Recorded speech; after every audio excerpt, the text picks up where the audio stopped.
Bonjour mesdames et messieurs and welcome to our next live stream in the Airbus A340. I'm Emmanuel, I'm an Airbus A330 pilot and welcome to everyone to our next live stream. Now why do I hear myself double? Because I got my own live stream on in the background. Well, that's solved now, so let's go right into this. So, for those of you who missed yesterday's live stream, we are sitting here in a preview version of the first update that's going to come to the iniBuilds Airbus A340, and that update is going to bring quite a bit of changes. Now, yes, a couple of you guys rightfully say down there that on yesterday's stream I got activated from my standby duty today. And there's a little story behind this, so wait for it. We'll have 2 hours crossing the Atlantic in 4 times time acceleration that we can use to share that story. But for the time being, let's actually go ahead and have a quick look into what we are doing today. So we'll be flying from Paris to St. Martin, which is a flight that was operated on the A340 for a long time. And since Antoine is asking in the comments down there, perhaps fitting to the beginning of the stream, do I have any news about Aerosoft's Paris Charles de Gaulle? Unfortunately I don't. I'm using the Asobo handcrafted Paris Charles de Gaulle for today's flight. It looks, I mean, kinda okay. Not exactly perfect, but it's kinda okay for what we want to do with it. But obviously I'm very much hoping for Aerosoft to release theirs soon as well. Now, with that said, personal expectation maybe on Aerosoft's Paris Charles de Gaulle, creating an airport of this size takes years if a single person does it. Now, I believe they currently have 2 or 3 people working on those airports, so I do believe that it's going to take at least another half a year or so, since we haven't even seen any real previews on Aerosoft's Paris. Now getting back to the iniBuilds Airbus, that one surely gets updates going a little bit quicker than that. Most namely, the first update is going to release from Marketplace in the course of the next couple of days. As far as I'm aware, it has already been submitted, is in the intake process right now, and then soon going live for everyone. In the meantime, I do have a preview version that I can use to show you guys a little bit of the stuff that is to come. So let's just quickly look into the changelog for the upcoming update. And remember, this one is work in progress, and yes, I'm hugely creative. I'm taking it right out of my email inbox here. But this is what they've sent me, what's I'm gonna go on with that update. As we can see, a lot of stuff in relation to the instruments that have been added here, but we'll be talking a little bit more about what's going on when we are actually in flight and seeing the things in action. There's quite a couple of things here. For example, added the equal time point features, direct to with the beam functions revised, and we're going to explore a lot of that in today's flight. Well, and this is what the changelog looks like. So quite a bit of stuff that iniBuilds have done, but always remember guys, this is not going to be a final update or something the likes. This is just literally the first update for the plane, and while that one's in the intake process, they're already working on the second update for the airplane. So you all know iniBuilds, they're super fast. That's one of the reasons, in my opinion, why they're a little bit more expensive. I mean, in software development there is one very nice saying that you want something good, fast and cheap, pick 2 of them. iniBuilds definitely is good and they're also fast, but obviously the amount of developers you need to be able to offer that, you know, costs a bit of money. So that's the reason why they're a little bit more expensive. Then again, they're not too expensive. I really think the A340 is worth its money. I really can't overemphasize this. Okay, so Karim, since you're asking, is offset planned? I absolutely think so. Now, FunMars 15, I didn't have the chance to check out the Boris sound pack for the 777 just yet, but I definitely will soon. And Harry, this is the Asobo handcrafted Paris in flights in 2024. Note that I'm emphasizing the latter because 2024 saw quite an improvement in the handcrafted sceneries over 2020. In 2020 I was really disappointed with them. I mean, really disappointed. They had the quality of a freeware scenery for flights in 2004 back in the day. Okay, let's be honest, the quality of a freeware for FSX, but you get where I'm going with that. But in 2024, they've really done a good job on that. I mean, this is like what you could have expected as payware for FSX back in the day. Not perfect, but then again, having a huge chunk of airports at this level of quality in the sim definitely isn't too bad. Okay, and Manchester aircraft spotting. We'll talk about the standby story in flight, since we'll have a couple hours to spend over the Atlantic. It's quite the funny story.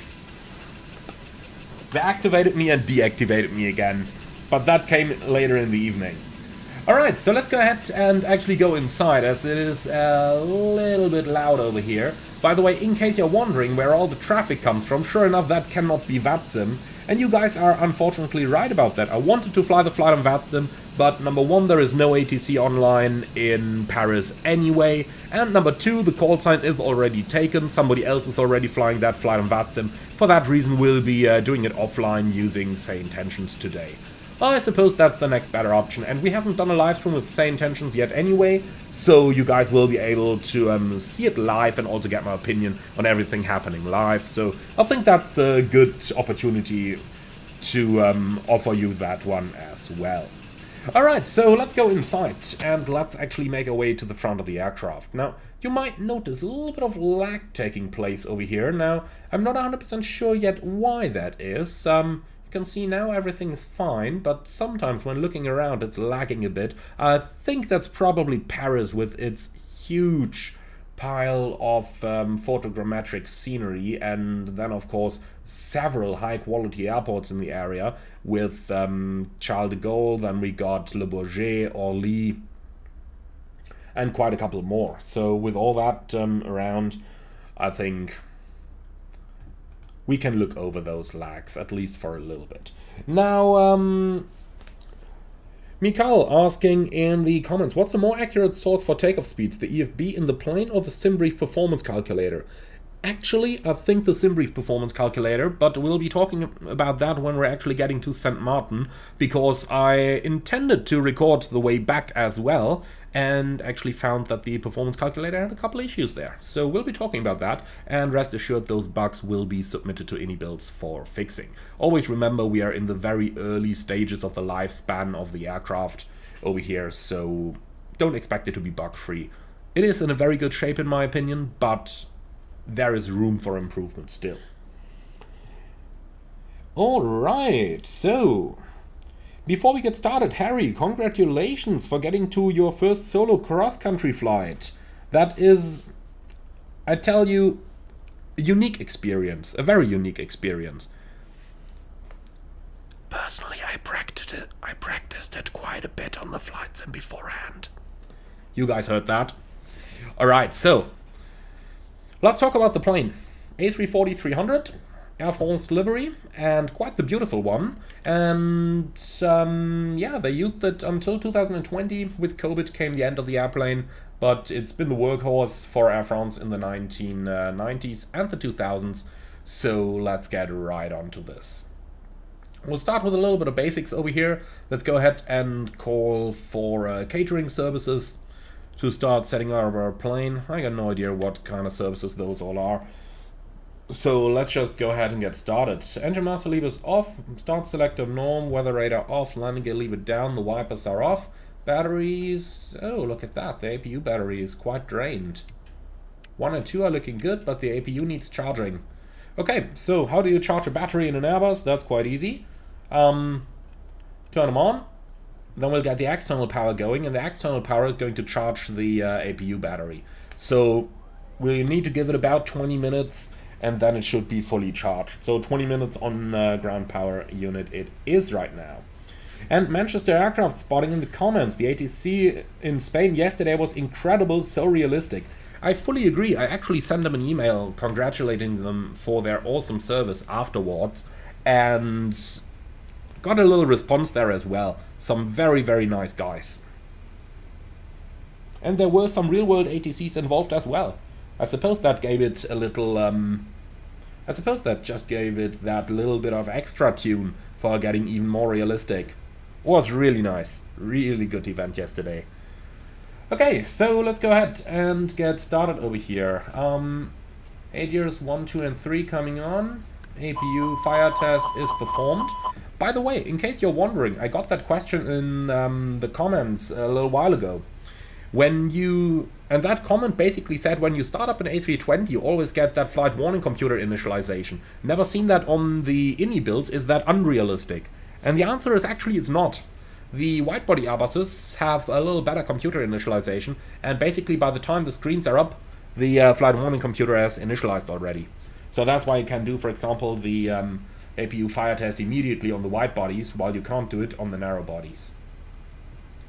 Okay, so even though the APU battery is still charging, I'm going to turn on the APU already so that we get a little bit of air conditioning going, making it a little bit more comfy for a guest. And Michael, welcome. Yeah, I was supposed to have a flight. Funny story, I'll tell in truth. The short version, they took me off the flight again. The reason why is funny though. Alright, so, Ben, this is the handcrafted Paris Charles de Gaulle.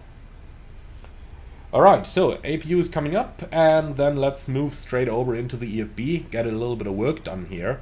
So my flight, import from SimBrief, and view flight plan. We have half an hour until our scheduled pushback, so that's plenty of time. So let's go ahead and get started reviewing our plan. We'll be departing Paris and then heading immediately west into the North Atlantic airspace, southbound across the Azores, and then all the way down to St. Martin. Now let's have a look into the significant weather charts. There is nothing on the first part of the flight. We'll be flying just south of the North Atlantic tracks today, then crossing this turbulent area here from about just prior 40 west until halfway between, what's that, 45 west I suppose.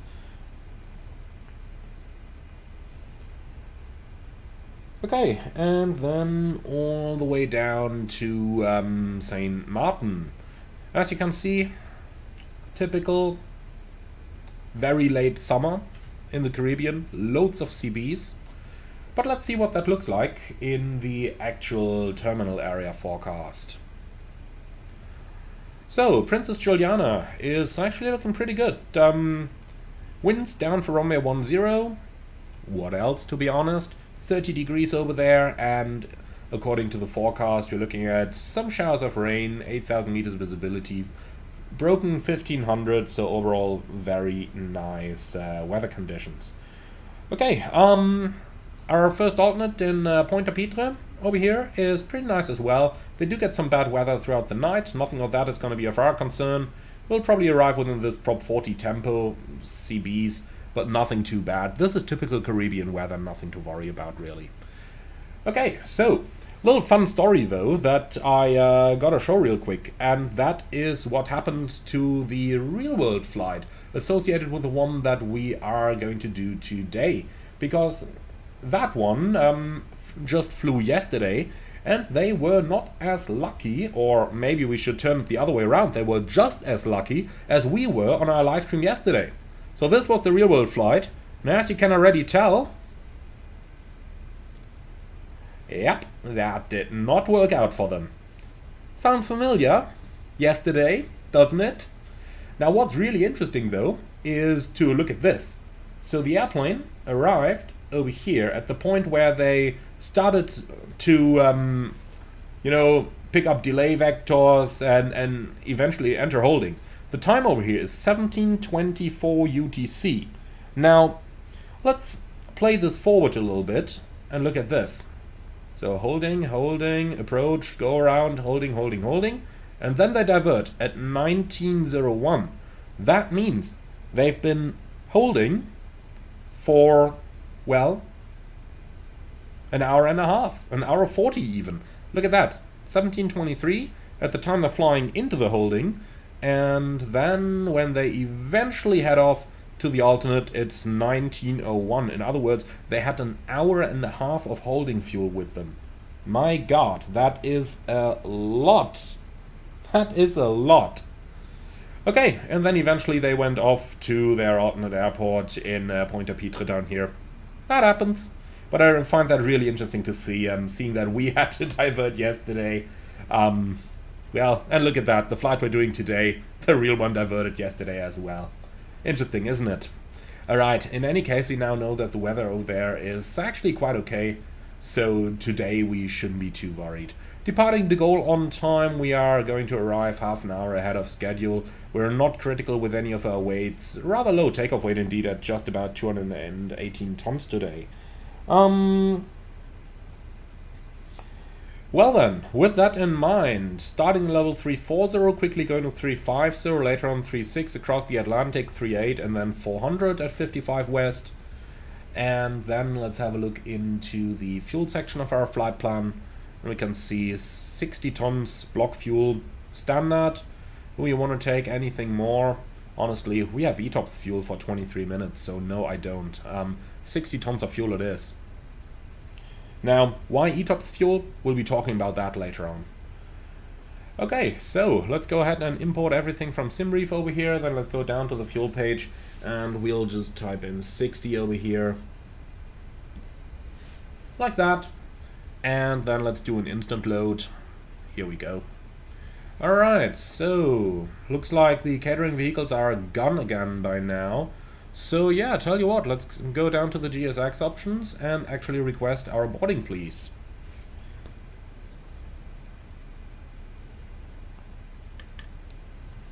Alright, looking into the chat. BLK, one question, do you have a video of all add-ons you use? If not, could you tell me which add-ons you use?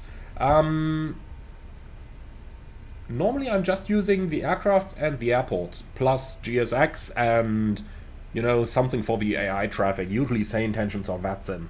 Apart from that, I've got no general things that would modify my shaders or stuff. Okay, so getting straight back into this, let's go right down here. We can delete that stored waypoint, don't need that. Check and remove any of the scratchpad messages. A340 300 CFM56 nav database is up to date. Then let's head down into the ATC.com page and just run over here, looking at the ATIS, and we'll need LFPG/departure, and that should be it for the time being. You can also already give me a TNCM arrival. Alright, I don't know why that hasn't initialized yet. ATIS type will be Say Intentions. Okay, yeah, looks like we might have to actually initialize the flight plan over here first. In the real world that would look a little bit different. In the real world you don't do it over here. What you do in the real world is you go into, well, that thing, AOC menu, then you go and flight init up here, and that actually uplinks, or rather connects the aircraft to the data link services. So a little difference there between flight simming and real life. I do hope that iniBuilds is gonna take care of that. And look at that, now that the flight plan, or now that the data link has been initialized, we can suddenly also request our ATISes. So let's go ahead and do just that. And Shadow, if you're average in math and physics, that's absolutely fine. You need to have an understanding. You don't need to be able to calculate everything. Okay, it is not available. Thank you. I have a feeling I know why. Let's see what happens if we do it without the departure and arrival.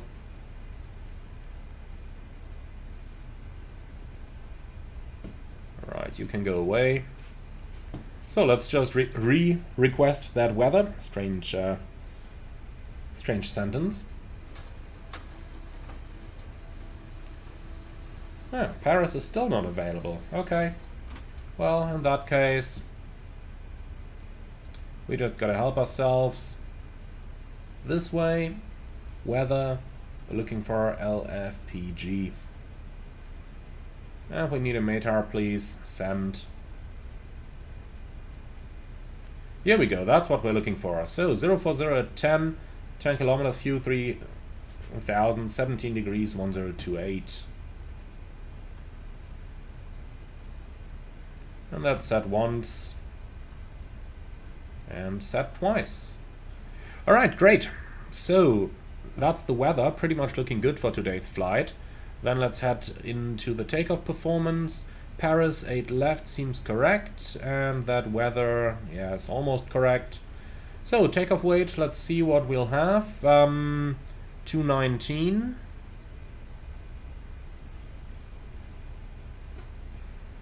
Flaps 2, air conditioning off, calculate. Surprise, we can take off. Who would have thought that that's possible? And altitude X, to confirm that again, in the real world you would have the init request, but elsewhere. So just to show you again how that would work in the real world. Let's just go right back into the data link here. So first of all, this page, ATSU data link, this page would be accessible via the MCDU menu and then ATSU options. And then, when you're in this page, you go to AOC menu and then you hit flight init up here. And that's going to initialize the flight plan. It will also automatically uplink the flight plan in the FMS. You don't need to hit that request button separately, it happens automatically.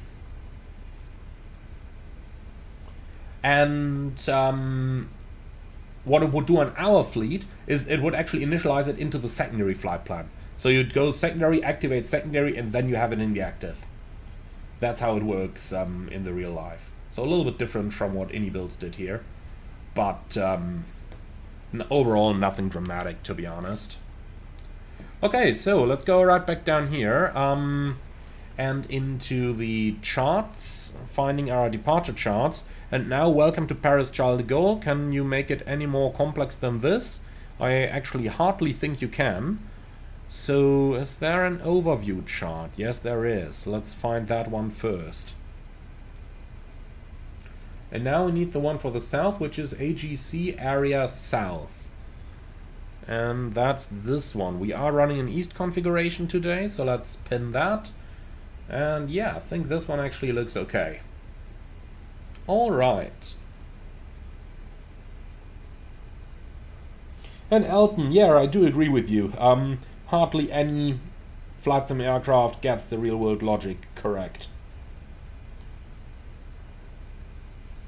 And Jan, if you want to install liveries, that's actually fairly easy, because all you really have to do is to run the iniBuilds manager, and that one includes the install button.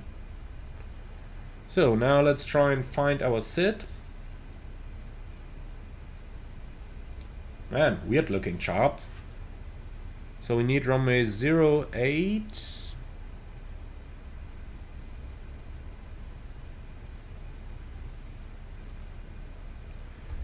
Man, this airport is interesting.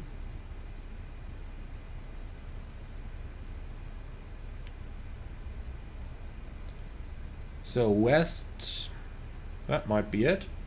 Yeah, that's it. That's the one we're looking for. Okay, good. So we found all those charts.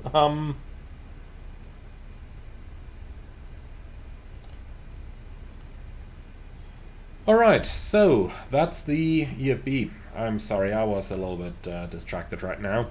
Okay, so that's our basics done. Then APU is running. Let's turn on the APU bleed. Now let's do the technical acceptance recall for 3 seconds, and there is nothing coming up. That means we don't have any stored faults from the previous flight. Well, and that's probably it.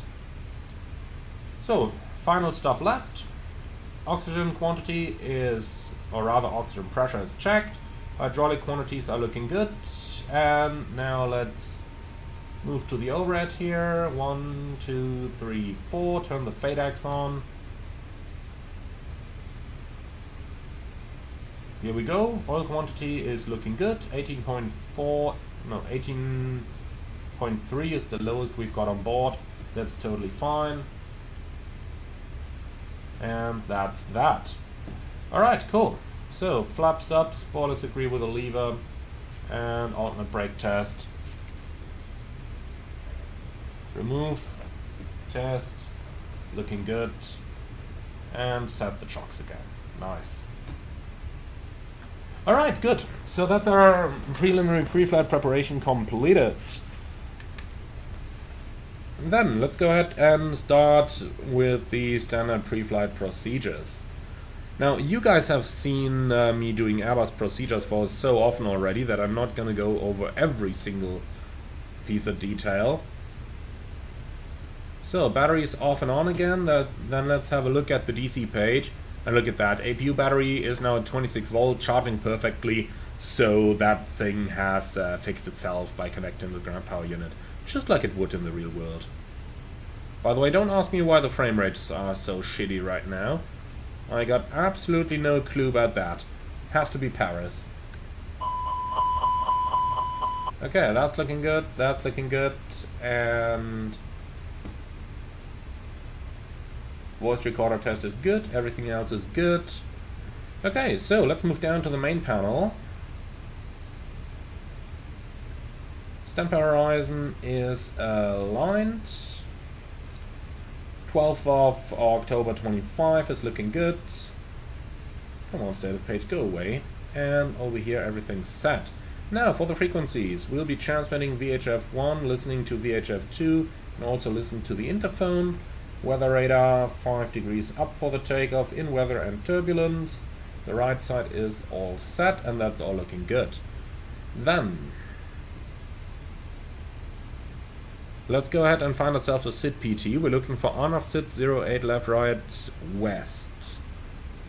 So ANAV 08 left right east west should be this one. And that's an initial climb of flight level 100 for jet aircraft. Here we go, 100 set. Right, flight director's on. QNH is set. Why is this reverting? Probably because we haven't done the FMS yet. Okay, that's fair enough. I can accept that.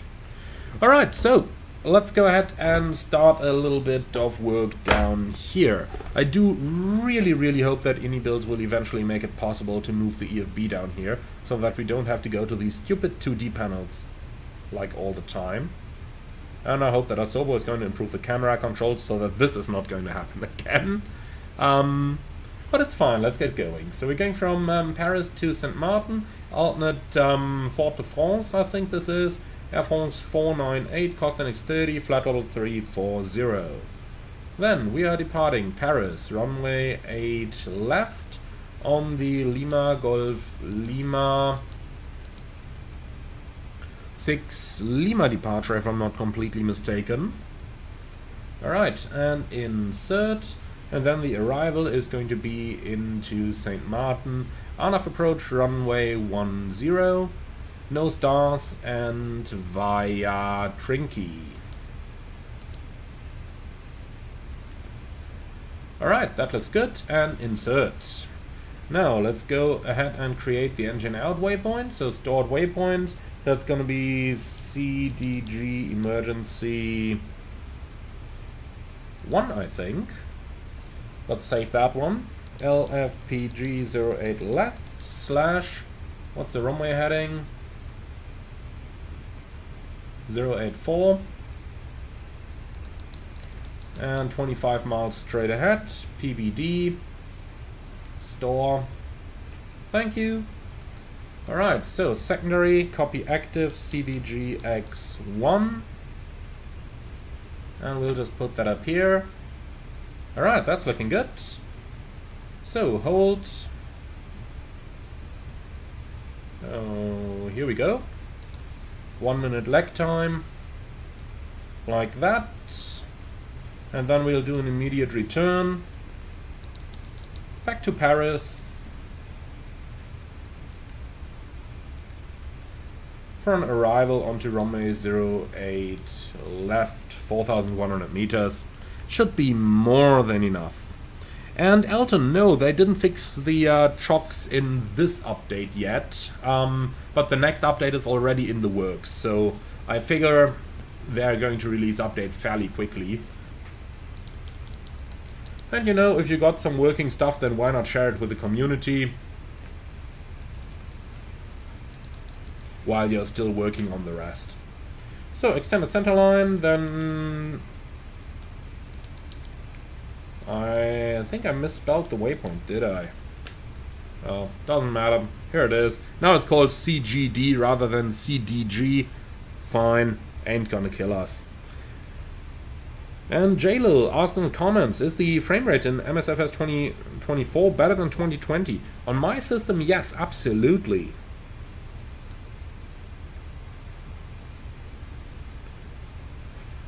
Okay, so let's see, zero fuel is 158.6 and the CG of 25, 60 tons fuel. And then for the fuel figures themselves, we got contingency 1.5, alternate 3.7, and final 2.5. Like this, perfect. Taxi 600 is alright. Then let's go ahead and enter our step climbs up next. But let's do the takeoff performance first. That actually is a little bit more realistic there. Alright, so performance, flaps 2, 55 degrees. So 2 and 55, and the speeds 54, 59, 64.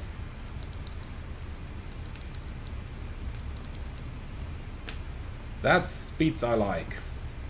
Cool, engine out acceleration 1900, and then next page, derated climb 2. Alright, and last but not least, Paris 08 left. Alright, so let's go ahead and enter the step climbs now. Here we go, step altitudes. So we're starting with the climb to level 340, then we'll take level 350 at Upalo. Like that. The next one is going to be 360 at Reggie.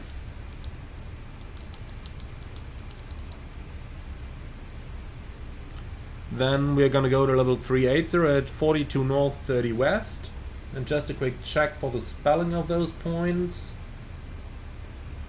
Okay, 42 N and 030W. That's what it's gonna look like. /380. And lastly, 25 north, 55 west, level 400.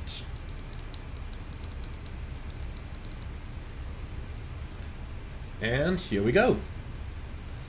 So next we're going to check the coordinates of all those waypoints, of the transatlantic points, to ensure that they actually match the flight plan. And we're starting right up here at 47 north, 20 west. So let's go onto here. And then we can check up here, 47 north, 20 west.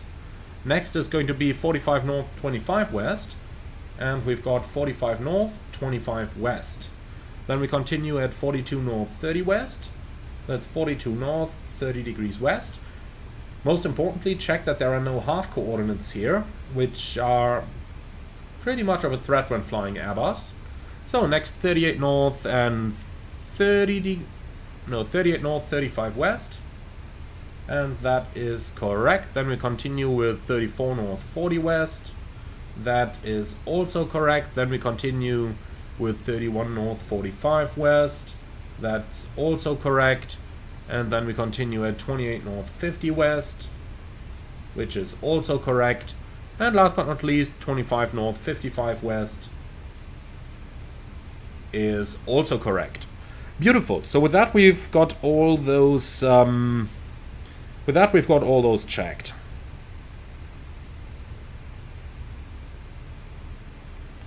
Okay. And UFO3946 asked in the comments, this 1900 on the performance page, you don't know what it is. So that's that one over here. And that's actually the altitude at which we are going to accelerate in case an engine fails during takeoff.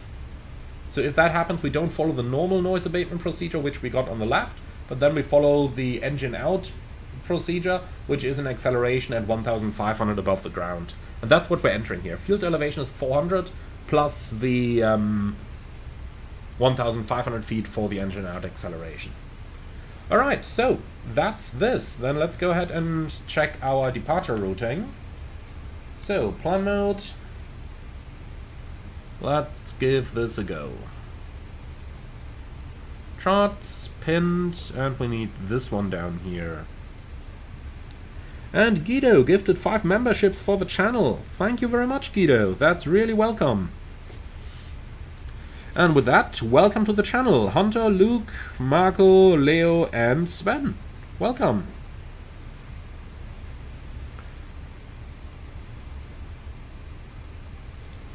So let's now go ahead and cross-check our standard instrument departure. So we go straight ahead to the departure end of runway, and then we got Papa Golf 081, Papa Golf 082, and we are cross-checking this on the nav display. Then a right-hand turn towards 088, which is an overfly waypoint, that's correct in here. And then we turn right towards Kilat. Now, from there, we continue straight ahead towards La Igle, Lima Golf Lima, and that's what we've got in here. Looks perfect. So, you should all be managed. And with that, we've pretty much entered everything we needed. Alright, so FMS preparations are completed. Then let's go down and into the ATC com page. Then we check the message record, which is erased. Beautiful. Connection and connection status. ADSC should show armed, not connected down here. That's a bug. And, well, we should also check that auto position reports are off. Unfortunately, that is not simulated at all, so we can just keep it that way. So let's continue with our departure request. We're in Airbus 340-300. We'll fly from LFPG towards TNCM. We're at gate Echo 14, I think. Doesn't say that anywhere up here, but I'm fairly sure it is. Right, so yeah, it wouldn't connect any ATIS for us, so let's just call it Alpha, and the station is LFPG. Here we go. Now, just a very quick check. Go down into the settings and third-party settings. If we set this one to say intentions, what's going to happen? Can we now collect an ATIS? I just want to try that real quick. So let's go up here, ATIS, and we are requesting both Paris and Saint-Martin. Let's see what's going to happen. And Alexander, we don't know if iniBuilds has plans to model the 600, but we do know that Aerosoft and Tolis are working on that model. Alright, and here is our ATIS. Kind of strange that you can select say intentions ATIS down here, but it seems to me that in order to be able to actually collect it, you gotta go into the settings and then actually select say intentions over here for the CPDLC source. Doesn't make too much sense really, because CPDLC is not the same as an ATIS request. But, well, we have an ATIS now.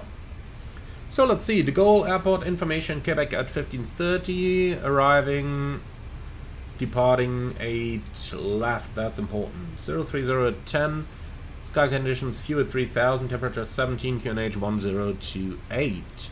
Alright, so that's information Quebec. Well, with that, let's go back into the clearance request. So here we are, departure request, and then we got information Quebec.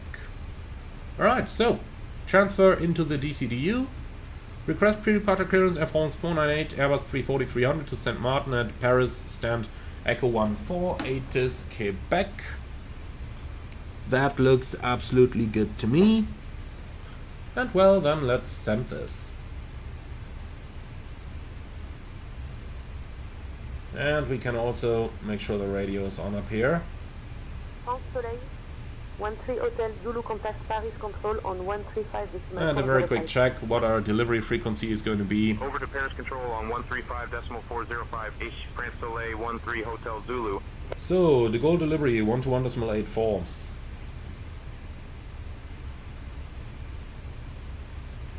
Here we go, let's put that one active. Alright, cool. Chris, very good question in the comments. Hey Amy, do you know why most of the A340s of Lufthansa make flights to the US in the real world? To be honest, I can't tell you exactly, but I would think that those are the flights which carry especially much cargo, because there is one big advantage of the A340 over the A330. That's the increased maximum zero fuel takeoff and landing weight, so you can actually take more cargo on the 340 than you can on the 330. Apart from that, the cabin is pretty much the same, so that's my best guess. Okay, so departure request status, flight safety message 1541, request received, being processed, standby if no response in 2 minutes, request new flight and app. Okay, so what? Close. Okay, here's our clearance already. So, clear to St. Martin, Lima Golf Lima, 6 Lima departure. And that's expect runway 8 left, so that's confirmed. Maintain 10,000. And we have 10,000 blue. Switching to De Gaulle Tower on 123.605. The Air France and departure on 119.85, squawk 6676. 118.1 ETA was Air 2 Charlie X-ray. Climb 12, 2000, Air France 78, so, Hotel 66, 78, Papa Hotel 2000 for 76. 4000. Victor contact Paris control on 131.18.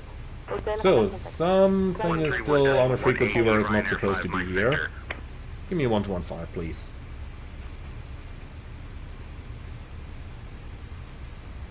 Here we go, that's probably better, is it? And Chris, am I planning to do historical real-world flights with a 340? I absolutely am. We are doing one right now. And WH, thank you so much for the £5 donation. Really welcome. Thank you, my friend. Okay, so RFR clearance is checked. Wilco... Oh, that's interesting. Recall and send are overlaid. Well, send. Gonna print that clearance as well. That's interesting. The 8 has just vanished and it kinda re-ingested the paper. Haven't seen that yet in the real world. It always sucks it in for a bit, like a centimeter or so, then starts printing and then puts it out again. But, you know. Okay, so clearance is here. We'll just get that off the printer and that's it. Alright, close. Thank you very much. And yeah, that's that. Alright, so let's say bonjour to our passengers. Actually, what's their status? The doors are still open. I think it should be ready by now, shouldn't it? Let's see, GSX. Yeah, boarding is completed, so prepare for pushback and departure, please. Ethan, this is the handcrafted scenery from Asobo. Bonjour, mesdames et messieurs, from the flight deck, this is your captain speaking. My name is Emmanuel, and in the name of Air France, welcome aboard our Airbus A340-300 on our flight to St. Martin. Today's flight time will be 8 hours 10 minutes, expecting a smooth flight in roughly 11,000 meters of altitude. Thank you for being on board today. Sit back, relax, and enjoy the flight with us, and if there is anything we could do for you to make it more comfortable, please do not hesitate to ask any of our charming cabin crew. Merci beaucoup, et enjoy your flight. And Simao, no worries, I'm not going to speak too much French there. I know a couple phrases, but any of those would probably lead to the demonetization of the channel. And yes, that all remains from 4 years of learning French in school. Je ne parle beaucoup de français. Alright, or like the former German foreign minister said, my English is not the yellow from the egg. Any German will immediately understand. And Ben, no, I really can't do a PA in French, I'm sorry. My French is by far not good enough for that. Alright, so GSX has of course reset our payload, so let's just go ahead and see. Fuel is now 58,868, or 59,868. Let's sync that, because we used up a little bit, and hit instant load. That way the zero fuel weight comes back up to speed. Okay, so, Luca, how long will the flight be? Well, I'm expecting about 2.5 to 3 hours in real time. The cruise will last just shy of 2 hours.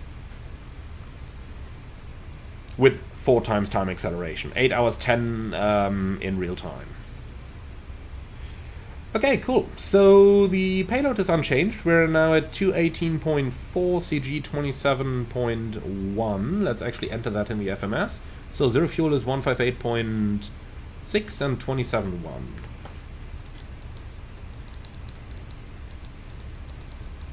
Alright, like that. So zero fuel weight. Did I switch up the numbers there? 158.6 versus 156.8. Did I mix up the numbers? Or are we indeed 2 tons heavier?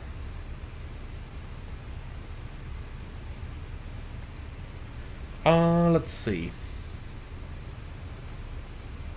158.6. Yeah, I messed up the numbers on the original entry. But that's good. That means that we haven't messed it up completely. Alright, and enter. WH, thank you very much for the £10 donation. Welcome to Air France. I think that's how an Air France PA would sound, right? Yeah, perhaps with a little bit more of an accent, I suppose. I suppose with a little bit more of an accent. Alright, so let's see. CG 28.8 versus 28.9. Yep, that is close enough. They have to be within 2% for real-life standards. Okay. Caesar, if the printer runs out of paper, do the pilot refill it? Yes, absolutely. One of the few maintenance actions that we're allowed to do. Let's actually close that door, by the way. Over here are the spare rolls, and you can take one of those rolls. You can open the printer up over here on that side. If you just slightly pull on that, you're gonna open it up. Then you can put the new roll in, and then the real fun starts, trying to insert that slip of paper up here into the exit from the printer. I tell you, that can take a little time. So good thing that we're flying long haul. That happens. That happens. Alright though. So our performance is unchanged, and the trim, let's see, is at 4.4 units.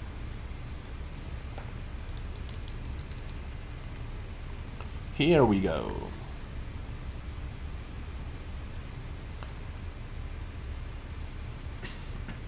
And Altitude X, could someone write the real Air France PA in here? You can't really write a real PA in here because there is no standardized PA that you would get in the real world. It's, you know, whatever you think is right. So you just make the PA on the go. You don't use a template. There are some airlines providing templates, but not many of them. Okay, so now we've got everything done. The doors are closed as well. I think we've already collected a nice piece of delay, have we? Schedule 8:25 and it's 8:31 right now. Yes, a little bit of delay, so we are running completely realistic. And, well,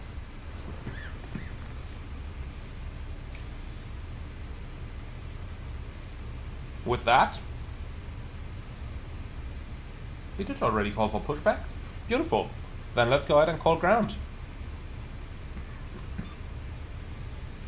So the goal south ground 12181.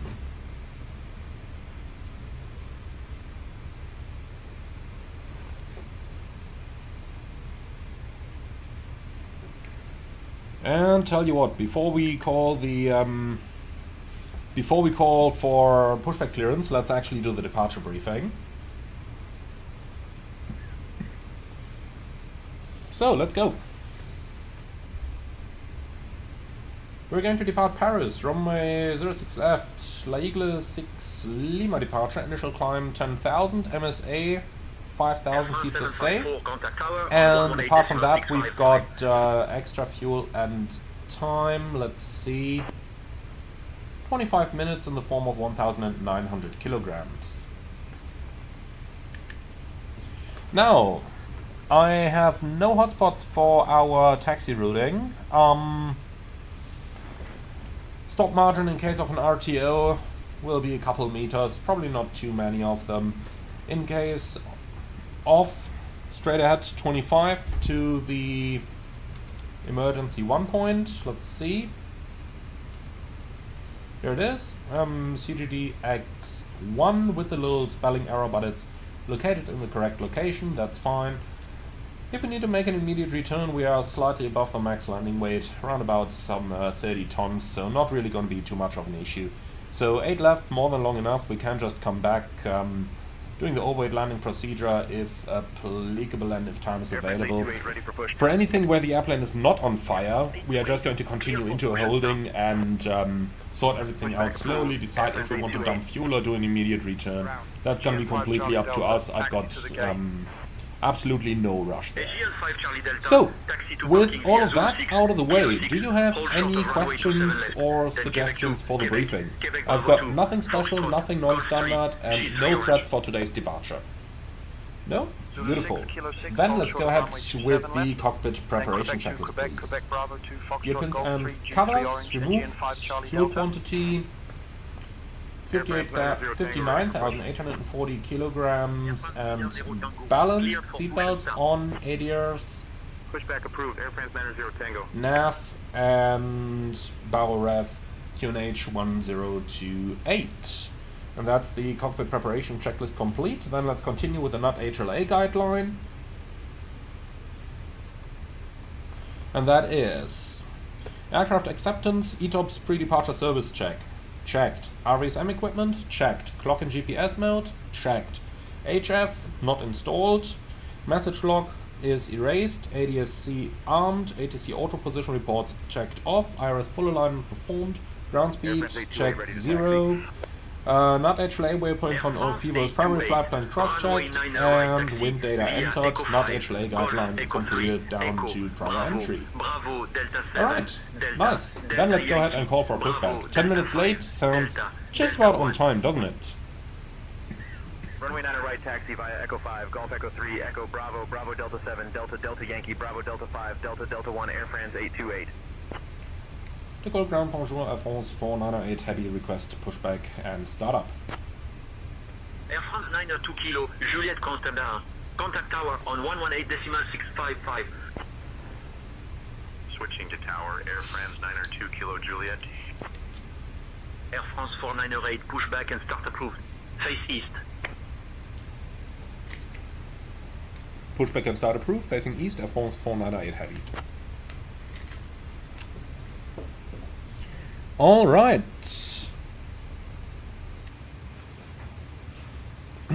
Before start, checklist please. 4908, pushback and start approved, facing east. You've said that already, thank you. Alright, park and brake.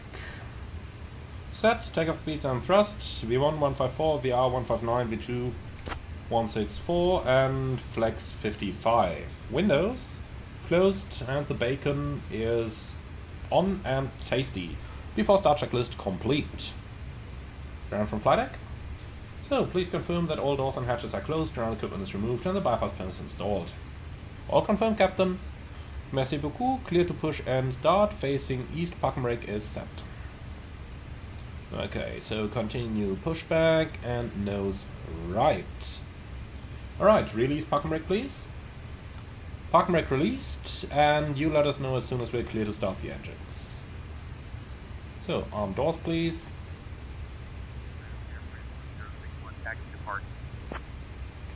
Alright. 1061, taxi to parking via Zulu 6, Kilo 8, hold short of runway 27 left, then Quebec 4, Quebec, Golf, Echo 2, Golf, Tango Lima 4, Echo 8. So, let's just quickly get rid of that company message up there. That bug is unfortunately still not solved. Echo 8, Air France 1061.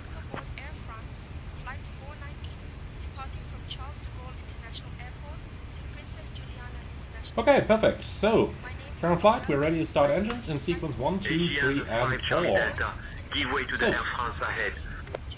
let's wait until the FADEC has powered. Here we go, engine 1 start. Whiskey, Zulu contact tower on 118.655. Switching to tower, Air France 77 Whiskey Zulu. Lift the buckle. Ensure your seat is in the upright position and your seat belt is securely fastened at all times when seated. In the unlikely And we got 10%. Engine 2 start. From the panel above you. Pull the mask towards you to start the flow of oxygen. Place it over your nose and mouth, securing it with the elastic band. UFO 3946 asks in the chat, am I on Volanta or Elevatex? No, I'm not. Under your seat. To use, pull the vest out.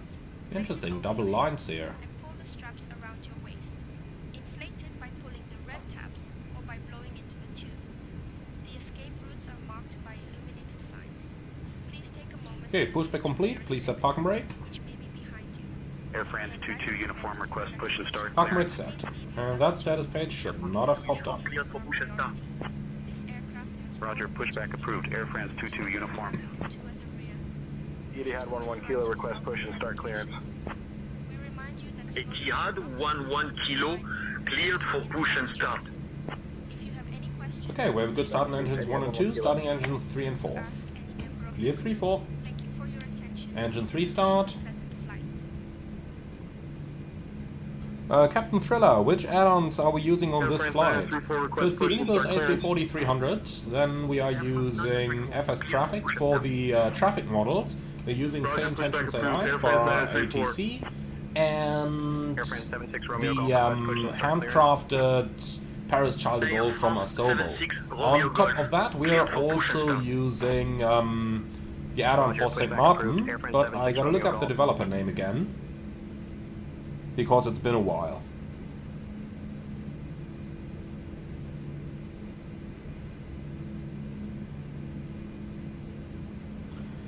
And Rob A320, as to why it's not more efficient to start the remaining engines during taxi, that's mostly because at those high weights, two engines don't really have enough thrust to taxi properly. Uniform ready to taxi.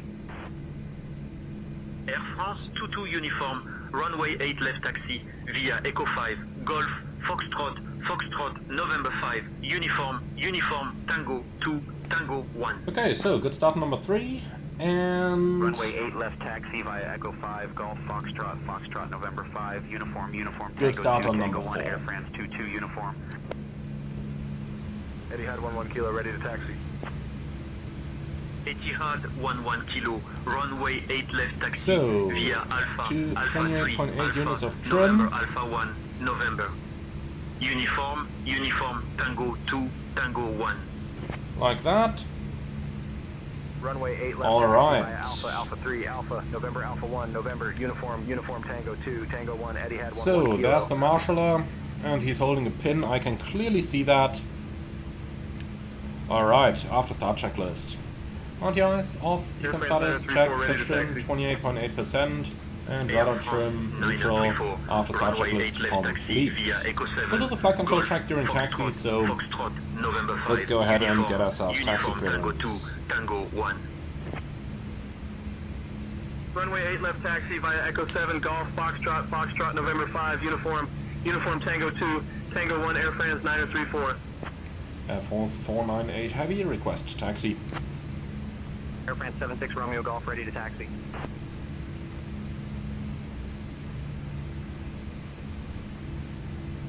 Oh, several people at once. Just like on VATSIM.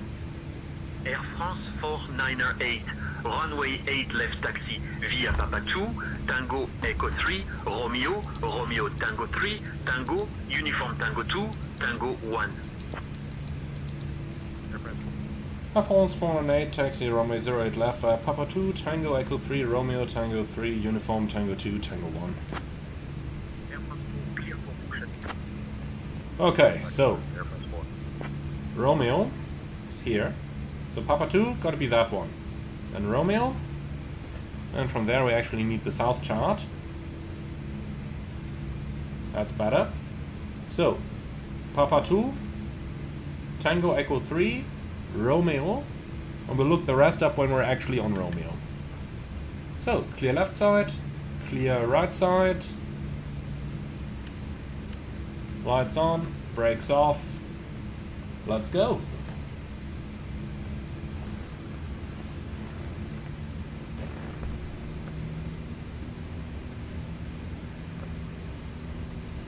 Brake check. Pressure 0.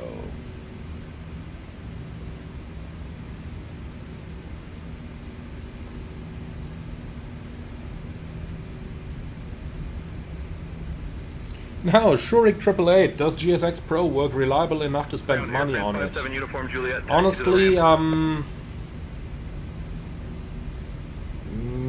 yay. To an extent. I mean, there is no alternative, that's the problem. So I suppose, yes, it's better to have GSX than not to have GSX. But it's certainly buggy, and you will have problems with it. Victor 6, Sierra 6, hold short of runway 26 right, then Tango 9er, Tango Romeo. Alright, Tango so we're 2, clearly on Romeo an apron Foxtrot, here. Alpha That 4, means we are going to keep the Airframe speed 57 down low.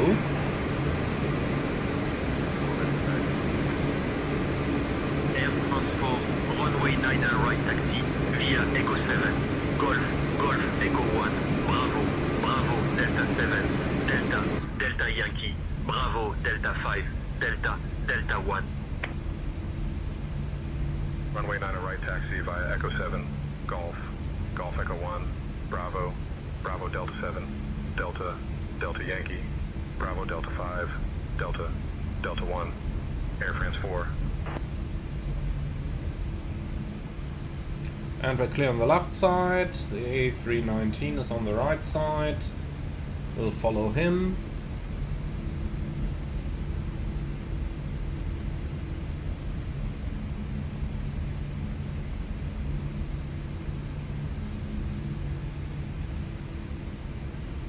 Left side is clear.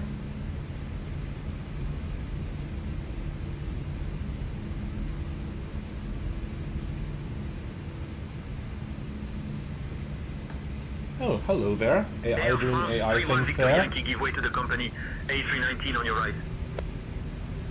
We'll give way to the company A319 Air France 31 Victor Yankee. Air France 338, contact tower on 123.605. Okay, so flight control track, please. Full up. Full down. Neutral. Full left. Full right. Neutral. Rudder. Full left. Full Air right. France 68, request pushback. Neutral. Air France 68, pushback approved. Push and start approved, Air France 68. Okay, so no changes to the takeoff briefing. Request pushback. Transponder is set. 828, pushback approved. Weather radar on. Start approved, Arabia Morocco 828. Config checked. Okay, taxi checklist. Flight controls checked. Flap setting. Config 2. Radar and predictive wind shear on and auto. Engine start selector. Norm. ECAM memo. Takeoff. No blue. Taxi checklist complete. Alright, so let's see. They want us to go via uniform Tango 2 Tango 1. Speedbird 30 November, request pushback. So uniform is we'll follow Romeo around the turn. Uniform Tango 2 Tango 1. Okay. We can do that. So around the turn and then second left after that.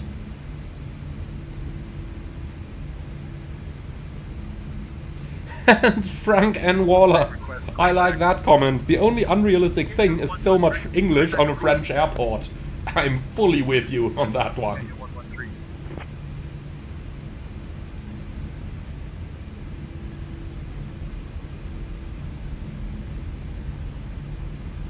Air France 68, ready to taxi. Air France 68, runway 8 left taxi via Echo 6, Golf, Foxtrot, Foxtrot, November 5, uniform. And uniform, Cory Tango from 2, the chat. Tango 1. Safe flying, Emmanuel. I'm off to work. Enjoy the departure. Thank you very much and enjoy work. Echo 6, Golf, Whatever it is Foxtrot, that you're doing on Foxtrot, November Sunday. 5, uniform, uniform, Tango 2, Tango 1, Air France 68. Arabia Maroc 828, ready to taxi.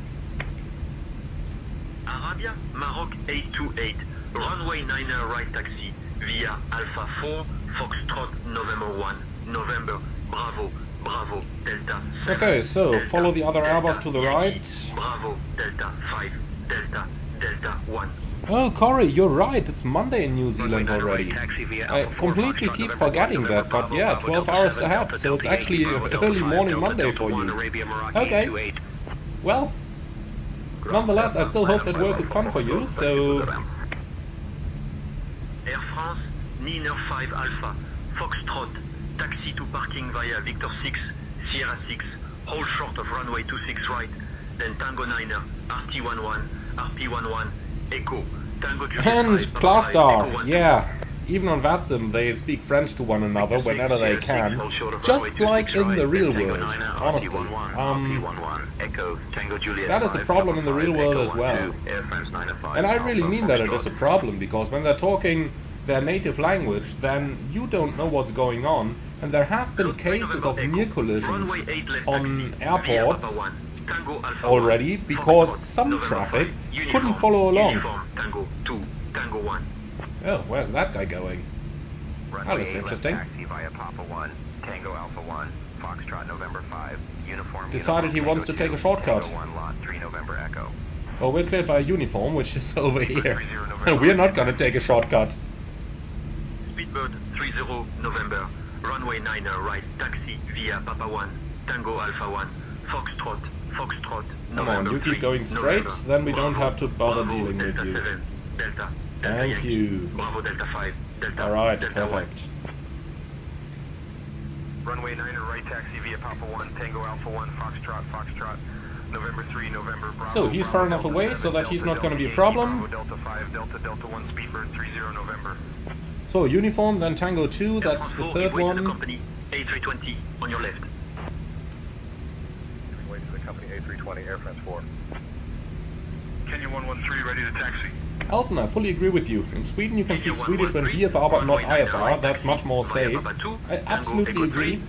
And even to an extent where when I'm flying VFR in Germany to an airport where English is allowed, I would even be using English. Now many airfields in Germany do not allow English for VFR, and then obviously I would be talking German, but I find English to be the one universal language in aviation, and honestly, no further discussion.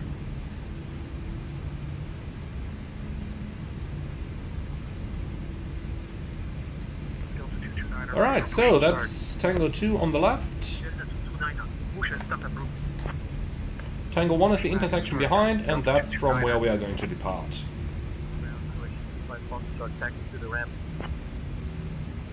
Croatia 25 Foxtrot, taxi to parking via Zulu 6, Kilo 6, hold short of runway 27 left, then Quebec 2, Quebec, Quebec Bravo 2, Foxtrot, Golf 3, G3 Blue.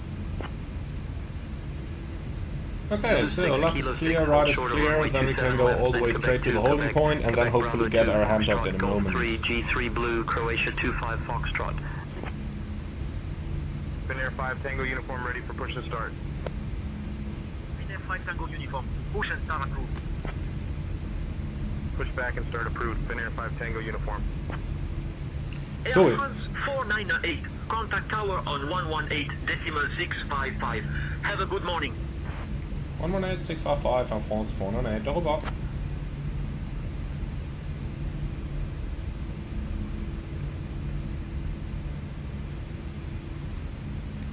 Bonjour, Air France 498 Heavy, ready for departure. This is where you need a second pilot, really. Air France 498, contact tower on 118.655. That's what I'm on. Air France 498 Heavy, the Gold Tower, runway 08 left, wind 030 at 10, cleared for takeoff. Runway 08 left, clear for takeoff, Air France 498 Heavy. Cabin crew, prepare for departure. Air France 498 Heavy, negative, runway 08 left, cleared for takeoff. What negative? 08 left, cleared for takeoff. Air France 498 Heavy. Whatever that was about. Lineup checklist. Takeoff from a 08 left. Air France 498 Tango Heavy, 1. runway 08 left. Come on, ATC, don't get stuck. So, 08 left for length, TCAS, Tara, PAX 1 and 2, off, lineup checklist complete. So, let's take it around the corner. We don't have any intersection figures. Are you ready to go?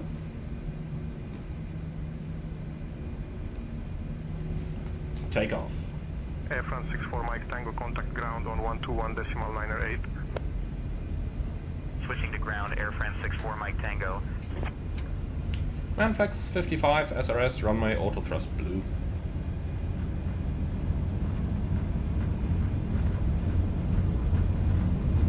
Thrust set.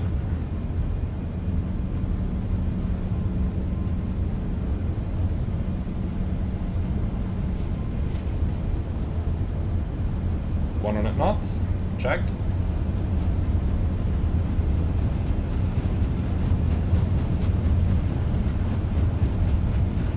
Air France 11 Juliet Hotel, hold short of runway 27 left.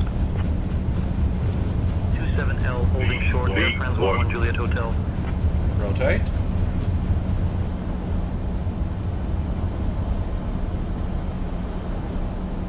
Positive climb, gear up. Nav, checked.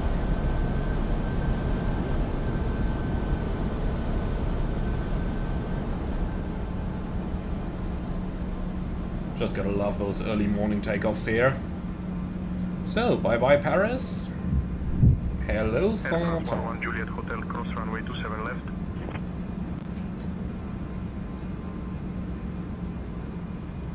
Thrust decline 2, climb auto thrust. Flaps 1. Speed checked. Flaps 1. Air France 4908, contact departure on 119.85. 119.85, Air France 408 heavy, over. Crossing 27 left. Flaps 0. Speed checked. Flaps 0.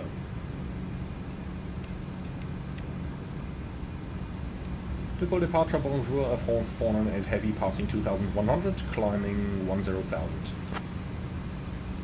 Is that flight level 100 here in France? I think so. Air France 4908, heavy de Gaulle departure identified.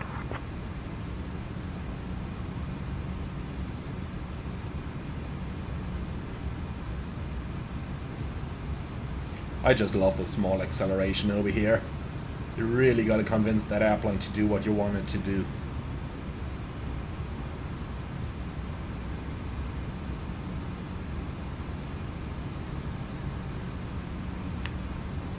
And Frank, I'm fully with you in the comment. I would enjoy some St. Martin in the real world as well right now.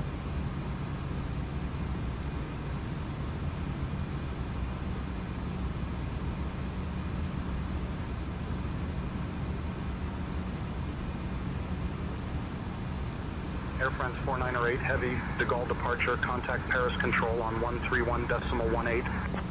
131.18, Air France 498 heavy.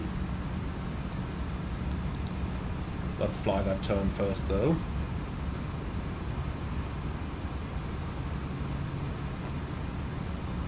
Air France 4908, say again your message. 131.18, Air France 498 heavy, over.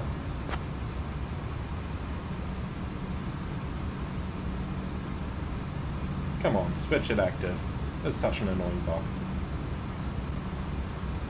De Gaulle departure, bonjour, Air France 498 heavy, passing 5000, climbing level 100. Set standard.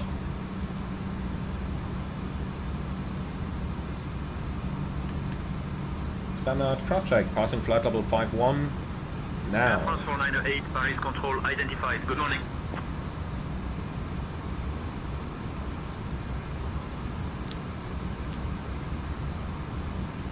And Ariane, we are using Say Intentions AI, this channel sponsor for ATC today.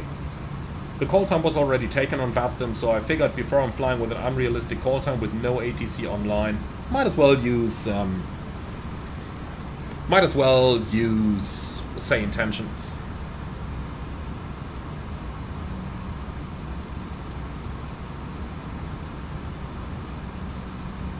So, lovely 2,000 feet a minute.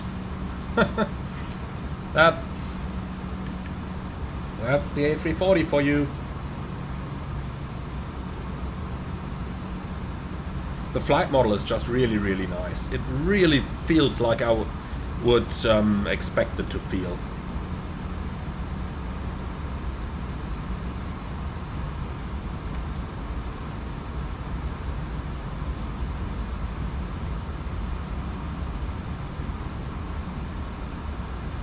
And Gideon, yes, what you experienced is actually normal.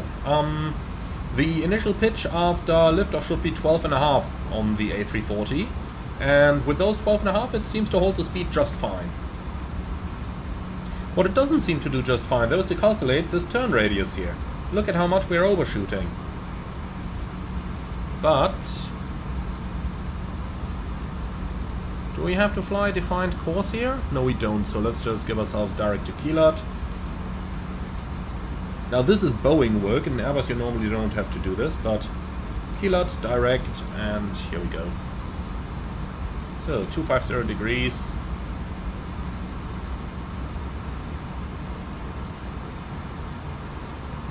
Like this. Okay, 1000 to go. Pull alt, pull vertical speed, 1000. Speed, vertical speed. And just update that direct, please. Keelot, insert. Here we go. Air France 338, flight level 230. So, has anyone of you heard if we've gotten a further climb clearance already? I don't think we did, so they probably wanted to maintain level 100 for the time being. Alt down.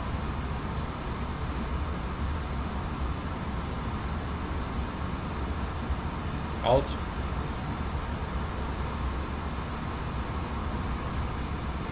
Okay, you can start accelerating already. Let's see if they think about the further climb on their own. Air France 498, Paris Control. Please expedite your climb to flight level 290. The climb at flight level 290, Air France 498 heavy. Okay, thrust decline 2, climb alt flight level 290 blue. And managed speed. Air France 498, Roger, maintain flight level 290. Yeah, whatever. Autopilot 1. So, light signs, EFIS. Not gonna fly over anything high today, so we can use airports.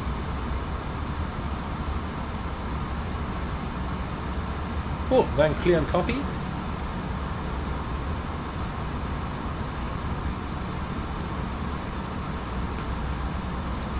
Nothing in here, we'll just copy the active. And on the progress page, cruising 340, optional 350, maximum 377. That's pretty good. We got the step climb to flight level 350 like here anyway, so easy going. Probably gonna go to level 350 straight away then.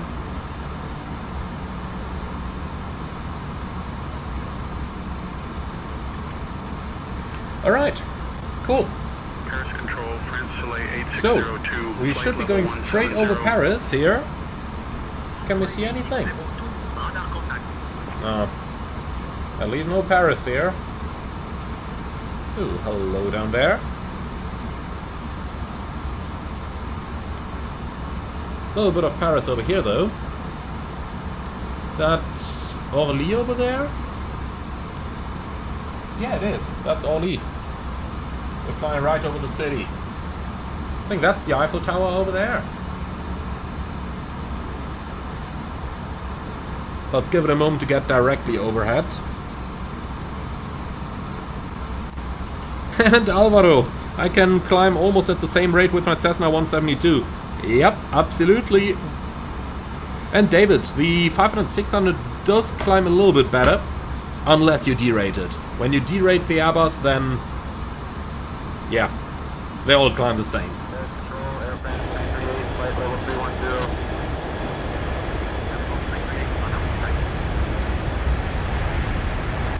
So, right over Paris. Is this the Ile de la Cité over here?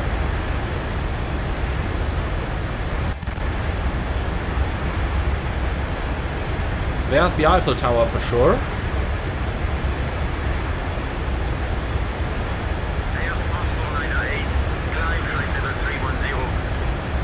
Climb flight level 310 Air France 498.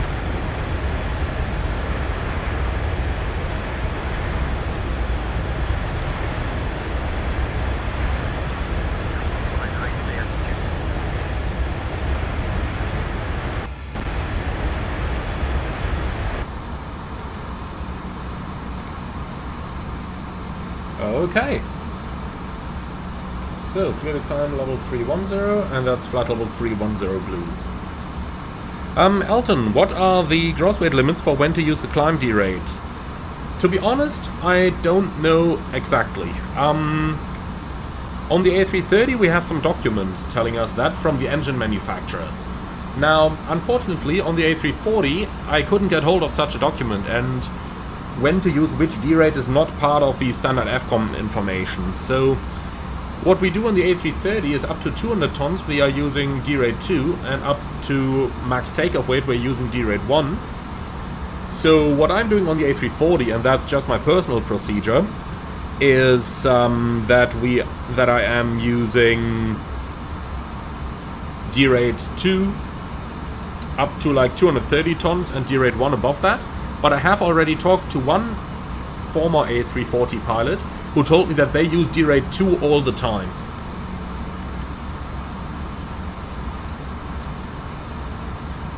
And Nibaldo Soto, awful terrain textures, why is it so bad with such a good video card? Well, I suppose I only have one possible answer for that.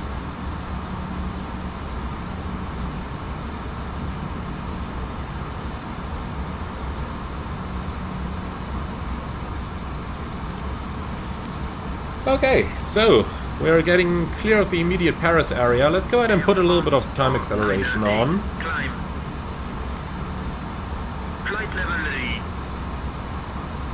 Flight level 340. Climbing flight level 340, Air France 498. And if the controller has a stroke, they should get themselves a doctor and not continue on their job. So let's turn on a little bit of time acceleration here, getting out of the Paris area. And once we're out of the Paris area, we can start working on our clearances. Now, let's have a look down into the flight plan. Entering the North Atlantic airspace at Reggie. 7432, flight level 190. So, let's see.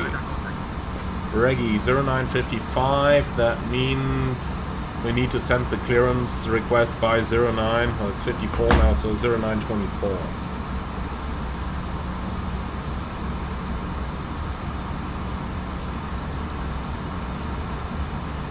So, time marker is drawn so that we don't forget about it.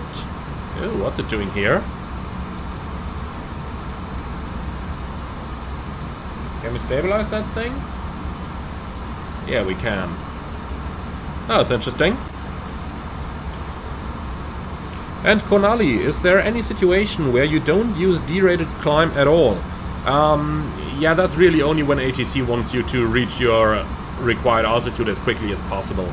Apart from that, the reason why you use derate in the first place is that you want to preserve engine life as much as possible.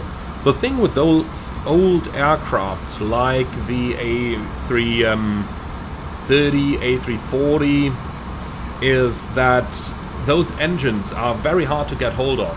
So if you wreck an engine, that could possibly ground an aircraft for a long, long time. Oh, Raz, okay. Well, hello.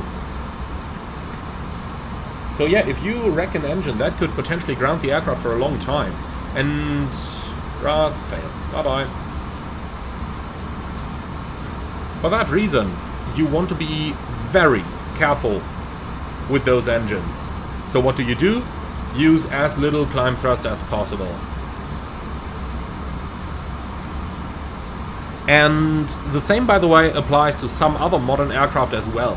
Norwegian, for example, had huge problems with their 787 Rolls-Royce engines, and Rolls-Royce couldn't make new ones quickly enough. So they also limited their aircraft significantly, and ultimately climbed at like 300 feet a minute above level 200, I think. So yeah, the same would apply to the A340 as well. There is another reason not to use a climb derate. That is if you are going back like 10 years in your simulation. Like 10 or 20 years ago, those engines were much easier to get hold of and get new engines. So back then, manufacturers would have preferred using or rather airlines, would have preferred using full climb thrust, because using the D rate consumes about, yeah, 1,000 kilos extra on the climb. So D rate 2 to cruise level is about 1,000 kilos extra. D rate 124.065 Air France 408, darüber.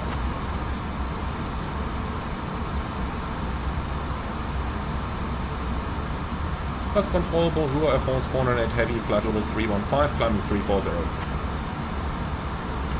And Shubham, yes, we are using 4x time acceleration. Air France 408, breath control, identified. Salut. So, thrust decline to climb. No, still shaking. Mach vertical speed. Air France 498, request to climb to flight level 350.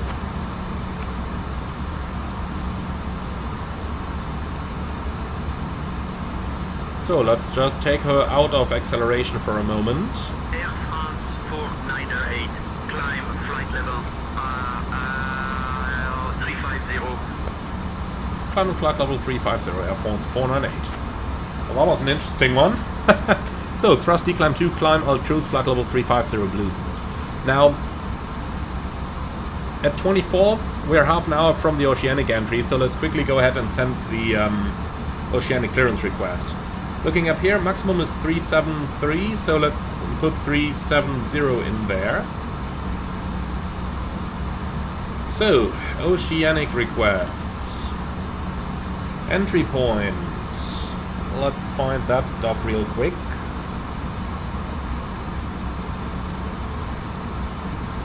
It's gonna be Regi.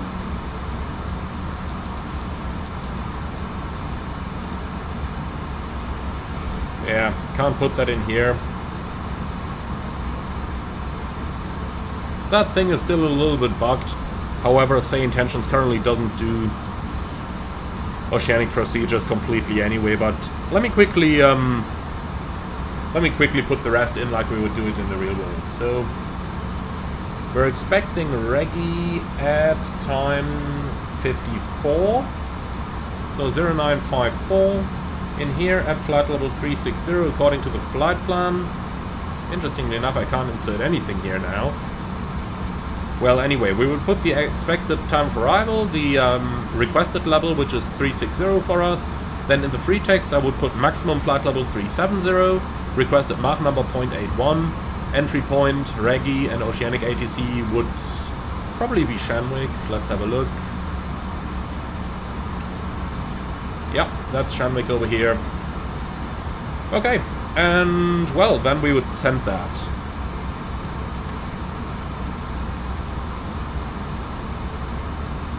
Alright, after 31 minutes, we're reaching our top of climb. Mach Alt Cruise Star, right over at Upalo. So let's do a fuel check. Upalo, 29 minutes, 52.1. We have 54, well 53.9. So we are 1.8 ahead, Alt Cruise. And with that, we're up at cruising level. Alright, cool. So yeah, from this moment on, we would just wait for the Oceanic clearance to arrive. I'm also turning time acceleration back on, because after all, you guys don't want to wait until like well past midnight so that we can land in Saint-Martin, do you? So that's the traffic behind us. Interesting. But 5 miles behind when crossing. That is actually legal.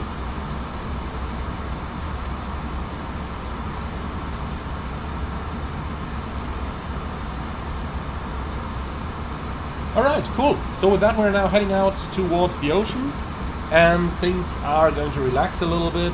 Let's do what every pilot would do. 1, 2, 3, 4, 5, 6, and 7. And just for the show, let's give you some shot. Looks nice, doesn't it? Okay. So then, quick system checks.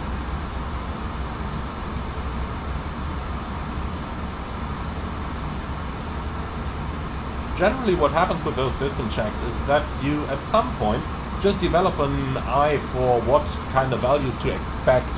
The AFCOM isn't going to tell you exactly what numbers to expect here, but you will develop a feeling for the plane. Like right now it's a little bit cold inside, so let's actually turn that up a bit. We're looking for like 24 degrees in the cabin. That's normally nice.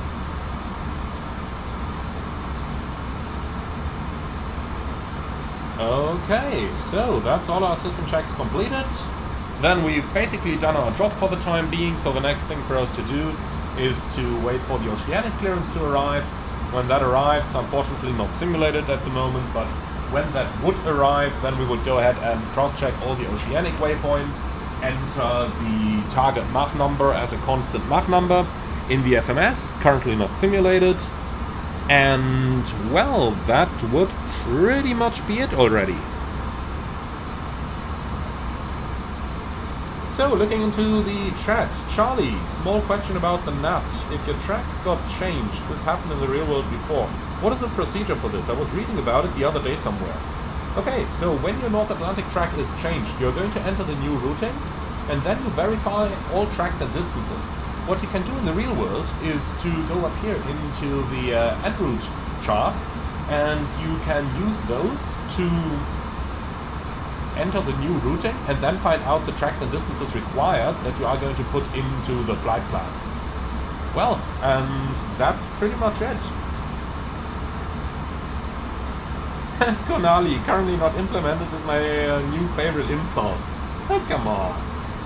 Alright, so Ilias, story time. Oh yeah, absolutely. So, those guys watching my live stream yesterday knew that I've been activated from standby to fly today in the real world. Now, that didn't happen. So what happened? Eventually in the evening I was on the phone with crew control, and they basically said, yeah, we have a small problem there. We have one pilot who's currently on standby duty, who's about to run out of the 90-day rule. Contact brave control on 129.505. 129.505, of course, 108, double bar.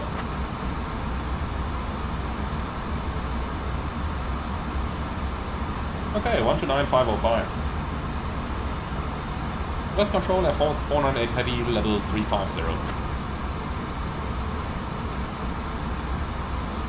Okay, so you might ask yourself, how can a pilot possibly run out of the 90-day rule? And what is that rule in first place?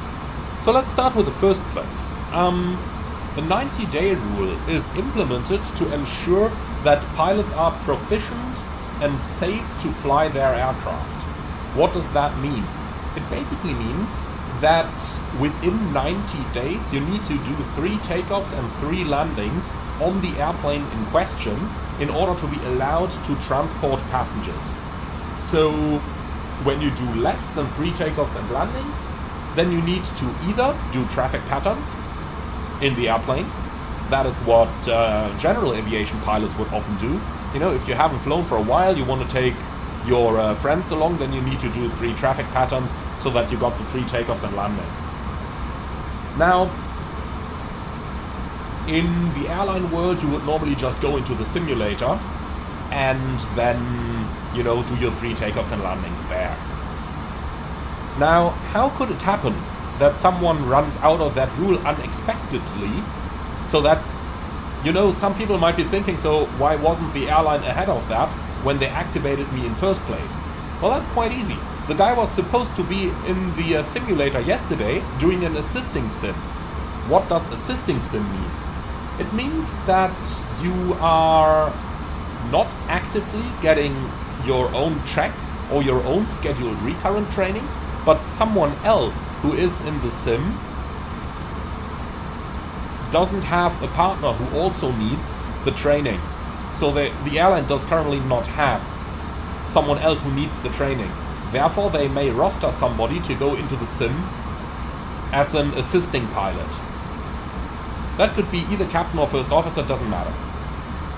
Well, and then I suppose the guy who was originally meant to get trained or checked in the sim went sick or something, and therefore the assisting pilot didn't have to go into the sim. The sim got cancelled, and then someone noticed, oh, so he's now going to run out of the 3 takeoffs and landings. What we sometimes do in the real world when flying is, during the briefing you always ask the question, does anybody need a landing? If yes, then it's clear that that guy is going to do a landing. Unfortunately, when you have a sim planned, then you can always say like, oh, good morning. Oh god. Alright, I don't want to know what that means, but thank you very much, I'm good. So yeah, that way the other guy was about to run out of the 3 takeoffs and landings, and that way he needed to do a landing, so they called me and asked me if I would be happy to go back to standby duty so that the other guy could do the flight. I had no problem with that. I do have a couple other flights this month, even another Palma coming up, so no problem for me at all. So I said, yeah, I'll gladly stay home. And that's why I'm off again today. Alright, so we're about to enter the North Atlantic airspace. Let's do a couple of checks over here. The first thing is going to be the track distance check. And since we requested level 360, let's go ahead and request our climb. F1's 498, request to climb to flight level 360. Air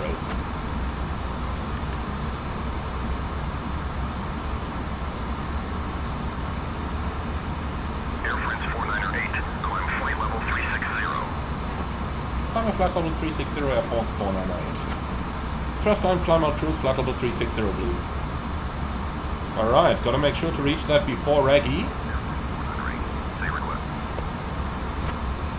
No request here.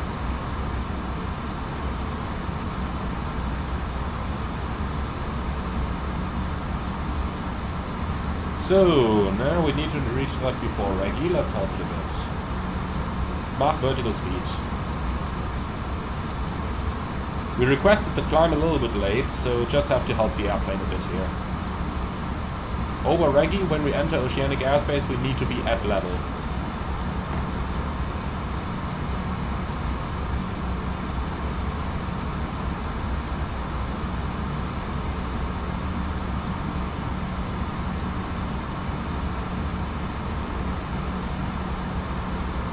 And David, in regards to the 90-day rule, is that just a problem for long-haul pilots? Not necessarily, also for training captains. Imagine you're a training captain who mainly conducts training for new pilots. The newbies need to do as many takeoffs and landings during their training as possible. So I'll cruise 360, here we are. And since the newbies need to do so many takeoffs and landings, training captains barely do takeoffs and landings. And well, those could also go into the 90-day rule. Especially when they also have part-time, maybe a little bit of holidays as well. But yes, normally it mostly affects long-haul pilots. Or anybody who might go sick. You know, if you've got a long-term sickness, that may be a problem as well. Now we're over at Reggie, we're at our target level, we can turn north reference towards true. And then we just need to do the track and distance check real quick, so let's do that now.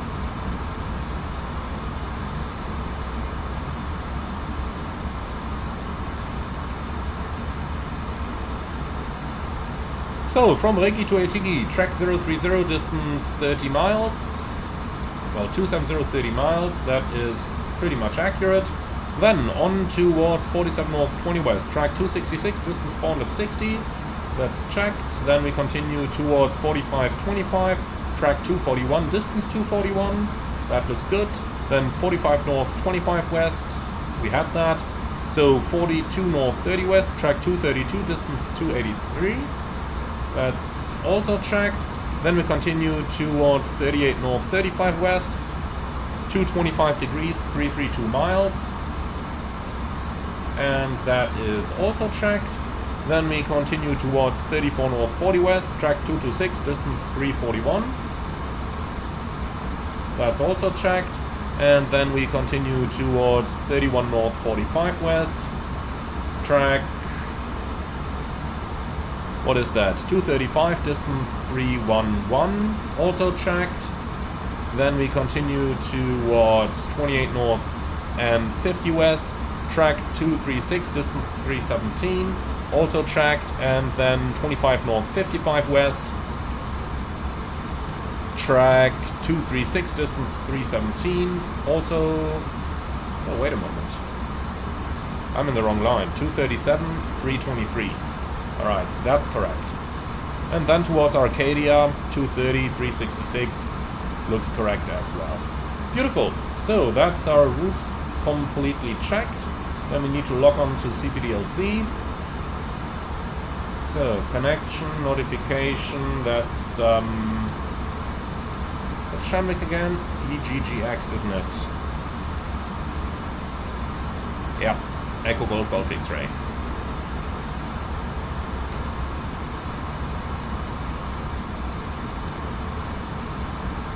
And notify. Alright, cool. So apart from that, we also have a couple of ETOPS points that we can create.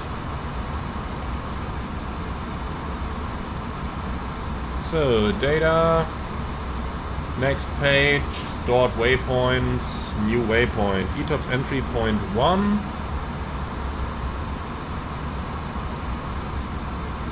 That's based on Shannon.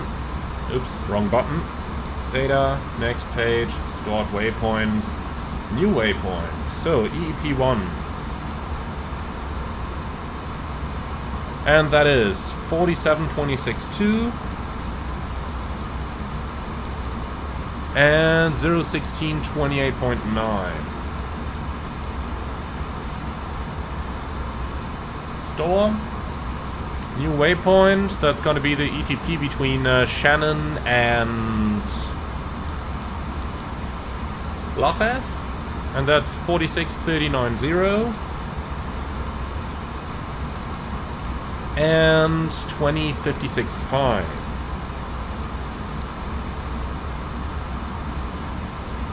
Store. New waypoint, ETP number 2. That's going to be 3000.0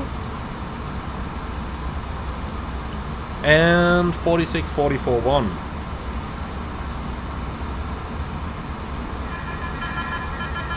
Oh, hello there. So, contact Oceanic on 119565, squawk 2000 later on, will go.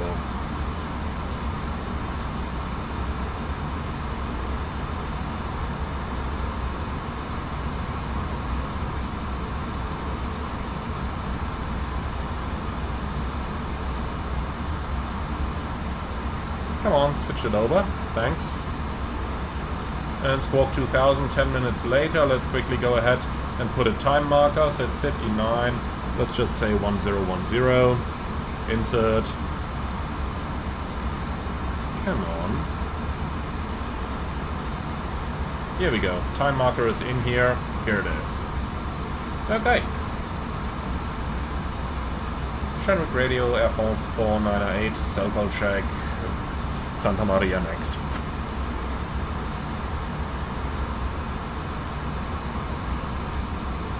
So, while they're at work, let's quickly enter the ETOPS exit points so that we got them all.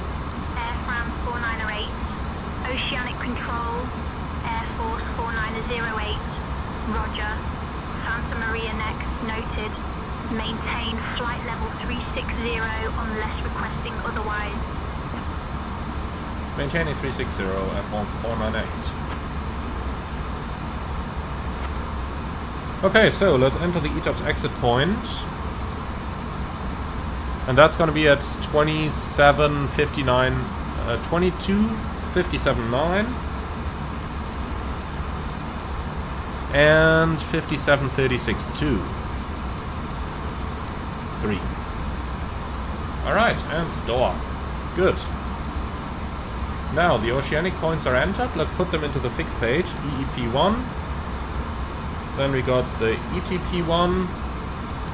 Then we'll have the ETP2. And finally we'll have the exit point number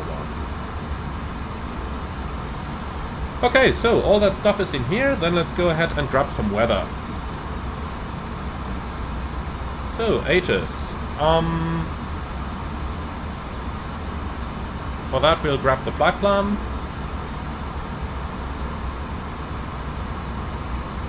So this is what our Oceanic segment looks like. You may notice a few things. The first one is that SimBrief does actually not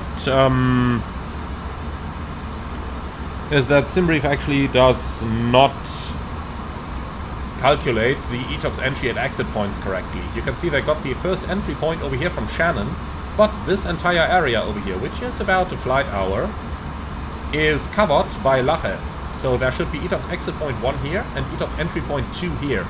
And then you fly all the way down and ETOPS exit point 2 down here. SimBrief doesn't do that at the moment. Unfortunate, but that's the way it is.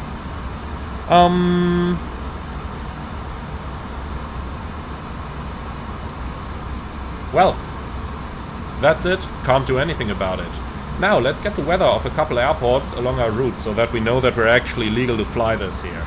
So we've got Shannon up here, then we've got Lajes down here. Over here there's Porto, which is a good en route alternate. And then as 4th airport we can just go over here and request St. John's as well. So we got Echo India November. Okay, we are on Shanwick Oceanic, we don't need to call them again. Thank you, close. So that's Shannon over here, then LPLA, LPPR, and I also want Charlie Yankee Tango. Okay, that looks good, and we'll send all 4 of them.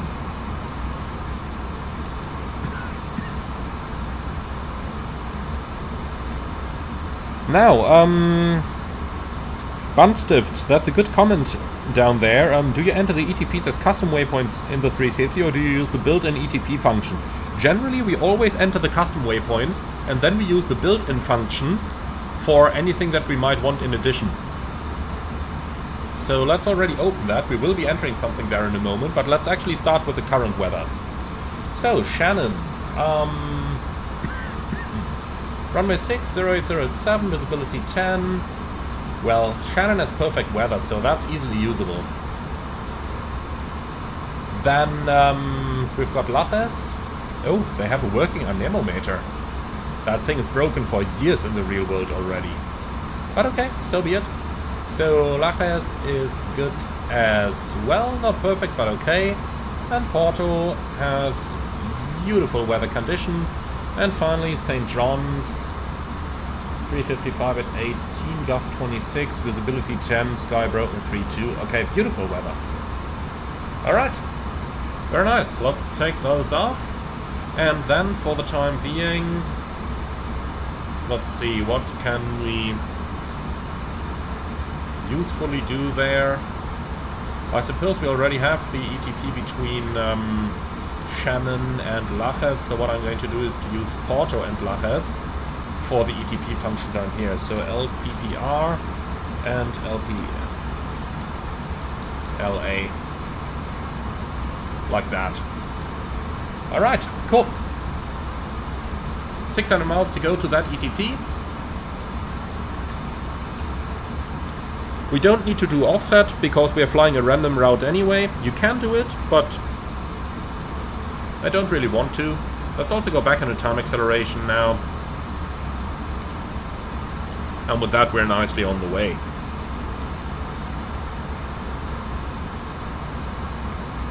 So, Konali, would you slop on any transatlantic routes that are not on the tracks? You got a small little hiccup in there. Would I slop on those routes? Yes, absolutely. But slop does not mean offset in any case. Slop means strategic lateral offset. And come on, what's up with you down there? 12395. Okay.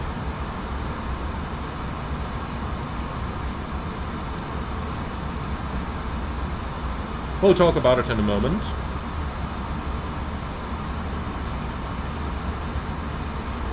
Shannon Air France 498 Heavy. Even though I don't know why they want us to talk to Shannon right now, because we're clearly in Shanwick airspace. Okay, that is Oceanic. Okay.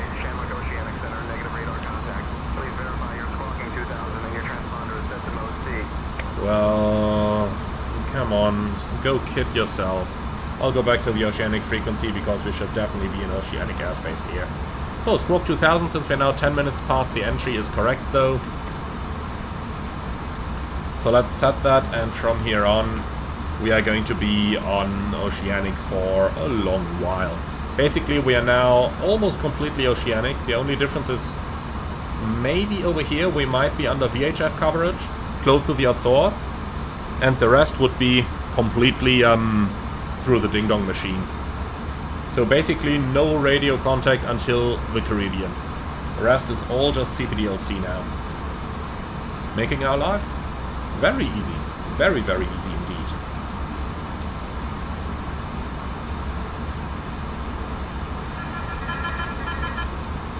Yeah, don't annoy me. We don't need to call 12395. You're annoying, ATC. What do they want? Shamrock Radio, Air France 498 Heavy.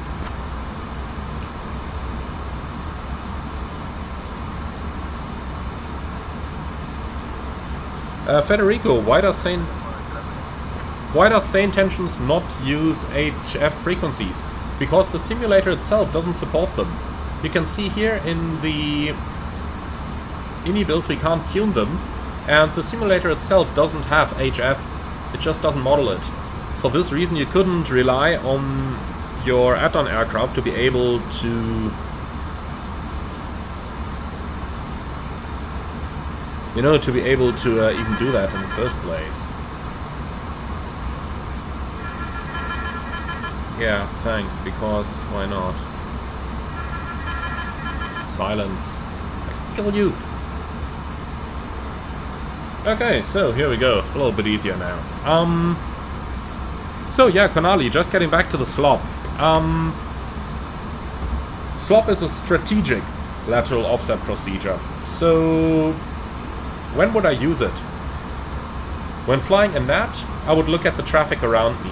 If there's traffic whom I could potentially get in a conflict with when I have to do an emergency descent or an engine failure, then I would slop to try to be to the right of him. But on a random route, you can do it, but I don't really see the sense in it. For that reason, I'm gonna go straight and remain on the center line. And Peter, the update has been submitted to Asobo, but they haven't actually made it live yet. So it's currently in the marketplace intake process. I do believe it's going to go live at the beginning of next week, so maybe Tuesday or something. Is Tuesday their standard release cycle? I really mix them up all the time. Sorry for that.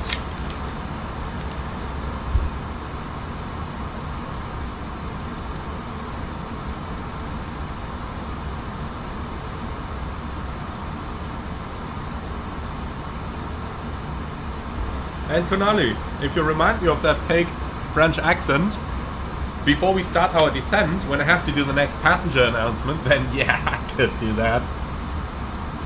Even though I'm sure there's going to be somebody on the internet who's gonna feel hurt.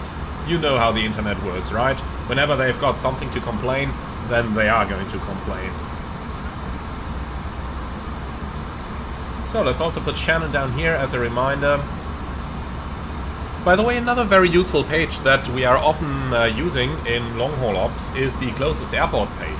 So you got that under data, then closest airports, and that one also always tells you where your next useful airports are. You can even go ahead and put one airport in there manually, so that you can go ahead and compare. Really nice feature, really nice feature.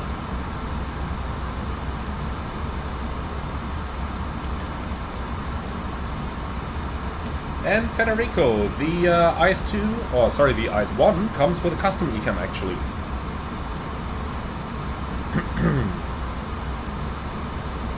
So, lots of stuff going on down there in the chat.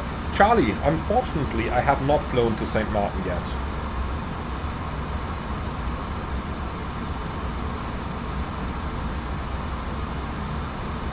So, Tornado GHG, hey from Ryanair 870 Charlie, do you know by heart from where to where this is? Oh, I absolutely don't, because those call signs change all the time. They're different every single season, so no, I have no clue where that call sign is from. Absolutely no clue.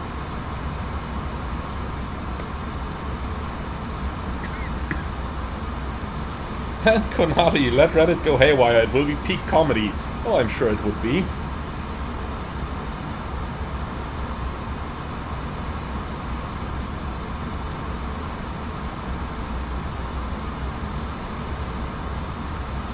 So, in regards to what's new, since someone has just asked, quite a couple of things are new. So first of all, we got the equal time point feature, then we have time markers now, and talk about equal time point, there it is. Well, no, that's the one we programmed manually, but it will come, don't worry. So, ETOPS entry point is over here, then equal time point number 1 between Shannon and Lachas is over here. So as you can see, things are already going quite quick on the first part of our route. Now, something else we can just quickly check. Optimum 360, perfect. Just perfect.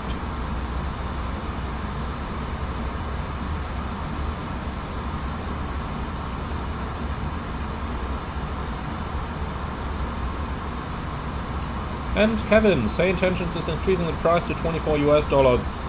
Yeah, that's because the server costs are still that high. The reason for the price that Say Intentions asked for their subscription is that the AI servers are just incredibly expensive. And, well, I suppose that's why they have to use it that way. Or rather, why they have to charge that way.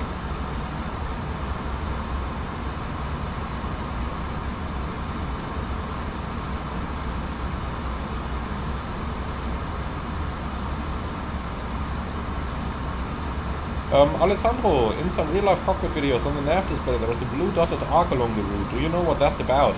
Yeah, absolutely. On newer Airbuses, 350, 380, you can draw rings around airports that have a rather large arc, and you can use those to draw the ETOPS points.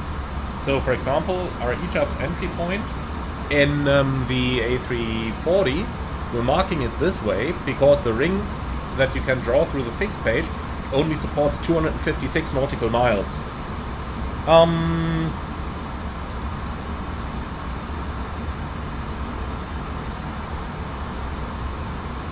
If you encounter some turbulence, turn on the seatbelt sign.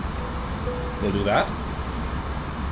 But if you've got an Airbus that can draw more than 256 miles, then you can draw your ETOPS rings like that without having to insert custom waypoints for the ETOPS entry and exit points.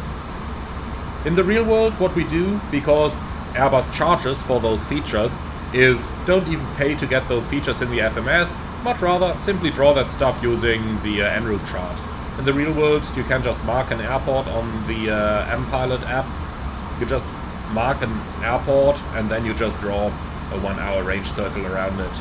That way you've got a nice depiction of your ETOPS areas on the electronic flight back and don't need it on the nav display at all. And Chris, I'm not going to count the minutes left until the arrival, but we're now 2 hours in the air, it's 8 hours flight time, that means approximately an hour and a half until the top of descent. 19565 for France 498.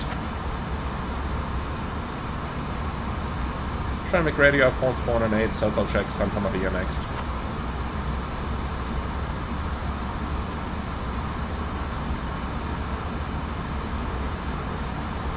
Air France 498,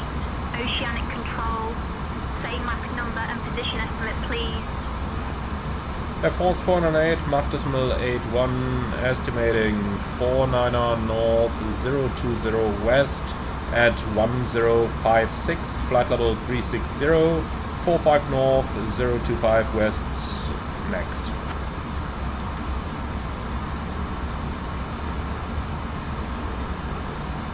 And Kakashi, my turbulence setting is medium at the moment.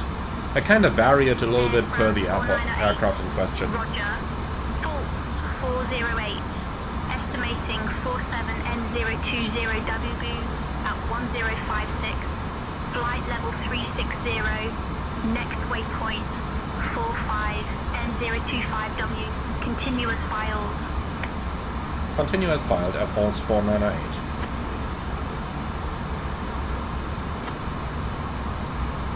Okay, so Charlie, I said a few weeks ago that one of my company's A330s can draw those arcs. What are the limits for that, and do you make use of it on the NAT? Well, it can draw 256 nautical miles, so it's basically useless. You can use it for some engine out procedures, but for anything en route, you know, just use the electronic flight bag. On here you've got many more functions available. Unfortunately, the Navigraph version over here doesn't. The Navigraph map is kind of static. In the real world, you know, you zoom in a little bit, then you select Porto over here, you get all the airport information. You hold the finger on it, then you can draw, then a menu pops up that lets you draw a ring. So, in the real world, I just use the electronic flight bag for that. I'm not using the ND for that at all. Just let the standard information be up here and use the EFB for the rest. That's much nicer.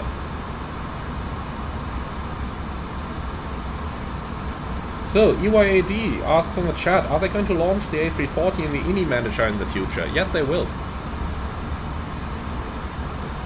Passing 45 north, 20 west. Let's see, 2 hours 3 and 44.2.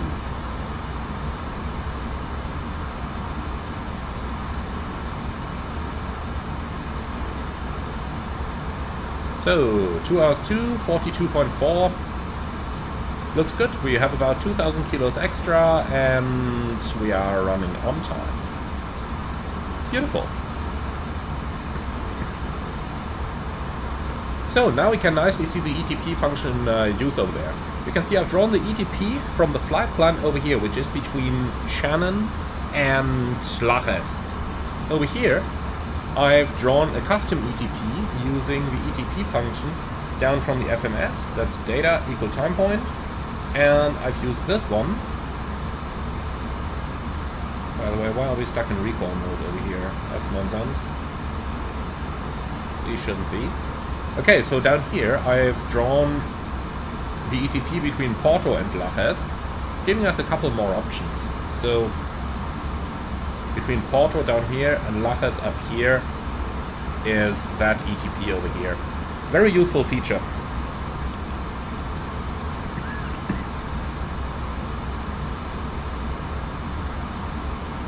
So, what do you guys think looking outside? Is it calm again? Can we turn the seatbelts back off?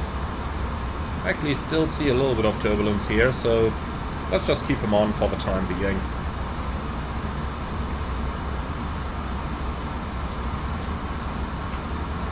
Now, Hussein Saib, what are my thoughts on this release being marketplace exclusively? I don't like it, but I can understand it. iniBuilds stated that they did this primarily because of the piracy problem. And yeah, piracy is a huge problem in flight simulation. I'm sure that from those people complaining about the airplane being marketplace exclusive, half of them are totally pissed because they don't like, you know, marketplace. The other half, however, is pissed because they can't pirate the airplane. Because marketplace currently is the only safe option for a developer if they really want to avoid their aircraft getting stolen. So yeah, personally I don't like marketplace either because the updates are so slow. I mean, the only reason why I can preview an update for you guys is because iniBuilds gave them to me directly so that I could give them a little look as a final beta test, and they gave me approval to stream them. But for anyone else, the update was finished last Thursday, submitted to Marketplace, and then it's going to come out almost a week later. I don't think that that is good. I really think that Microsoft should get that stupid problem on hand. And J380, Phoenix have avoided piracy as far as I know without using Marketplace. To a certain extent, there was a pirated copy of the Phoenix around for a while, and the problem with Phoenix is they can only do that because they are not, or because they are using software external of the flight simulator. That, however, excludes Xbox and in future PlayStation customers, and those make the majority of potential customers. So by doing that, you are missing out on the largest audience for the simulator. The immediate result of that, missing out of those, is that you have to charge much higher prices because you will only sell like half the number of copies. So yeah, Marketplace is, and piracy is an unfortunate reality. Marketplace is the only secure way around that at the moment. So, yeah, what can you do? Not a lot. Actually nothing. It's unfortunate, but it's the reality of nowadays flight simulation. I just hope that an important release like this one, being exclusive to Marketplace, is eventually going to drive so many people to complain to Microsoft and Asobo for being so slow with their updates that they're eventually going to give in and, you know, make it possible for developers to push updates directly.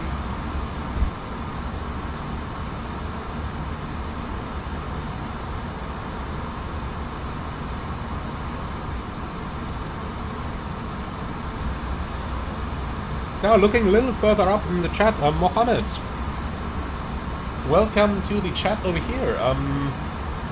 It would be fantastic if I could create a dedicated playlist for the A320. Oh, I have that. I have several of them. Just go to the playlist top of the channel. There are like 3 tutorial series for the different add-ons. And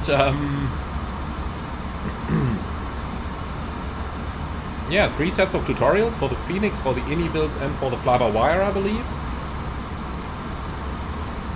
And dedicated playlists for all of them. And Max, yes, we use Lido MPilot and the corresponding chart app from Lido as well in the real world. So, I think the turbulence is over now. Let's turn the fasten seatbelt sign back to auto. Also passing the equal time point between Porto and Lajes. So let's go ahead and go to the progress page and put Lajes into here. They have 3-3 active at the moment according to the ATIS. So we'll put Lajes runway 33 in there. Where is the weather? Here it is. Yeah, Lajes runway 33. Oh, didn't mean to click it. Okay. Anyway, that's fine. Okay, so next up, we'll do an ETP between Lajes and St. John's over here. So data, ETP. We can keep Lajes down there, and then Charlie, Yankee, Romeo. Oh, Tango. All right, like that. So, 240 miles to run to that equal time point as well. Alright. Now, something that some pilots do, to go onto the fix page and then take the airport that they use, so for example, Lajes runway 33, and then draw some radials on the ND to make it a little bit more obvious visually where that airport is. So looking up here, let's see, closest airport, Lajes, bearing 195, so let's take the opposite, say 020, and what's the other one, say 030, like that, and now you can nicely visually see where that airport is on your nav display down here. So in the real world those lines are a little bit longer. I believe they are 700 something. iniBuilds only gives them 256 miles, which is a bug. But in the real world that makes it very easy to actually see where your alternate airport is, because the range of those Airbus displays is really not too great.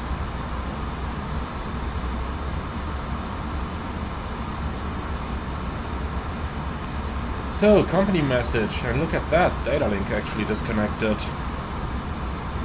Actually, talking about data link, we should deselect data up here. That's because otherwise the aircraft will try to use VHF when it shouldn't. So VHF data link.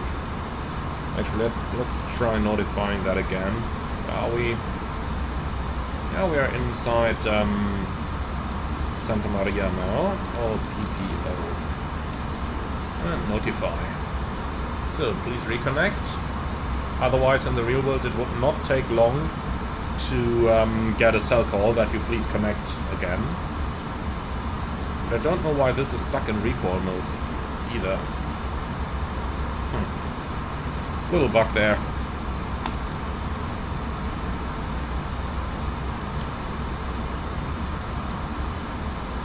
So we passed 25 west already. Let's do a very quick fuel check. So 25 west should be 39.1, and we had 40.9. So running nicely ahead on fuel, steady as well. And we crossed 29 west at, or 25 west at time 29, so 234 airborne, and that is actually on time. Beautiful.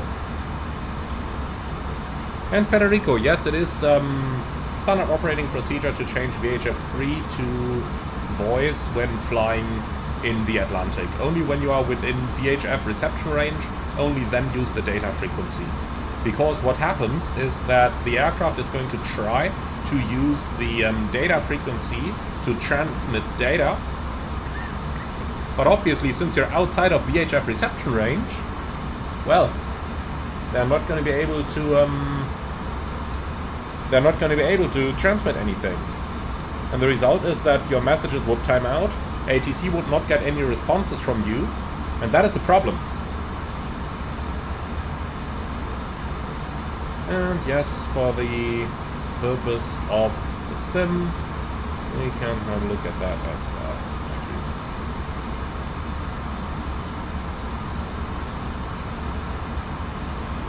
you. Okay, so Charlie, you asked a little bit earlier if we are still using plotting charts. No, we don't. We use the electronic flight bag. That thing has several position sources, so you can choose whether you want to use the FMS position, the FMS GPS position. Remember, the FMS has several position sources. So you got the FMS position, then you have the GPS position, you also have the IRS position. So several position sources that you can use down here, and therefore the EFB map is pretty fail-safe. And even if everything in the aircraft fails, you can still use the Apple location services with it. And because of all that redundancy, you don't need a plotting chart anymore.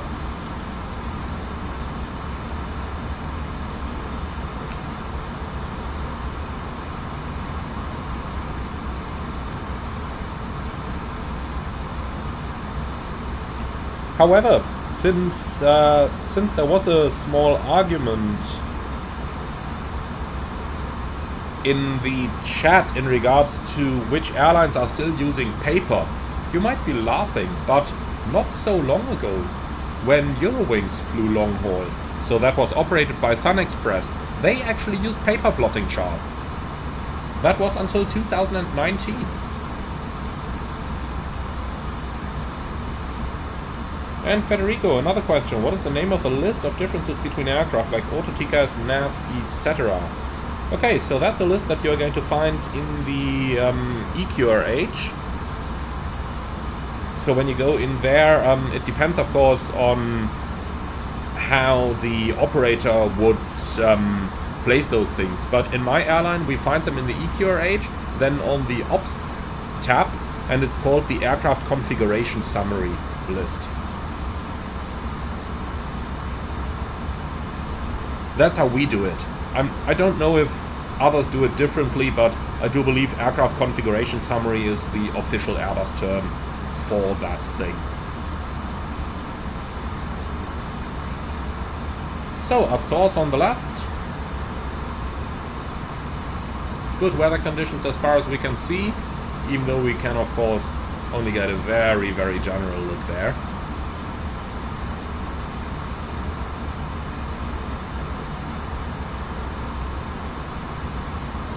So let's just go down here into the fix info, update those radials.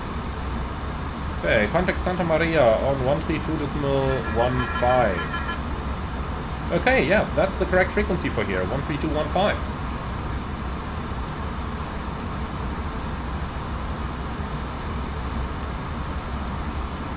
Santa Maria radar, Air France 498 Heavy, flight level 360. We are now within VHF reception range from Santa Maria, and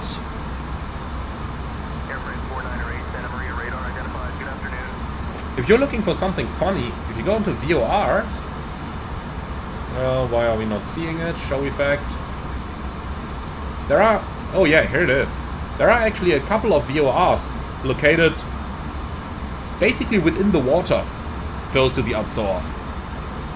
Now, you may be asking yourself, why on earth would anyone put a VOR right into the water? I mean, look at this. There's that very small island. If you zoom all the way in, you can see, yeah, there's actually an airport there. And there's a Flores VOR.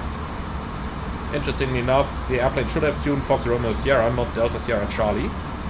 A small bug in the auto-tuning there. It would have gone for the VOR DME.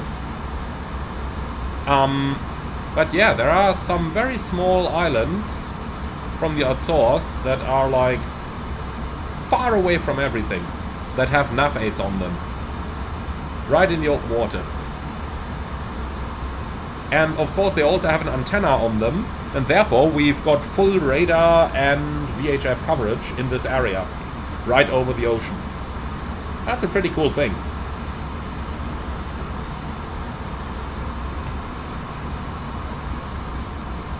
And by the way, those nav aids are really useful. Imagine completely losing your navigation systems, no GPS, and the IRSs drift away. Then you could just fly into the general direction of the Azores, tune those VORs, and they will eventually guide you in. So pretty cool to have those.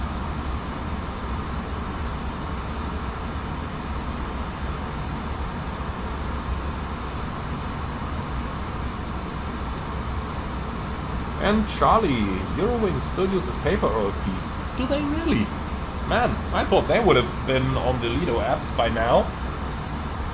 Especially since their parent company basically made them.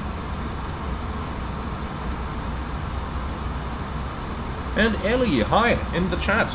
Hello Emmanuel, I just finished the APS MCC on the 737 and I want to thank you very much because your videos helped me a lot. Thank you, Ellie. Really happy to hear that. And man, enjoy that 737. I mean, I'm absolutely sure you will, but enjoy it, mate.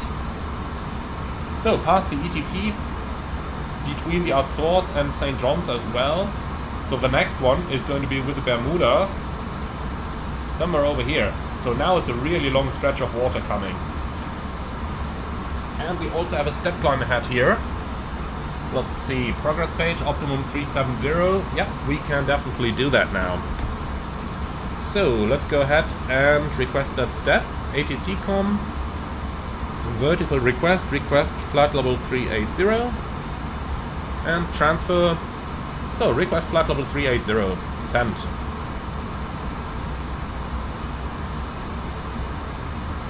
And then let's quickly go to the Asus page and just update the weather.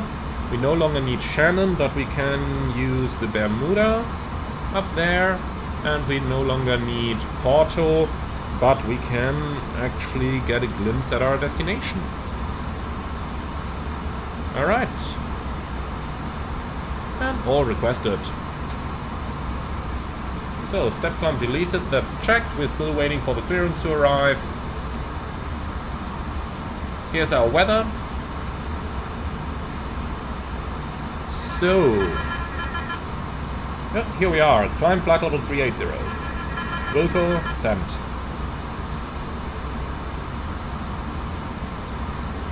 First time climb, I'll cruise flight level 380 blue. And we've passed 30 west. We'll do a fuel check here in a moment.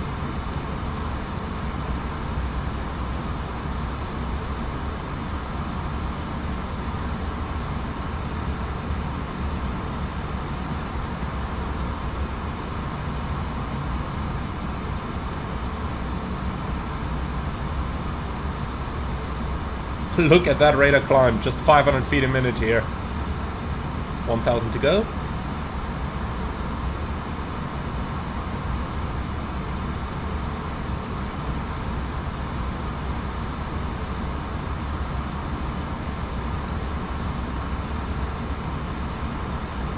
Now, Cleveland Siva, hi A330 driver, what plane do you want next in MSFS? I want an A330. I just want an A330. Mach I'll cruise, da, I'll cruise. Of course the 220 will be fine as well, and then I'm really looking forward to the 747. Really looking forward to the 747. And Julian, no, we are using 4x time acceleration.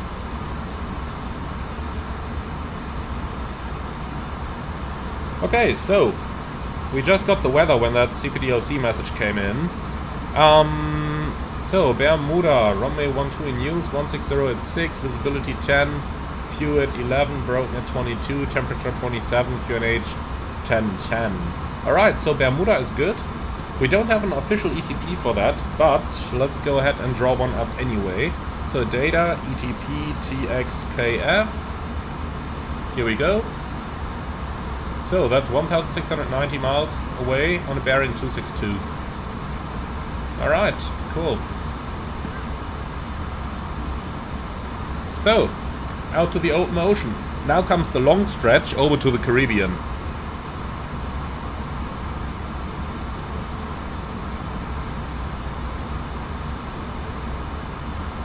And Cleveland, you're right, we have an A330 in MSFS, and it is good, don't get me wrong about that, but there are a couple of features that I would really like to see. The first of them is the Pratt & Whitney engines, because, well, Air Berlin and LTU use them, so for me as a German, those are mandatory. The same goes for the EIS-1 displays, because, well, again, Air Berlin and LTU use them. And the next point would be the support of time acceleration and the extended electronic flight bag. It would be so nice to have this EFB on the iniBuilds A330. I hope that at some point there will be a mod enabling that, but until that happens,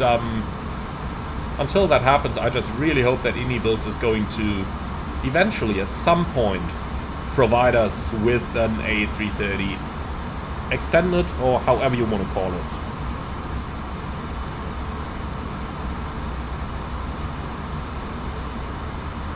And ETOPS 120, I fully agree with you. iniBuilds should make a paid add-on that turns the default A330 into an expert series. I absolutely agree.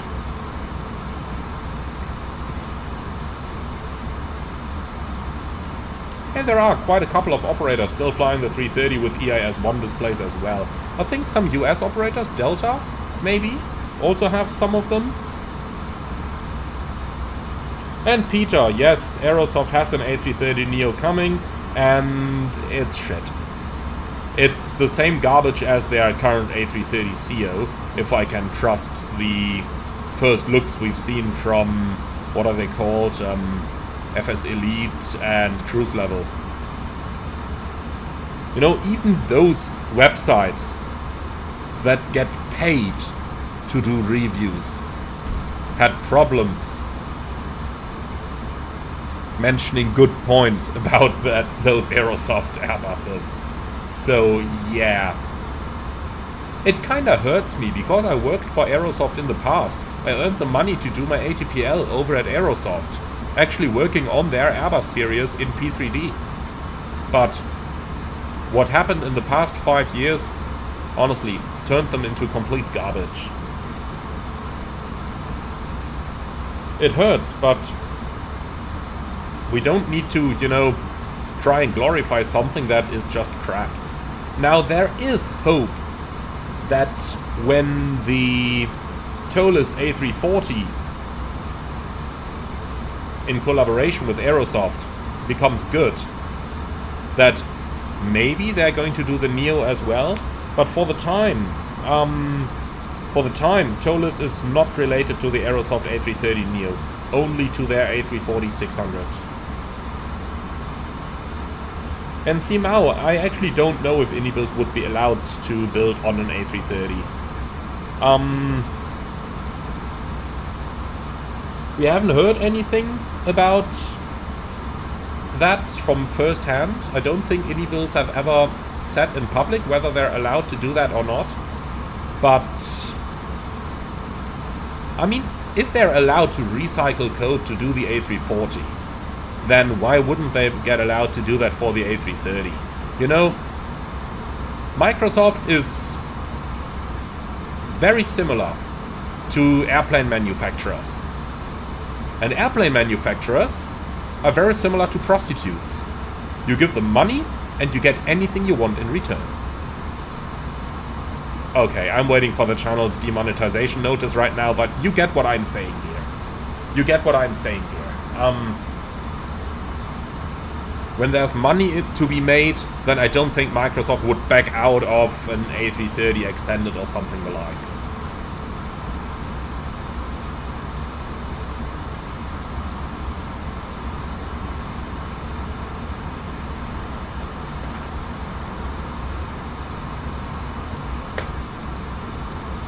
And Alessandro, yes, PMDG is working on a 747. Both the Classic and the, well, we can't call him NG, but the 400 and the Dash 8. So we know that PMDG will be doing the 747-100, 747-400 and Dash 8. And with a bit of luck, also the 200 and 300 maybe. We'll see about that. At least we haven't heard an official confirmation about that just yet. And Konali, Microsoft should just buy Boeing and implement their actual software. I'll tell you honestly, wait until the next one comes down and then the shares might fall to a level where that actually becomes possible. And Elton, I don't have any educated guesses on when Ini will release the A380. I can do non-educated guesses, and my best non-educated guess would be, we got the A340 now. I personally assume the A220 will come around Christmas, but that is again just a guess. Then, about a year and a bit ago, we also saw some hints of a TriStar, if you guys remember that. So that may still be coming at some point, and I would personally guess the 220 will come before that TriStar.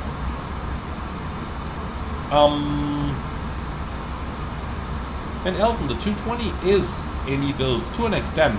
It's Synapse doing the systems, but iniBuilds doing the modeling and the sounds. So it kinda is iniBuilds.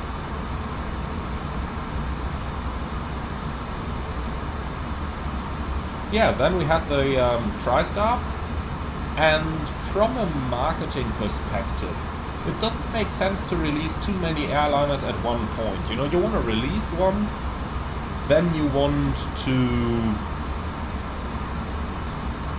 invest like half a year into updating it. Then you want to release the next one, again some time into updating it so that as many people as possible are going to buy it.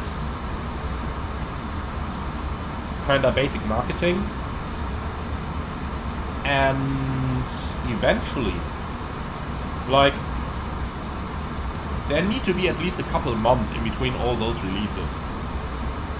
So my personal guess is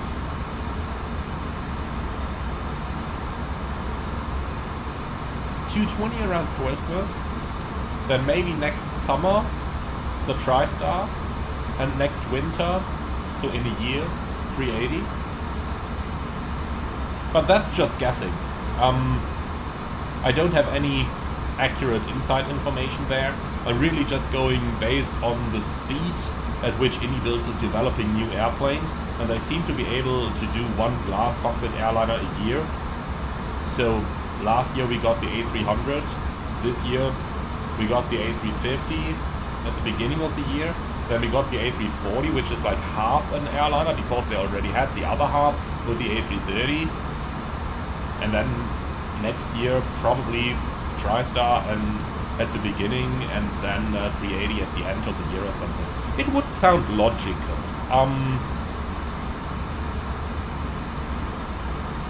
It would sound logical.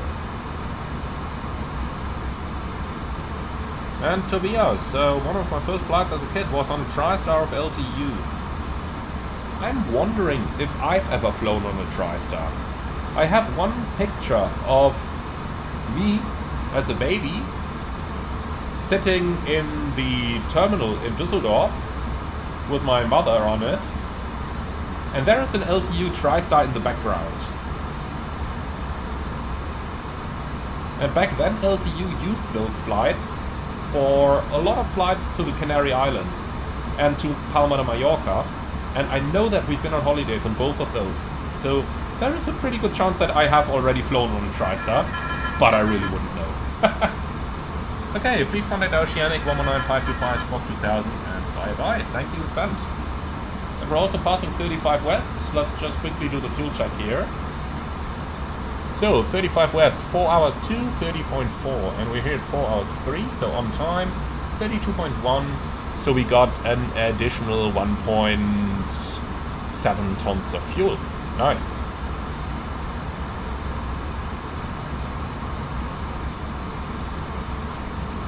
Santa Maria Radio, Air France 498, cell call check, Gander next, correction, New York next.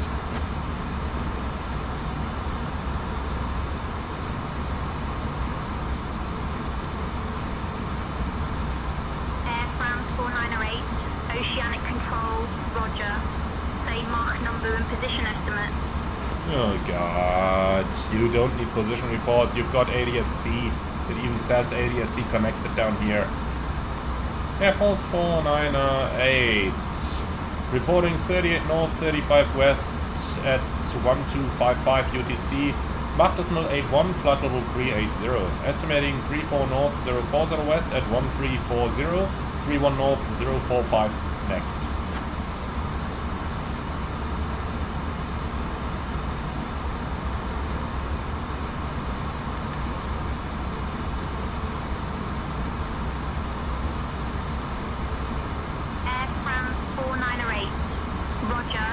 Position 38 and 035W at 1255, flight level 380, estimating 34 and 040W at 1340, next waypoint 31 and 045W, continue, as filed.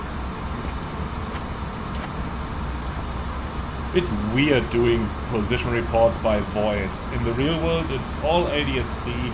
You can see ADS-C connected down there, so you wouldn't be talking. If they want to know your position, they're just going to query it from your FMS via data link. They don't even ask you about it. Okay, so the next equal time point is already coming, and that's between Lajes and the Bermudas.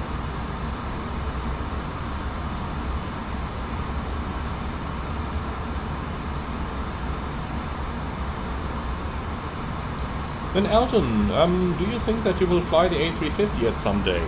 Probably. Probably. And Charlie, see you next time.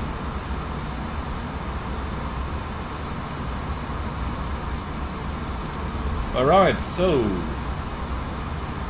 right now everything's really going smoothly, just like it should. What else could you possibly ask for? Trim tank transfer, let's see. Keeping the CG limit in place here. Okay, so let's just do a quick system check here. Oh, number 1 is burning pretty hot. Also using, well, standard fuel right now.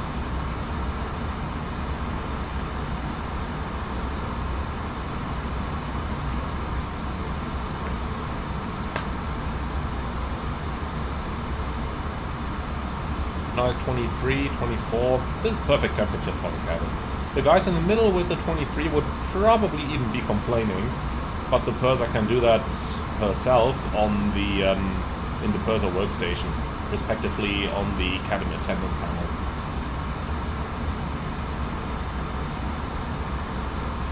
.1 used, 30.6 on board. That equals 60 tons almost. A little bit of fuel missing here. You can see. If you add that plus that, we're missing about 300 kilos of fuel. That is absolutely nothing to worry about.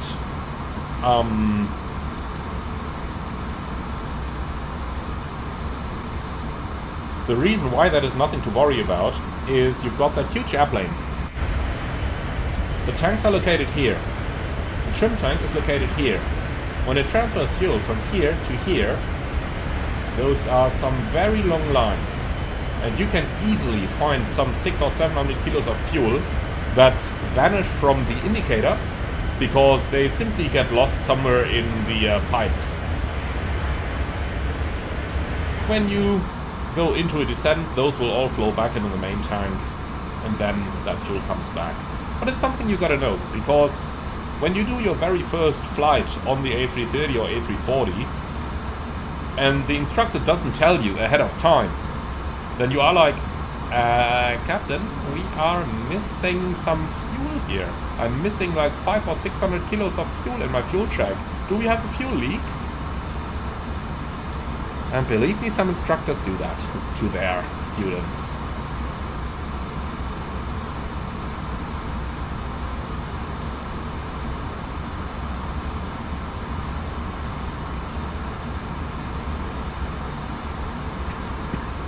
So, Alessandro, whenever you fly the A350, I noticed that you changed your logo in the thumbnail to say A350 driver. Why is that? That's because the A330 and A350 share a common type rating, so I'm legally licensed to fly the A350 already. And since I basically show the airplane that I'm flying on that logo, I kind of thought like, yeah, I can edit that because I would be allowed to fly that airplane. By the way, that should always be a maximum brightness down here.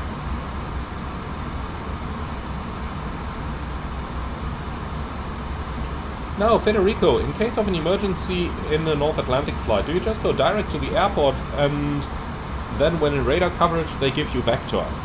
Yeah, pretty much. So let's say that we had a decompression now, or let's say that we had an engine failure now. And what we have to do is go 5 miles right off track, try and maintain the altitude as good as you can, but don't go below green dot speed. Try and maintain the altitude as good as you can until you're 5 miles offset. Then you descend below flight level 280, and that puts you out of the NUT HLA. NUT HLA is the North Atlantic high level airspace, and you want to get out of that. As soon as you're below that altitude, you can turn directly towards your alternate airport.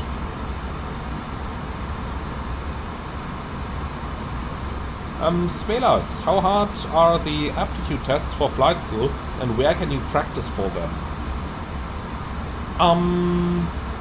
How hard are they? Honestly, not too difficult. But, of course, it depends on your personal talents.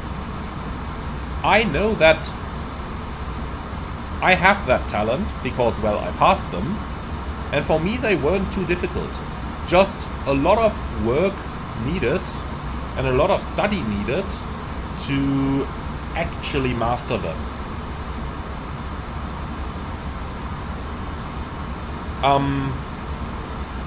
But I know that there are others who find them like really, really difficult. Alright, and we're passing the equal time point. So Bermuda TX TXKF, runway 12 is going to be our next alternate. 1,300 nautical miles away. Okay, so data, ETP, TXKF, and TNCM. Here we go. In 1,200 miles. Now, where can you study for them? That depends a lot on the type of aptitude test that you will have to do. So, assuming you are German, and assuming that you want to go to the European Flight Academy, so basically the Lufthansa Group Flight School, then you would know that you would have to do the test at the DLR, Deutsches Zentrum für Luft- und Raumfahrt. Oh yeah, gotta love those long German words. Basically, the DLR would actually give you computer-based training aids that you can use to practice for the tests. That way, you can easily practice for them and you don't need anything else. Others may be using different tests, so depending on where you intend to take the test, Google for what they're using, and then Google for preparation for that particular test. Mahdi Said Mahdi, how do we do a cell call check? That's quite easy. You are in contact with the Oceanic ATC. You would say Air France 498 cell call check, and then they are going to do the cell call. Your aircraft is going to do the buzzer, which by the way is not that infamous ding dong sound that you know from so many videos. So not this beep. You wouldn't hear that as a pilot unless you've got the HF radio turned up, which you, well, would have while you're talking to them, but normally, so while we're flying along, I would have the HF radio turned off. So this DD is actually never heard by me. But what I hear is the airplane senses it, and then it plays the buzzer, which is the same that you get, for example, for the flight deck door, or when the flight attendants are calling you. And then you see the call button flash down here on the HF panel. You click the reset button over here to reset that call, and then you are just gonna go up here and answer the cell call. Air France 498 answering cell call. And that's how we do it.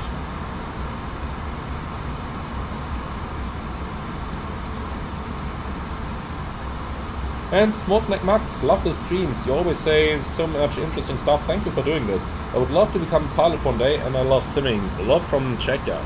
Thank you very much, Max. That's really appreciated.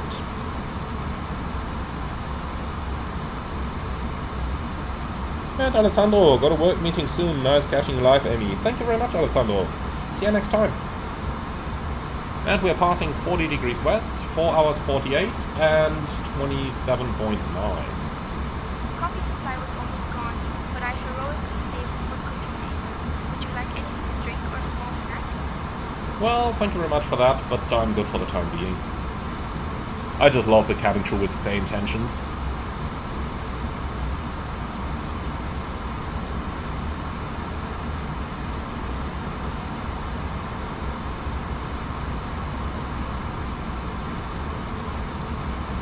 And Tobias Wieland, I did the DLR test some 30 years ago and failed it. One of the many reasons for this was math. Now I'm teaching math at a German gymnasium. Well, if you teach it in North Rhine-Westphalia, that probably doesn't mean a lot, but no, I did my A-levels in NRW, so I'm allowed to say that. But the math skills required for aviation are different than those required in school. In school there's a lot of advanced mathematics, at least comparably. In aviation it's more being able to do math in your head and general understanding of whatever those words are in English, you know, triangles and stuff.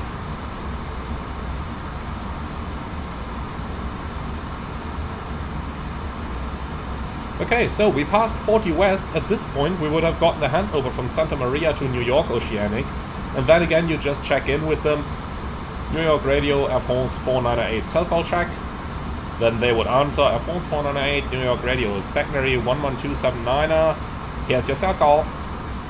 Then they do the cell call, your airplane buzzes, you answer Air France 498, secondary 11279er, cell call okay. And then they usually just answer New York Radio. And that's it. Silence for the next couple of hours.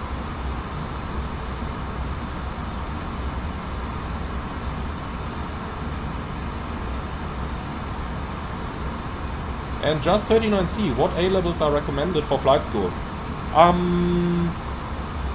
In general, you don't need any certain grades. In general, you don't even need the A-levels, because the pilot's license is, you know, like a driver's license. Anyone who's got the money to pay for the school can get one. However, airlines usually want to see A-levels, but I'm not aware of any specific grades that you need to have. However, some airlines may ask for certain grades, but most of them don't. Most of them just say, yeah, you gotta have the A-levels and that's it.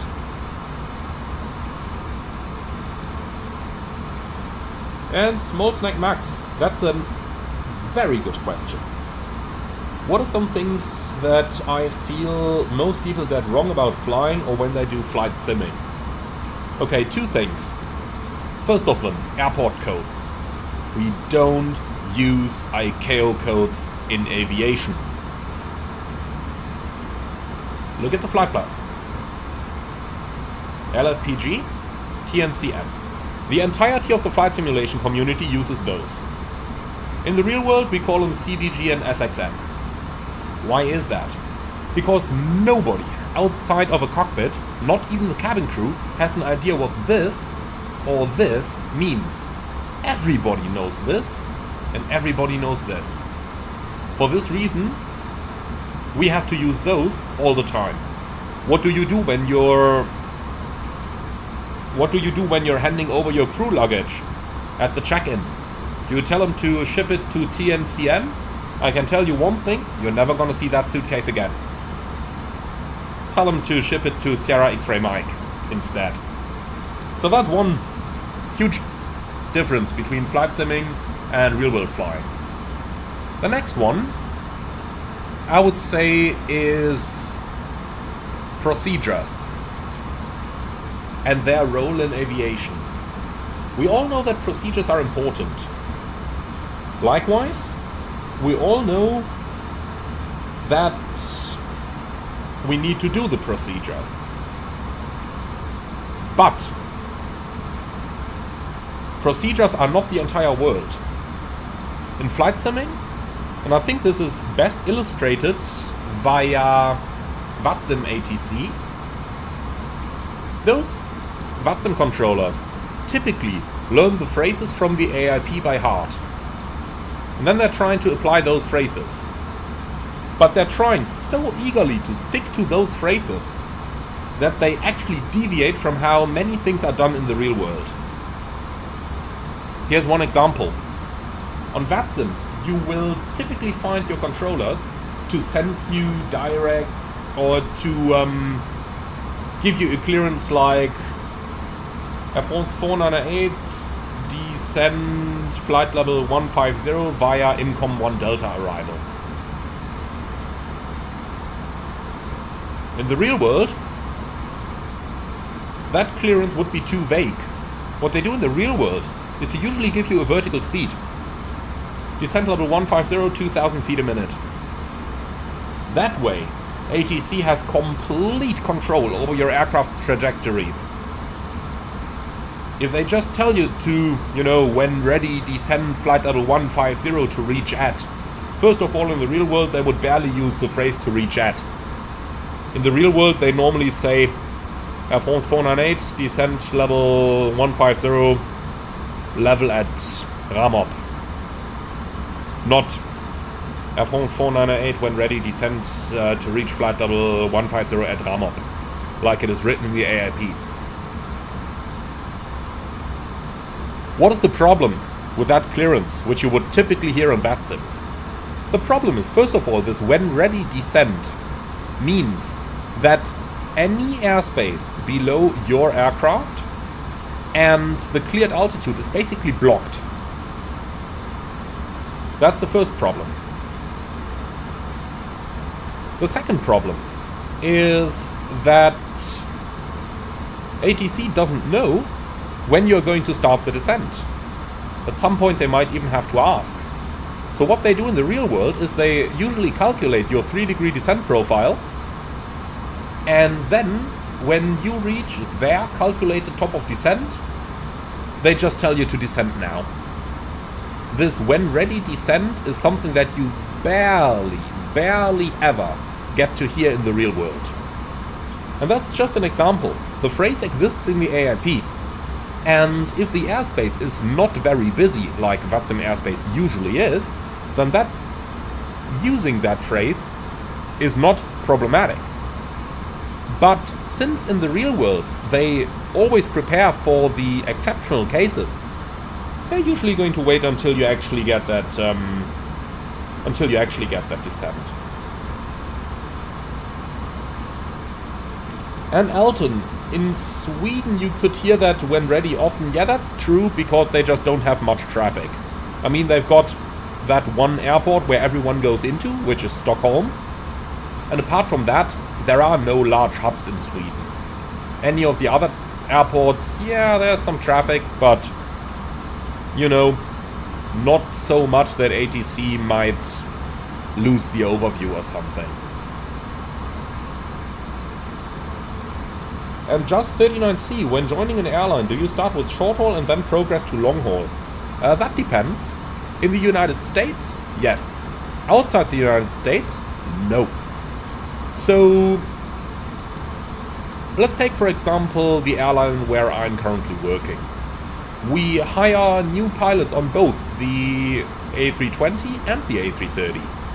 And if you've got a minimum of 1,000 hour experience, then you can apply directly to the A330. Only if you have less than 1,000 hours, you can only apply to the A320. Now let's take another airline, such as Aerologic or Emirates. In those cases, you just end up straight on a 777 or even an A380. And honestly, I don't see much of a difference between starting to fly on a wide body or a narrow body. I know that that is not exactly your question, but if you can fly an A320, then you can fly an A330.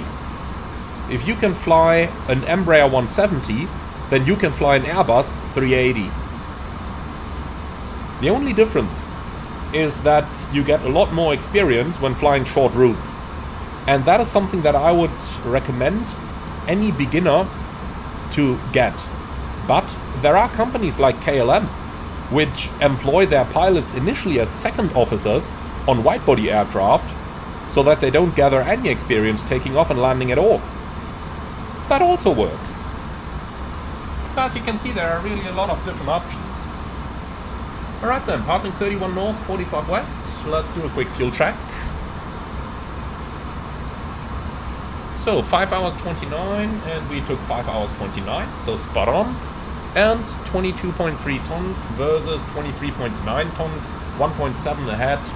Perfect. Very quick system check as well while we're on it already.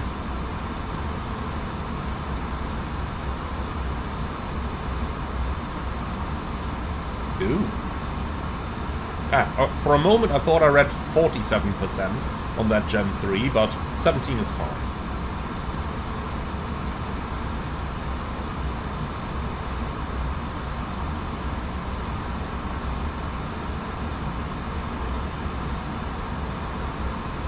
Alright, 36 plus 23.7, yep, that's roughly 60 tons, minus a bit that's stuck in the pipes, that's fine. Alright, everything good, and we keep going. So, equal time point between Lajes and St. Martin coming up.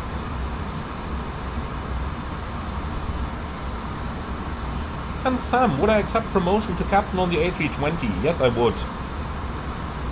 If there is one general rule in the real world, it's not to decline a promotion to captain in any decent airline.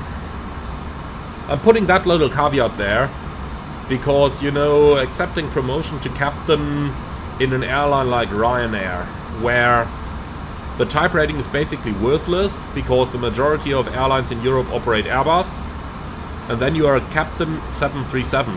Where are you gonna go? Or do you want to stay in Ryanair for the rest of your career?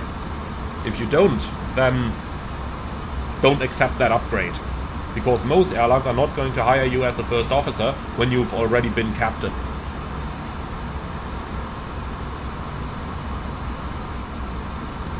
And Disay, did an Airbus aircraft ever behave in a way you did not expect in the real world? I don't think so. I don't think so. I mean, of course, there were a couple of what's it doing now moments, but those were no important things. Those were like minor things. But, you know, things like the flight controls not doing what they're supposed to, or the aircraft steering differently than I would expect it to, no.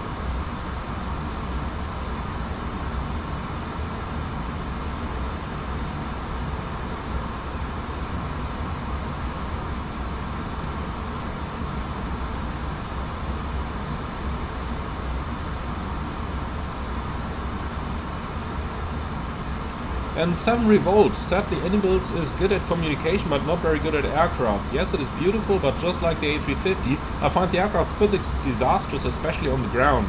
Feels like a toy without shock absorbers. Honestly, I do absolutely not agree with that. And that's for a very simple fact. Those hydraulic actuators, I suppose you are talking about the way the nose wheel steering reacts. Those hydraulic actuators, they work at like 5,000 psi on the 350, 3,000 on the 330 and 340 and most other airliners. If you take 3,000 psi to move a nose wheel, then you're probably going to bend the aircraft, but it is going to react immediately. It's not going to like it, and the structure is absolutely not going to like it. For this reason, pilots are always very careful when they operate the tiller. When I started flying the A330, I had to really get used to the way to operate the tiller, especially the part, you know, in flight simming, you go into a turn, you deflect the tiller, and then you eventually just let go. That is what 99% of the flight simmers do when they want the airplane to go straight. You're in a turn, you just let go. I did that in the real world. Believe me, I did not like what happened. The instructor did not like what happened, and the cabin crew especially did not like what happened. In the real world, you gotta return that tiller to the center position carefully, because if you don't, then the aircraft reacts so incredibly strong. That is the problem. That is really a problem. So we've overflown the equal time point, so let's continue to St. Martin now. 1,100 miles to run, and then we are already at our destination. Now, Sam, am I afraid of autonomous aircraft taking over in the closer future? No, absolutely not. Let's take a look at the marvel of artificial intelligence, ChatGPT. I know, there's probably better, but ChatGPT, I believe, is the best example of what AI is capable right now. Take a topic where you are like a specialist in. So for my case, that would, for example, be aviation, the A330. Ask it a specialist question. I'm pretty sure you will quickly recognize that ChatGPT is not almighty and that it has very, very clear limits. Now take something as complex as aviation. And I'm not talking about your standard IFR A to B flight. I'm talking about the non-normals. The situations where you really need to react. Is AI capable of doing anything even remotely close right now? Not at all. Absolutely not at all. And for that reason, I'm really not afraid. What Boeing is working on right now is to eliminate the need for the cruise relief pilot on long-haul flights. So basically what they want to achieve is a certification where you need 2 pilots for takeoffs and landings, and then you've got only 1 pilot in the flight deck in cruise only. That's probably going to take 10 years from now. To get a certification to do that for takeoff and landing, it's going to take another 10 years. By that time we're 20 years from now, earliest. And at that point, we might eventually start seeing someone actually going for an autonomous cruise flight. That's going to be another 10 years. And before anyone is actually able to remove a pilot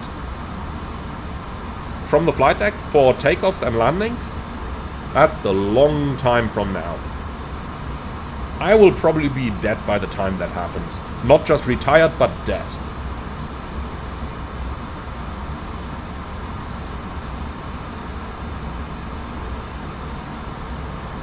And Hansen Powell, I know nothing more about the A380 that I would be allowed to talk about than what is publicly known at the moment. And Elton, the first officer, is absolutely allowed to taxi. Depending on the airline rules, of course. Some airlines don't allow their first officers to taxi, but most airlines that I know, or let's put it that way, most German airlines allow it.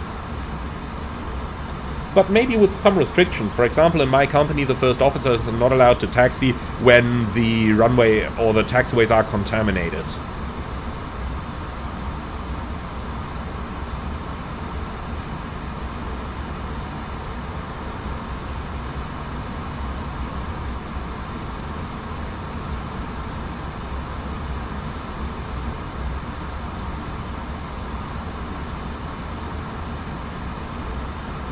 And Simao, yes, absolutely. Look at what happened during takeoff when Say Intentions repeated the same thing 3 times.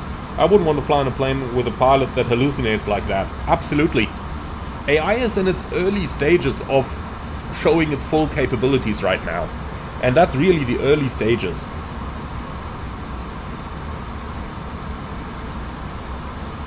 And Geronimo, regarding the headsets, do you recommend buying good headsets with good active noise compression like Bose A330 or David Clark, or the ones provided on the A320 on top of the ear are enough? Well, that depends on the company. In my current airline, we don't need to buy our own headsets. Indeed, we would not even be allowed to use them if we had some. My company provides us with Bose A20, which are standard equipment on all of our aircraft. And yes, we also got disinfection wipes, because obviously we have to share them with our colleagues. So yeah. We don't need to buy any at all. I would say wait until you know which airline you will be working for, and then see what they have. For example, Ryanair has complete crap headsets from Dollarama. I mean, really.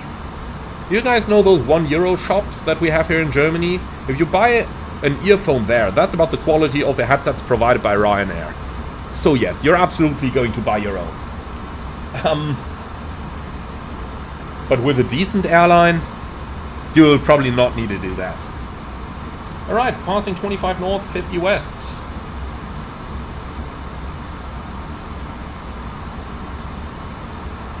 Or 28 north, 50 west. 6 hours 10, 18.6. And we got 6 hours 10, 20.1.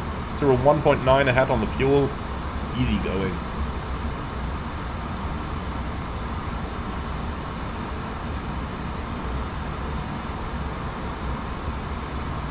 And Chris, what's my favorite standard European livery? Very good question. Very good question. I don't think I have any.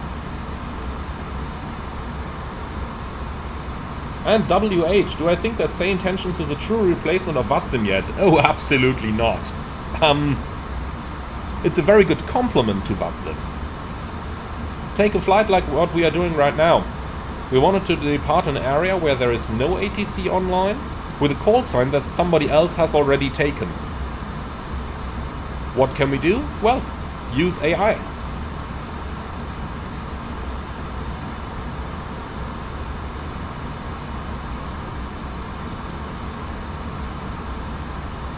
And Matos, do I taxi a lot in real life? Yeah, absolutely. And Michael Underwood, what is my favorite American airline? Well, my main connection to American airlines, and I don't mean that particular company, I mean airlines from America in general, my main point of connection is that they don't offer group tickets with baggage that's already paid for. So whenever we have to proceed with US airlines, we always have to pay our own luggage at the counter. So I'm afraid I do not have a favorite US airline, because they all have that problem.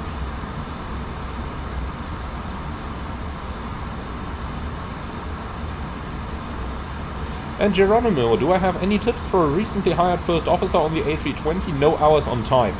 Oh yeah. I do assume that since you're watching a flight sim video, you are into flight simming. So my main tip is take that Phoenix A320, or the flight sim labs, whichever you like, but take a study level A320 aircraft and run the SOP as often as you can. Do as many short flights, with that I mean like 30-minute hops, where you get to do the entire SOP as often as you can, because you want to build up that experience. And I am not sure if I can call it the muscle memory, but you want those procedures to become second nature. You don't want to have to think about the procedures when you're doing them. That way you have more mental resources available to trap errors and to think about other things. And I don't mean the cabin crew.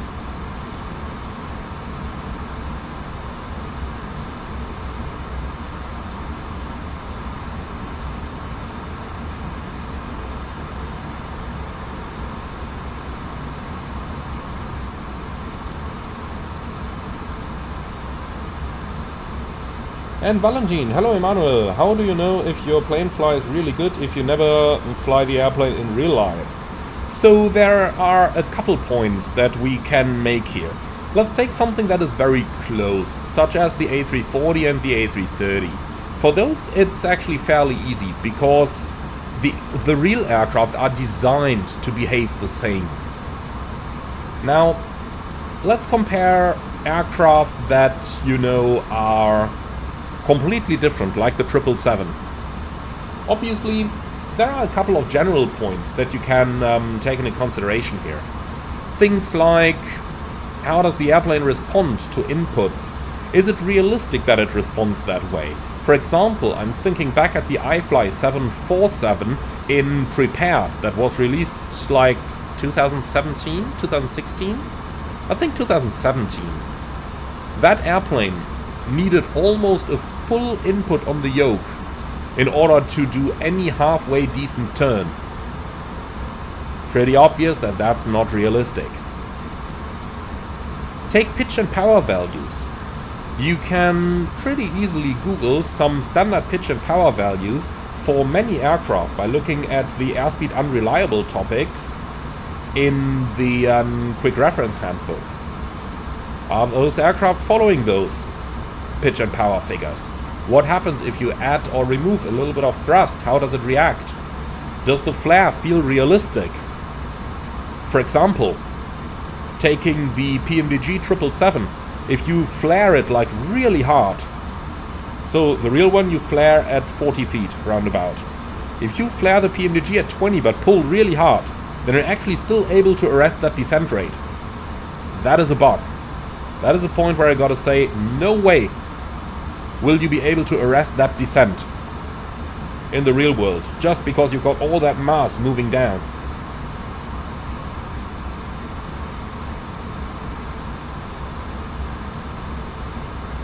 And Geronimo, just got hired for Wizz Air, but I do not have a PC powerful enough. That's why I'm watching your content. Okay, is your computer able to run like any simulator that has a decent A320 add-on? Like, can you do the old Prepared from Lockheed Martin? Like Prepared version 4 or something the likes? And then use the FS Labs A320 for that? Basically anything that has a high level of system simulation. If that doesn't do, or if you can't do that, then my best advice would be to study the SOP as much as you can, you know, using your paper mock-up, getting yourself familiar with the briefings and everything. So basically try to work as much ahead as you can.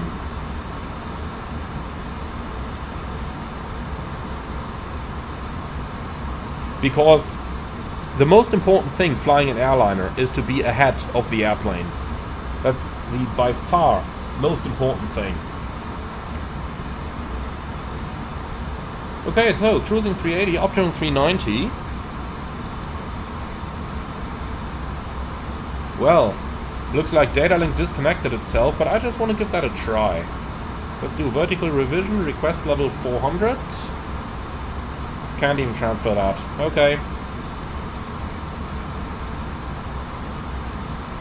Alright, then we gotta do it by voice. Air Force 498, request climb flight level 400.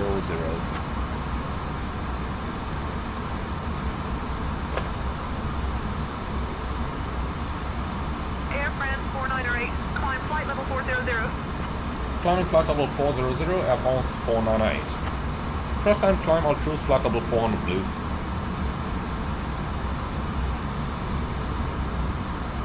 And Riley, how long until we land in St. Martin?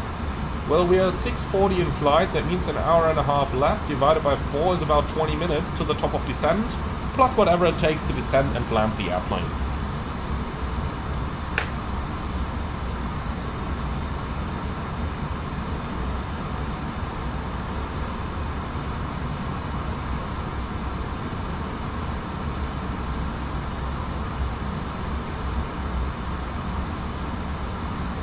And Federico, in case of the emergency we talked about earlier, would you go to the emergency page on the CPDLC or straight to voice? Oh, I would absolutely use CPDLC. Because it avoids a lot of the potential for error that you could otherwise encounter. So I would absolutely go for CPDLC.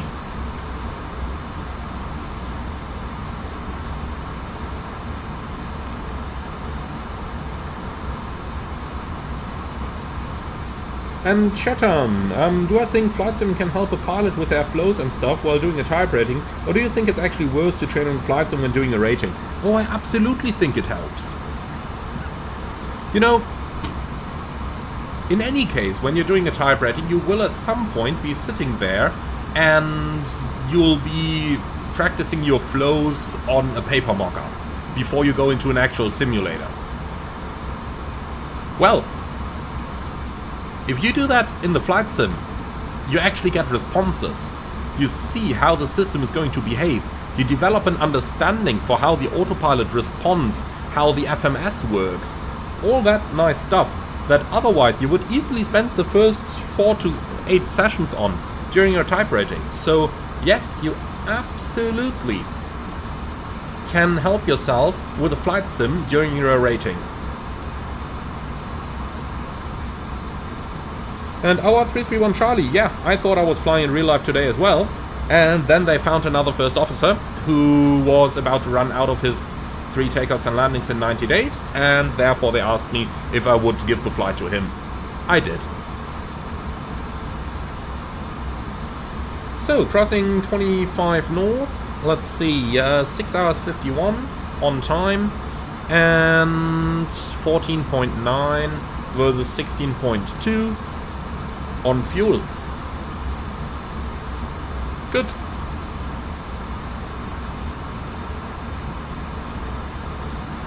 And Philip, is it important after you do the frozen ATPL to get advanced UPRT and APS MCC course?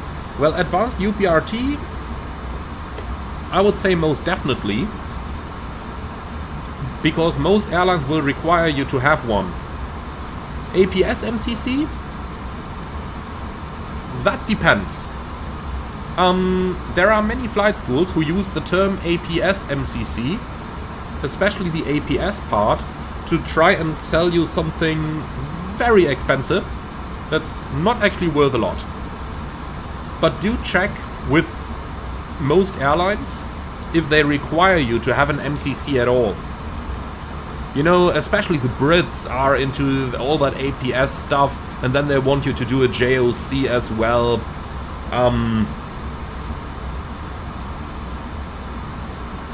British aviation culture goes into those directions, but flight schools absolutely use it to get as much money from you as they possibly can.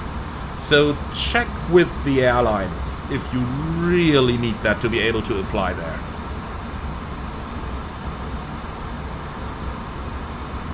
And Elias, yes, that APS MCC is very Ryanair specific, it is indeed, and costs a ton of money.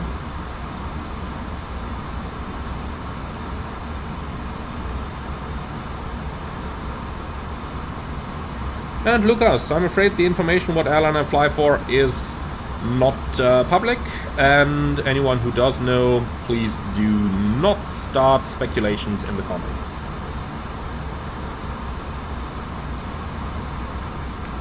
And Partiv, yes, in order to be able to go on the A330, I had to go there as a first officer.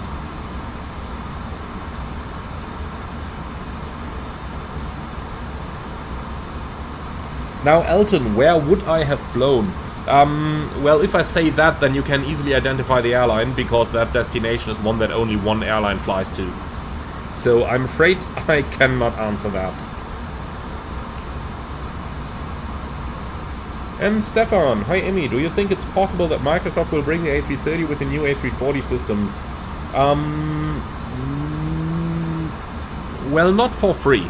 I think that it is very possible that iniBuilds may release an expansion pack with those enhancements. I think that is very possible, even though not officially commented on, as far as I'm aware. But it would make sense in my opinion. But I think in any case we can say that it's not going to come for free.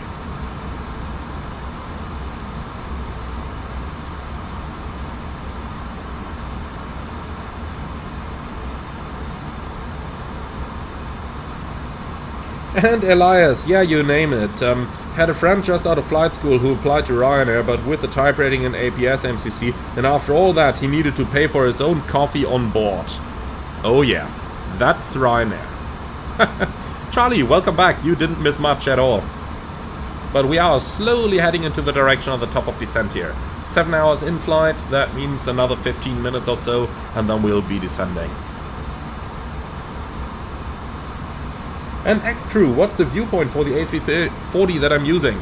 Well, basically I take the standard, which is this. I've slightly modified it.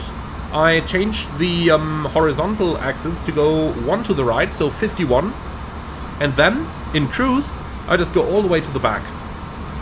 The seat is made so that it blocks my view. And this, just shy of the aft part of the pedestal here, this is usually where my seat is in the real world as well, in cruise. So that's the point of view that I'm using here. And Spilas, what's my best advice for a new student at flight school? If you're into flight simulation, which I assume you are since you are here in my video or in my live stream, if you're into flight simulation, then take your sim and take a practical look at what you are discussing in flight school. For me it was much easier to learn when I saw everything that was happening. You know, as an example, take those questions from instrument theory. How is the radial going to react when you see the following things on your instrumentation? You know, you do that 3 times in Flight Simulator, and then you're completely proficient at like 30 different ATPL questions. Takes you 10 minutes. If you try to learn that by looking at the pictures in those manuals, that can take you hours to get right. But if everything moves in front of you, a couple of minutes, then you completely understand that instrument. And Stefan, offset does not work in 1.01 just yet, but they are working on it.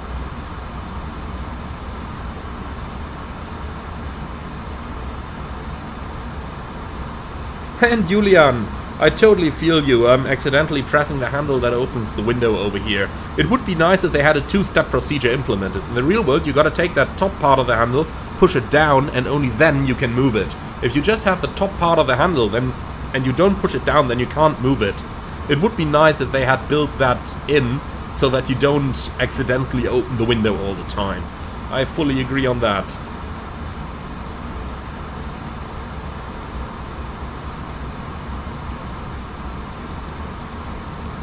Oh, look at that. Any German will be able to relate. The Feierabend banana is coming. And we've just passed the ETOPS exit point, so we are now within 1 hour from land again. Very easy. Seashrew, could I share what my path of becoming a first officer for Ryanair looked like?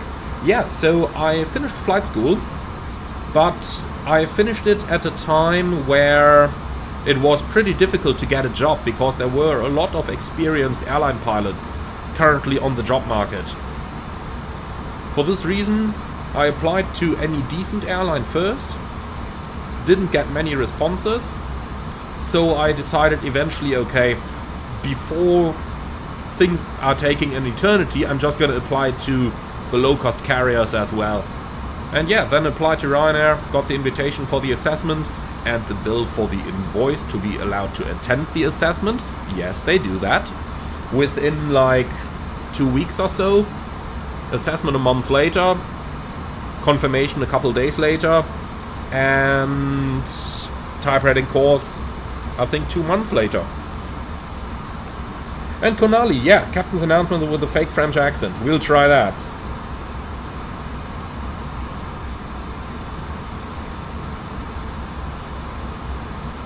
And Spelas, I wouldn't recommend to start learning an airliner just yet in flight school. Much rather start learning the topics that you'll need for the theoretical exam. Because that's probably the hardest that you have in all of your flight school times. So we've left the North Atlantic. Data is back on. True North is off. And we are not offsetting here. And that's it.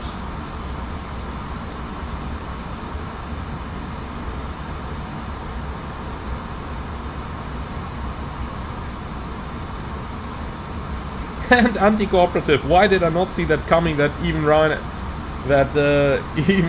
charges for everything. Oh yeah. And Lucas, do I always stay behind my PC when flying long routes? No, not at all. When live streaming, of course, yes, but when I'm doing those long hauls that I usually post like every other day on the channel, then I take off. And if it's an airplane that cannot do time acceleration, then I'll either go to work and fly a short haul. Yes, we do fly short hauls on wide bodies occasionally. Or I go to sleep and then come back and land when I'm back.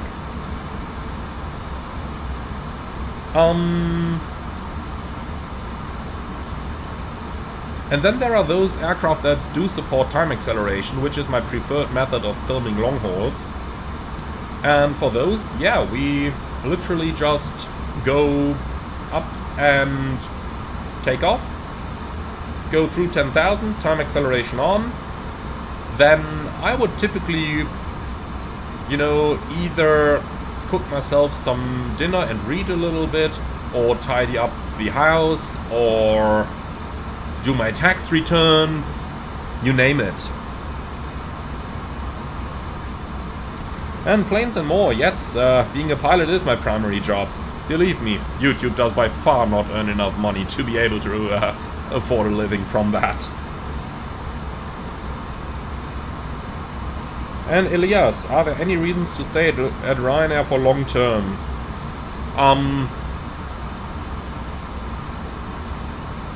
Well, you know, there are people who like to get fucked in the ass, and if you particularly enjoy that, then maybe Ryanair is for you.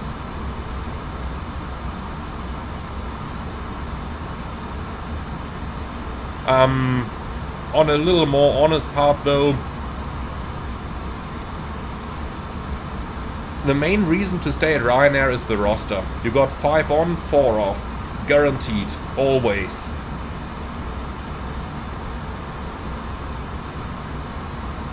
And that is worth a lot. That's really worth a lot, that roster.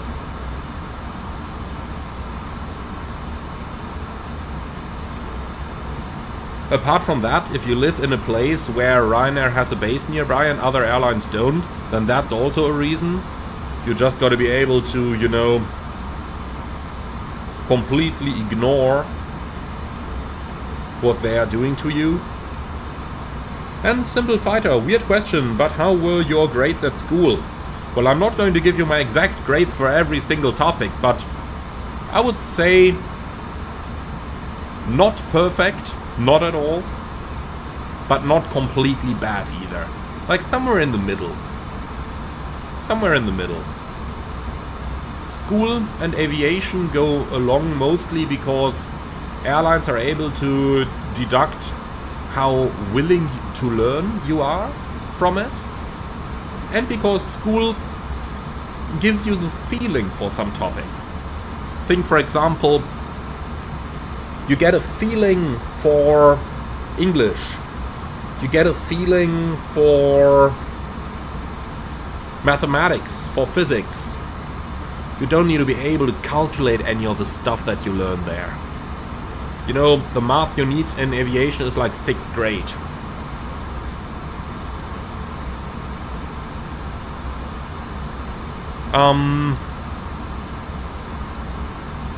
Yeah, but that's mostly it, really. That is mostly it.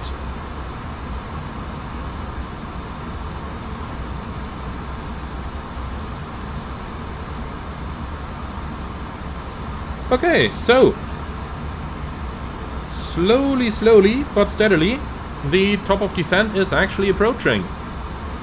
How about we go ahead and do something?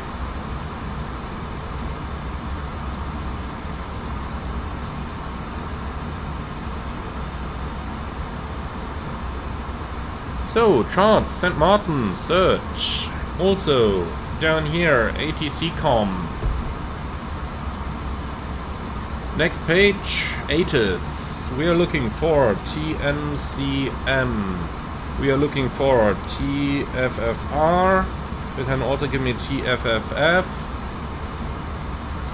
And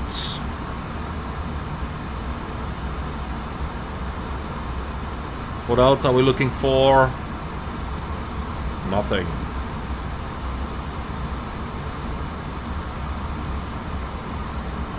Okay, it wants something, well then give me some fun as well. Alright, so let's send all those requests.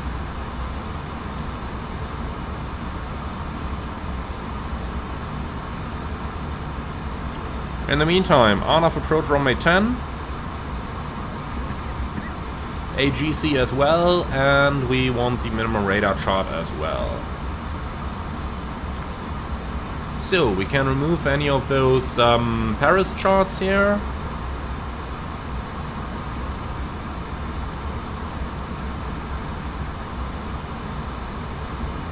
So give me that chart, please. Thank you.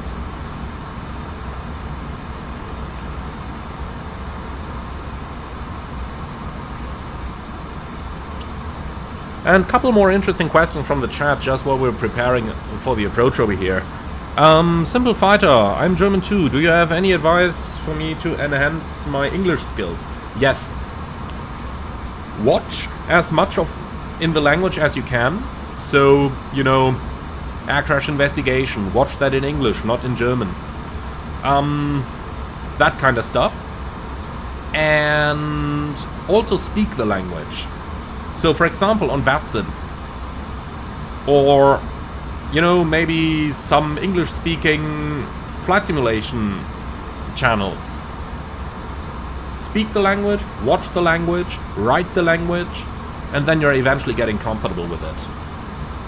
Okay, so let's now have a look into the arrival. We're coming in from Trunky via Otmot towards Avaki. Let's see that on the plan pages.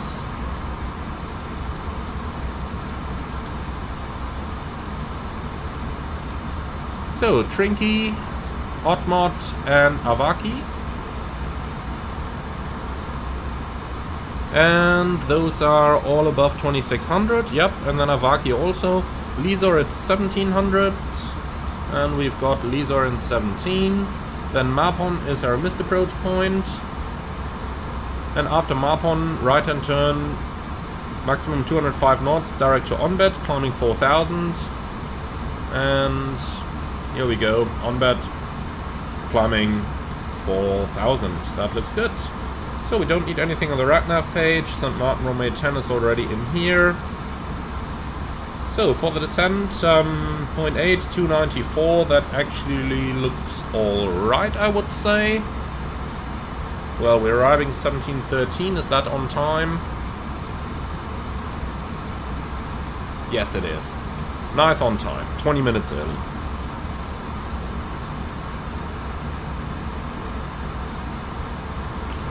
Okay, so we'll keep the descent speed where it is. Now let's go for the weather. Princess Juliana, ATIS, information Papa at 1700 UTC. Arriving and departing runway 10, wind 100 at 10, visibility 10, sky conditions few at 2000, temperature 31, altimeter 2991. Temporary tower operations may experience limited capability today. Military aircraft conducting operations in the vicinity expect increased activity. Advise on-course heading altitude and if flight following is requested. Read back all runway and hold short instructions. Advise you have info Papa. Okay, perfect. So 100 at 10, 31 degrees, 2991.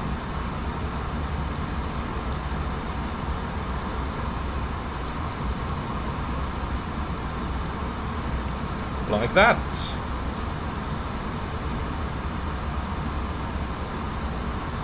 So the minimum is 700 feet, which is an LNAV only minimum.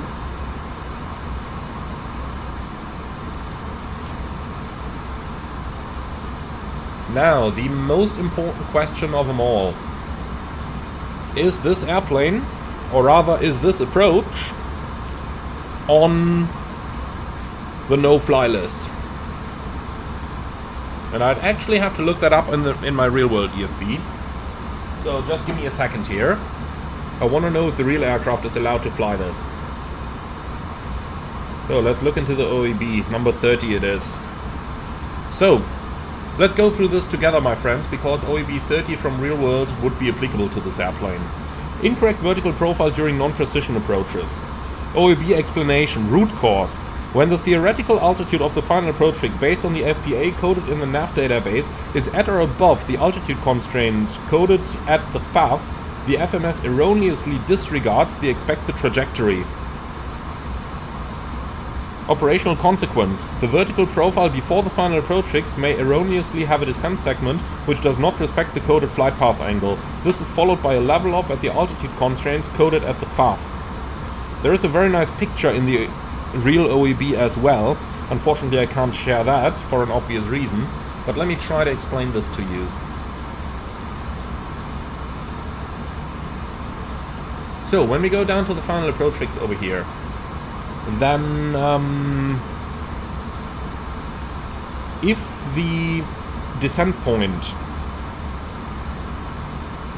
or rather if the final approach fix, in our case that is Lizor, over here marked with the F, Lizor in 1700, if that one has an altitude constraint attached to it, and we can see it has over here 1700 plus, then the FMS erroneously disregards the expected trajectory. So, since our descent point over here is not on the path and Lizor has an altitude restriction, what would happen is after Avaki at 2600 the plane would descend to 1700, fly level, and only then intercept the profile. That is incorrect. And that is exactly how this is coded. For this reason, we cannot fly this approach using final approach FMS guidance. We have to fly it using FPA guidance. Okay, and with that, we now know that we are not going to be allowed to fly this approach using final approach mode guidance. So what are we going to do? Well, we'll be using FPA mode on final. So we'll be switching over to FPA and we'll be using that. Easy, isn't it? Alright, cool. So we now have that one in mind. Good. Then let's continue with our setup. 4.1 is the MSA, 4,000 missed approach altitude. That means we'll do an engine out acceleration at 4,000. So fuel prediction, 48 minutes extra, which is quite a lot, but that is because we were carrying ETOPS fuel in the first place.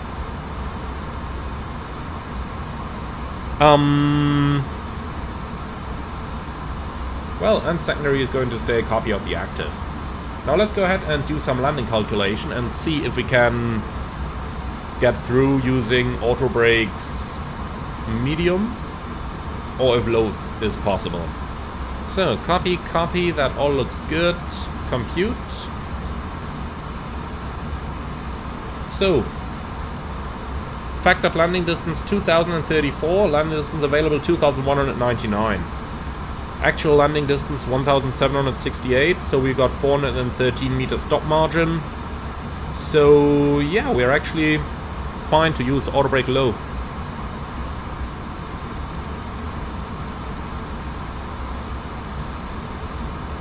Okay, cool. So that's done. We need anything else? Not really. Alright, good. So then, let's go for the approach briefing.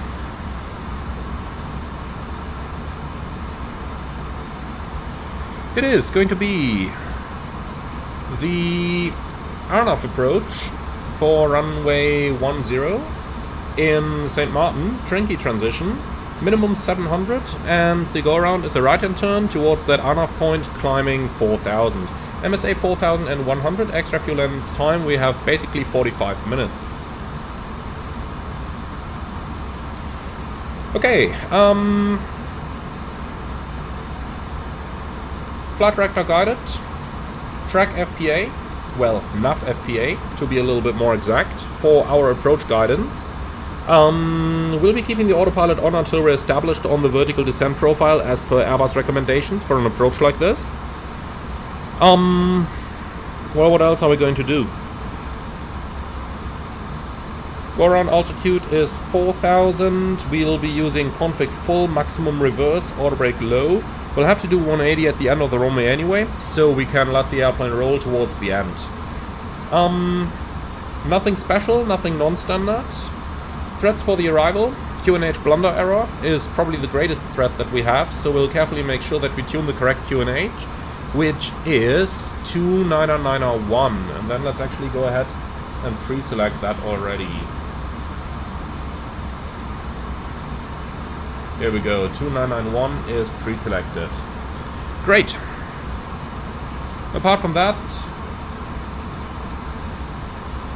the terrain is a little bit of a threat, of course. For that we are going to be using the terrain display. And for fuck's sake, why is my simulator frozen? So here is something that I noticed recently. You can see my simulator is frozen right now. I'm fairly sure it will recover, but it might take a minute or two. And in case it would not recover, we can just use autosave from the Airbus 340 and just resume the flight anyway. But let's not assume that that's going to happen for the time. What happened that caused this? I opened the Say Intentions AI window. And I don't know why, and I did talk about this bug with the guys from Say Intentions already. They can't explain it either. But for some reason, if you didn't touch that window for a long time, at some point, it just, you know, you open it, the sim freezes for a minute or two. Nobody knows why. But just wait for it. You can kind of see the clock down there. You can see that the seconds are currently stuck. Wait for it. When the sim continues, you will notice that the time has actually continued while the airplane has been frozen in position. This is a really strange issue. I've got no idea why that's happening. So yeah, might take a minute or two. Might as well use that time to make a French PA, huh? Konali, you still here? Let me know down in the comments below. If you're still here. In any case, we're going to give it a try. So...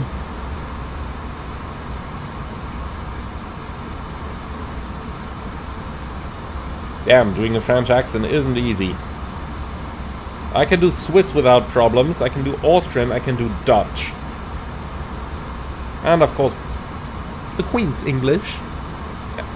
And the US English. But, so, Konali's still here. Awesome.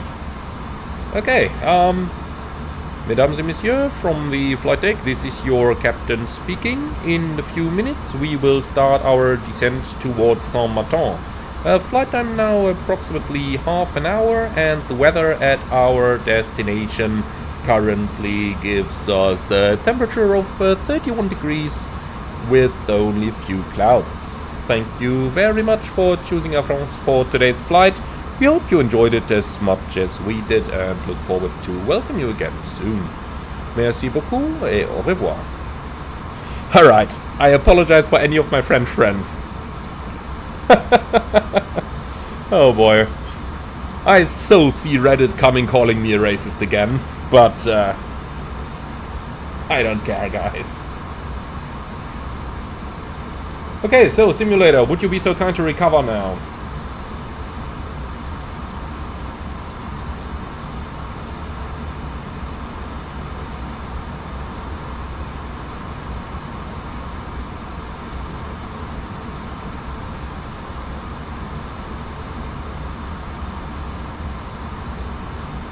So, here we go. Simulator is working again. See? I told you that it is going to come back. And Lucas de Munter. No, I can't really speak Dutch, but I can do the accent for a bit. At the time when I've flown for Ryanair, there were a lot of Dutch pilots at my home base.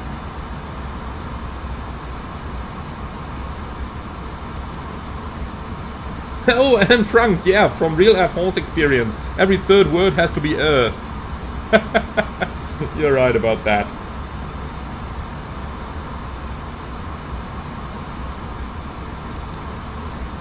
And Lucas, I can understand a little bit when I'm reading Dutch, like, can you dit lezen? Yeah, but Dutch and German are so similar, that's the only reason. Okay guys, so...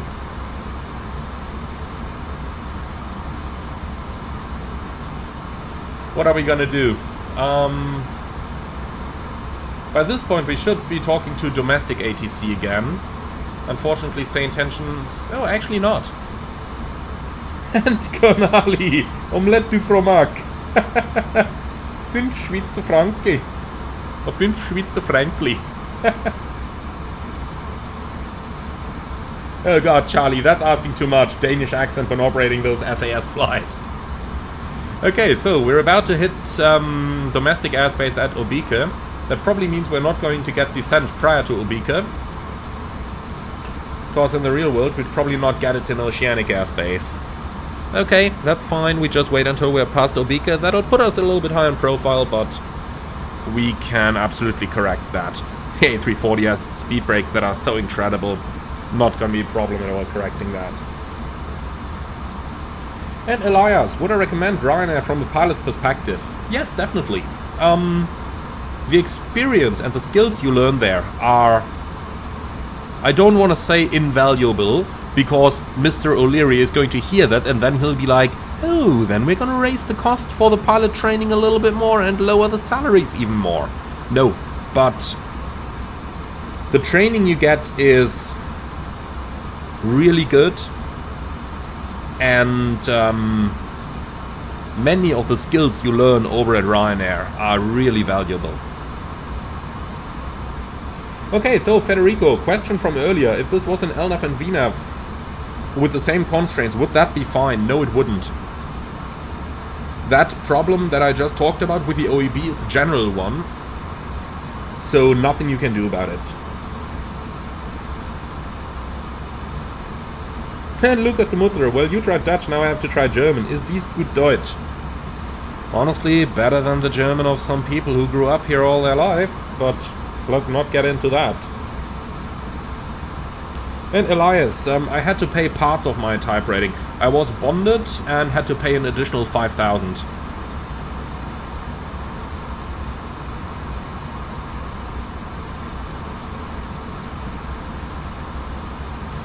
Gooby, I'm forever thankful for all the information you've put on your YouTube channel. Thanks for all the things you've taught us, Amy.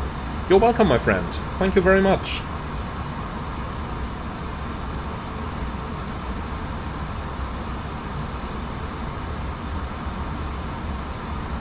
And whoever asked for a Russian accent up there, Bliat Durak. Not gonna get that.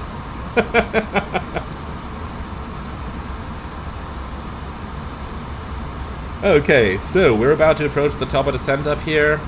In the real world, I would expect the handover immediately over Obike.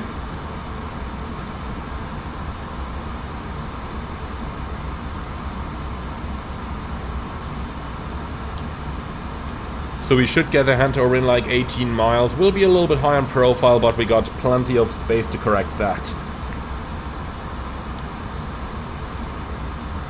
And Elias, am I going to do a digital type rating for the 340 as I did for the 350? Maybe. And Virio Herta, I've heard that going to the pilot's profession via the Air Force is better. Do you know anything about it? Well, it's cheaper.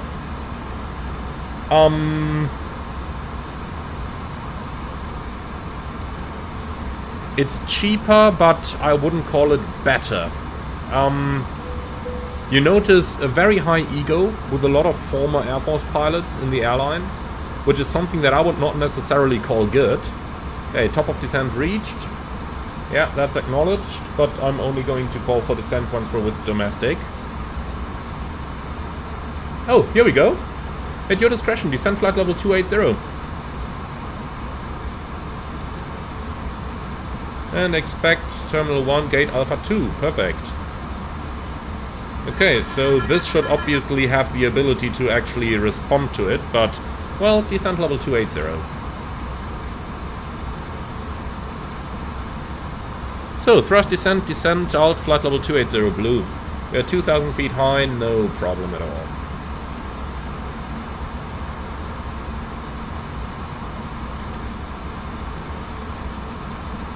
Okay, so seatbelt signs are on.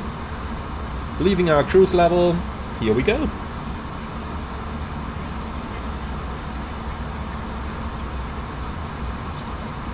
And Captain Thriller, what are my thoughts on the 340 versus the 350?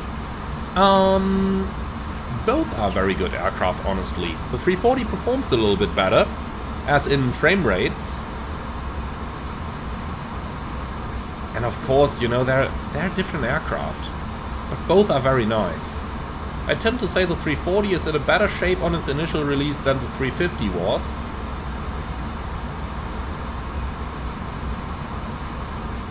Okay, passing Obike. Let's write down one final fuel check.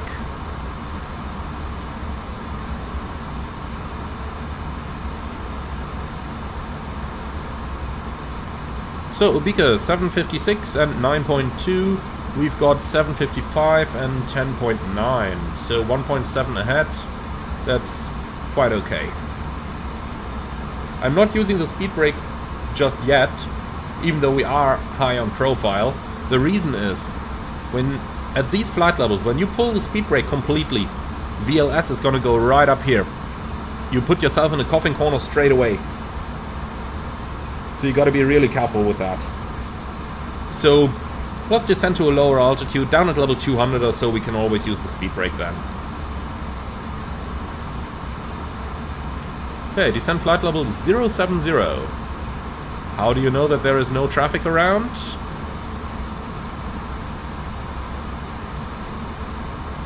Okay, flight level 70 blue. That's how we like this.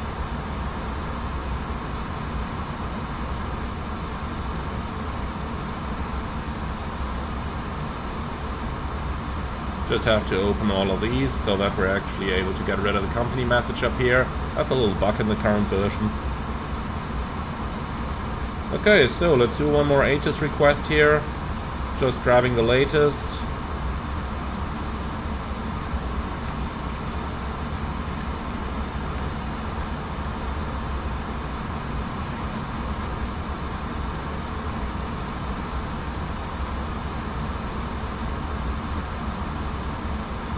And Charlie, flight level 70 is honestly a lot in terms of an initial descent. It's true, but not necessarily unrealistic. You know, flying in the Caribbean, there is basically no traffic here. Especially coming from the ocean. In Portugal, same thing. When you fly into Faro, in the real world, I've gotten descents down to 4,000 feet right from cruise level. I actually had a case where we've been in flight level 410 flying down to Faro, and they gave us that descent clearance to 4,000 feet together with a QNH of I think it was 1038 or something. We pressed that button to change over to the local QNH as per airline procedure, and the altitude jumped up to something like 41,500, and that actually triggered a maximum altitude exceedance in the flight data monitoring. Contact Sanfon on 118.15. Wilco, sent.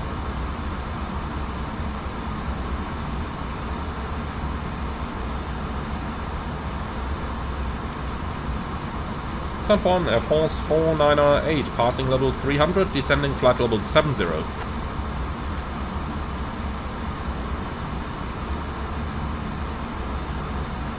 France 498, San Juan Oceanic Center, identified. Good afternoon.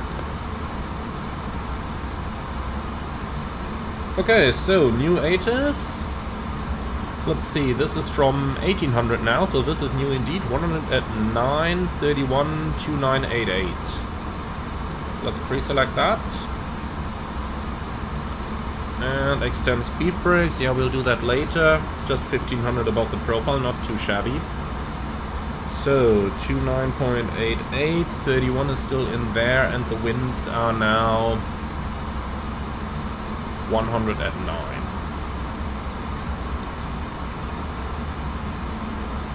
Okay.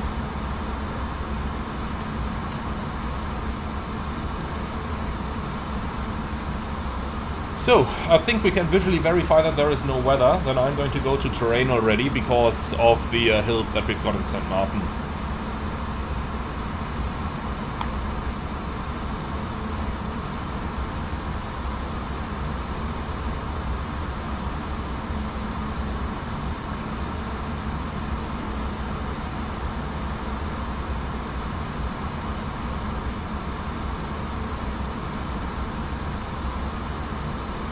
So, lots of comments down there.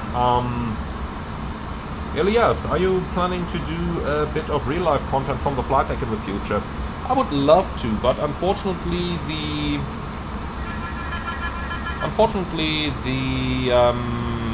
restrictions that my airline imposes are a little bit too strict.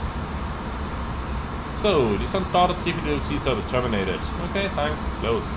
So, I'm not sure.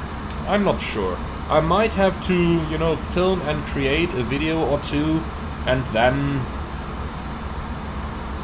just hand them to my airline's marketing department, ask them if I can get permission, but honestly, I don't really want to be that guy, you know? You don't want to make your name known in the entire airline.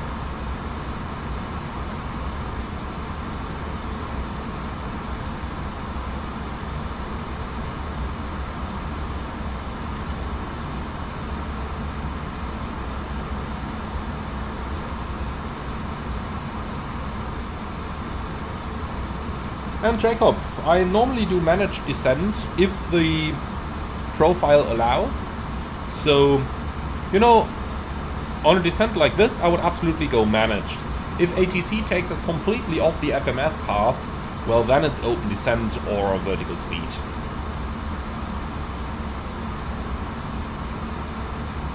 And Frank, yes, absolutely. You would of course have to ask the other crew member if it's fine with them to film something.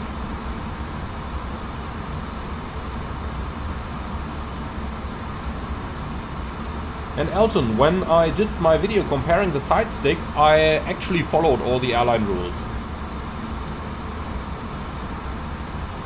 And since I complied with the social media manual, I could post it. And Felipe, I don't think that the autopilot is aggressive in the 340, but it all depends on how you're handling it in first place. You know, if I would pull my speed brakes completely now, then this thing would go for a dive as well. No doubt about it. So, I don't do it. You know, that's the reason why we're still above the path. 1300 above the path now. I could use the speed brake, but I want to wait until we're a little bit lower, because in the real world the airplane will absolutely dive as well when you pull the speed brakes at high altitudes. That's normal. That's expected behavior.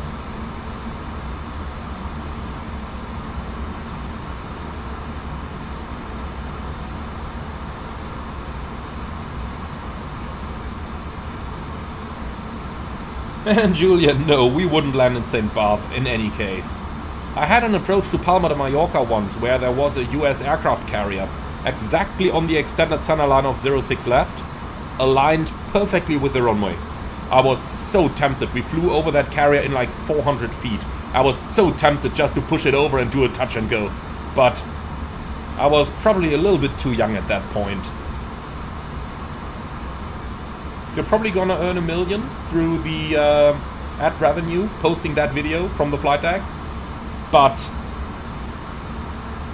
you know, I want to earn a little bit more than $1 million in the rest of my career, so I ain't gonna do that.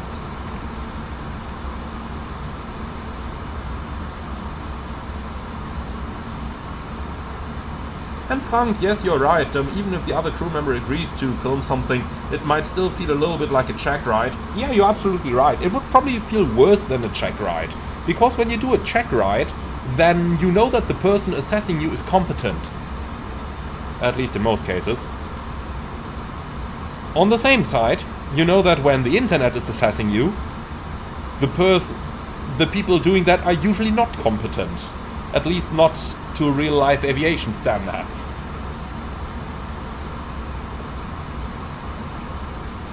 So yeah, there's always that.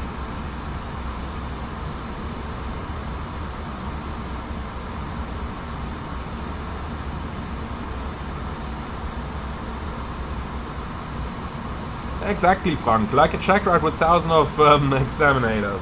Absolutely. Airplane 498, San Juan Oceanic Center, contact Juliana, approach on 128.995.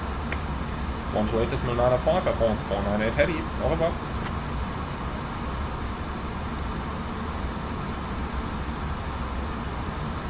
Juliana, approach Air France 498 Heavy. Information Victor, passing flight level 150, descending flight level 70.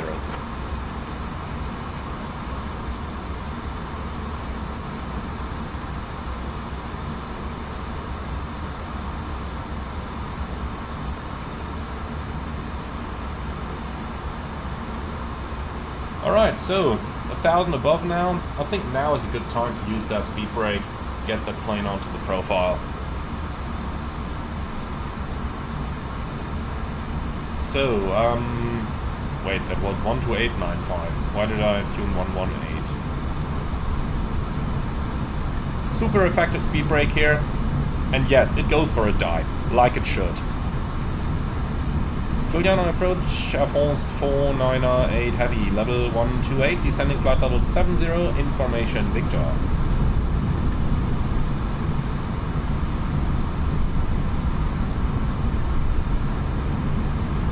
Speed 498 Heavy, Juliana approach, identified. Good afternoon, expect the RNAV runway 10 approach to Juliana. Expecting the RNAV runway 10, Air France 498 Heavy.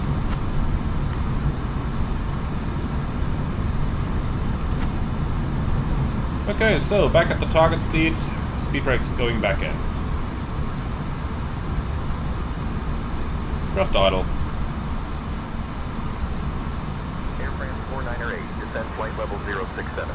Maintain current heading 245 vectors for the RNAV runway 10 approach. QNH 1013. Air France 498, maintain present heading, descend flight level 60, QNH 1013. Expecting vectors RNAV runway 10. Okay, thrust idle, open descent, alt 6000, blue. Set QNH. QNH 1013 cross check, passing 10,960 now. And that's checked to both sides.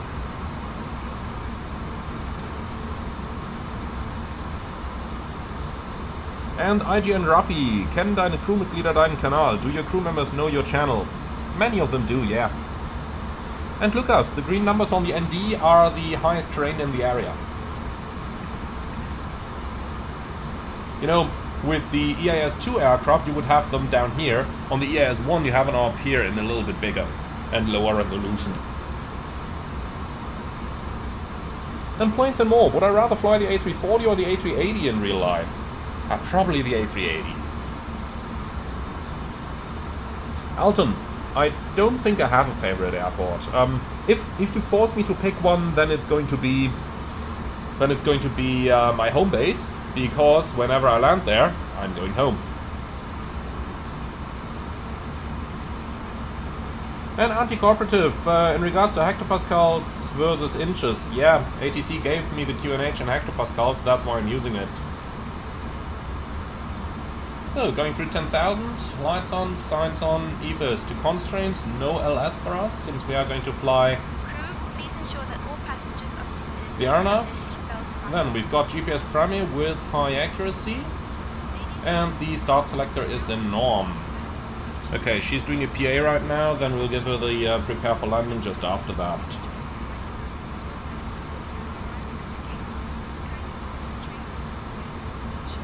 And Felipe, yes, we will do that Antarctica mission eventually.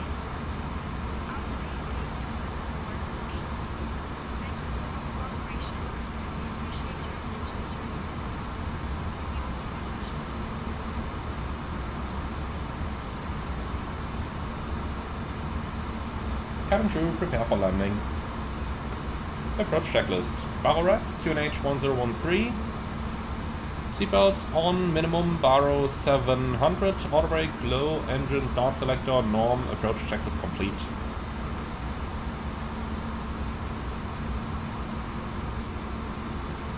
Alright.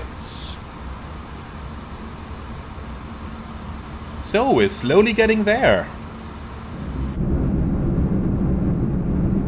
I think that's Antigua on the left side, correct me if I'm wrong. Honestly, the view from the right just looks better, doesn't it? I just love this view of the two engines underneath one wing. It's just an awesome sight. 4908, turn left heading 220. Left heading 220, Air France 498. Okay, heading 220. Man, are we in the UK? Vector's right above the green line. Somewhat feels like it.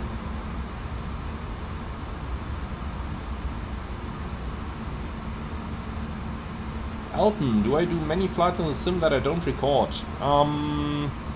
Some for beta testing, but I wouldn't say many, no. The majority of my sim flights are actually ending up on the channel these days.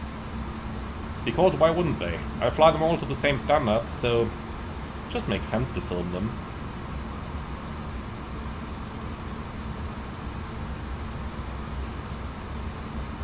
Beautiful view.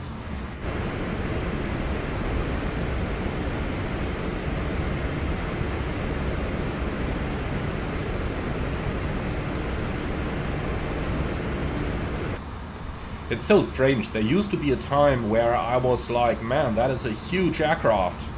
Nowadays, I'm like, oh yeah, that looks familiar.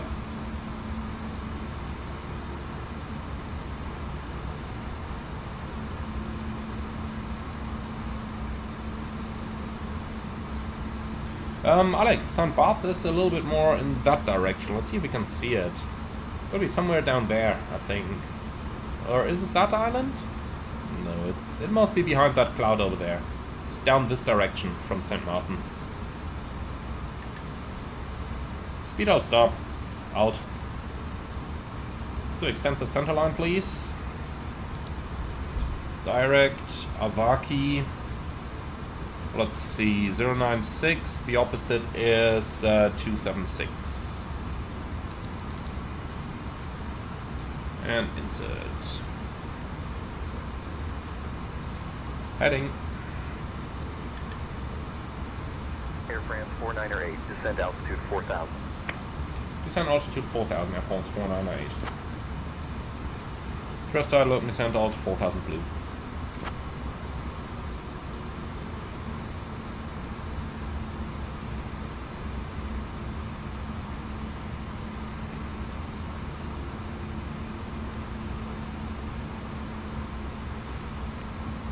Alright, so 13 miles towards Avaki, we're in 6,000, Avaki is in 2.6, but we still have to reduce speed, so we're actually at quite a good altitude here. Losing speed is the big problem on the A340. The plane is just so aerodynamic and has such a high idle thrust as well, that it's very, very hard to slow them down. And for Mass 15, yes, I'm creating all those camera views manually here. Air France 4908, descend altitude 3500. Descend altitude 3,500, Air France 4908. 3,500 blue.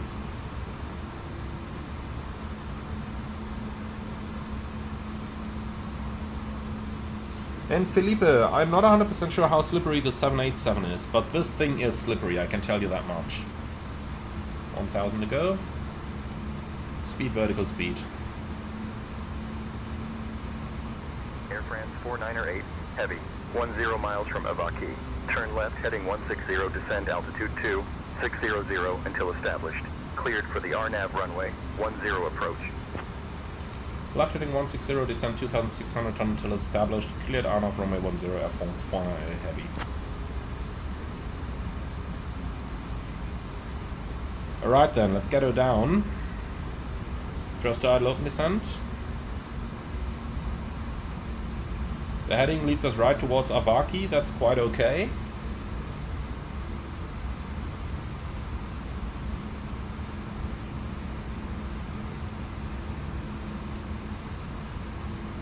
So, 1,000 to go. Tell you what, give me vertical speed and let's actually activate approach phase. Speed, vertical speed.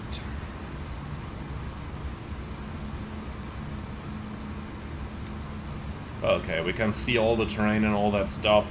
So in order to be able to read the ND a bit better, let's get the terrain off. Alright, we're cleared for the approach. Nav blue. I don't like that intercept though. Let's just try that one more time. Direct to Avaki 276.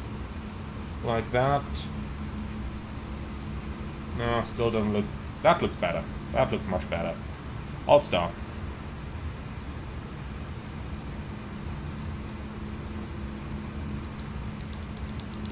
So, to fly the approach we need Marten down here to get the distance, because the descent tables are based upon Marten. 5.9 miles is where we start the descent, and all those are based on Marten as well. Okay, flaps 1. Speed checked, flaps 1.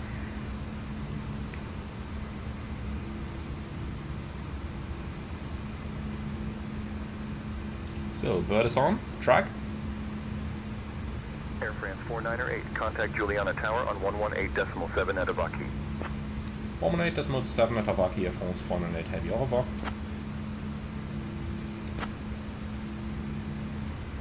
In other words, now. Nav.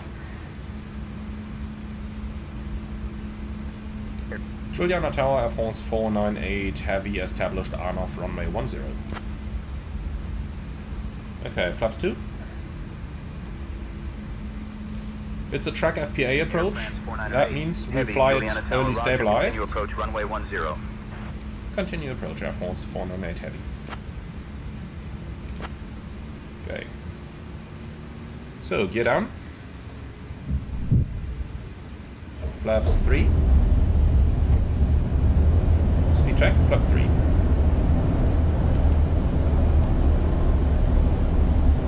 And flaps full. Speed check. Flaps full. Okay, that's looking good. So, at 5.9 DME from Marten we start the descent. That means at 6.9 we start pre-selecting the FCU. So 6.9 is coming in. And here we are, 6.9. FPA -3. And at 6.2 we're going to pull FPA, which is Air France 4908, Heavy, Now. wind 090 at Niner. Runway 10, cleared to land. Caution bird activity. Runway 10, clear to land, Air France 498 Heavy. So, FPA -3, go around altitude 4000 set. Okay, 5DME Marten 2310. Air France 498, heavy, wind 090 at Niner. Runway 10, cleared for takeoff. 2000. What?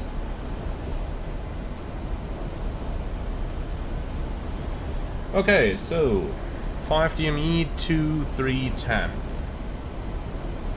Well, 5 miles, 2310 on glide. Okay, 4 miles, 1990. I think I can actually see the poppy over there. Yes, I can. Okay, so manual flight. Heavy, wind Flight 090 directors at Niner. off. Runway 10, cleared to land. 10 clear to land, Air France 498 Heavy. Just had that already. Good. 2000. Manual thrust. Why is the cabin not ready? Here we go, they just forgot to push the button. Landing checklist, ECA memo, landing no blue, landing checklist complete.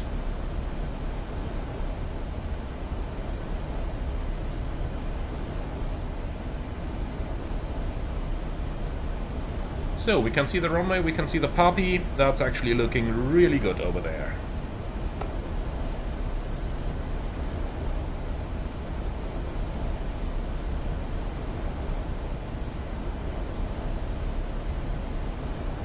Wind is down the runway, 15 knots.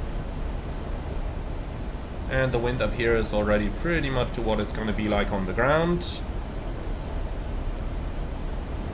We're a tad to the right of the center line, correcting that.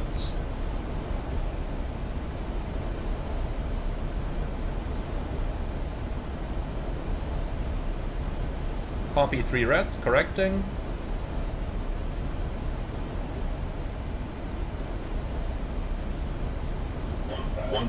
Checked.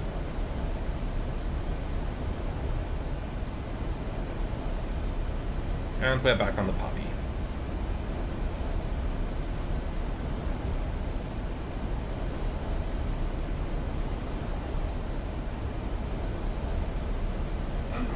Above. Checked. Everything is in sight. Happy to continue. Minimum. Continue.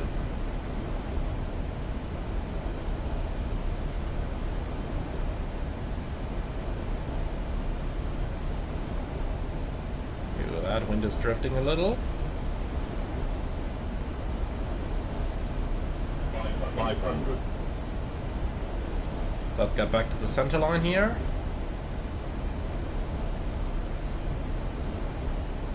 400.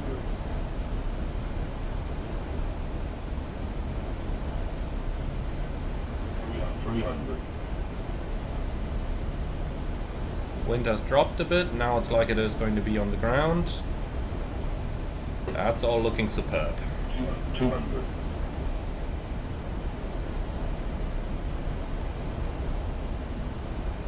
Little turbulence here, you can feel that nicely. 100. And now let's put it onto the markers. Oh, birds. 50. 40. 30. 320. Engine's looking good.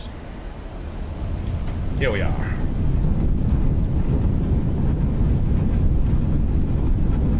Spoilers, reverse green, decel. So, all engine indications are looking good.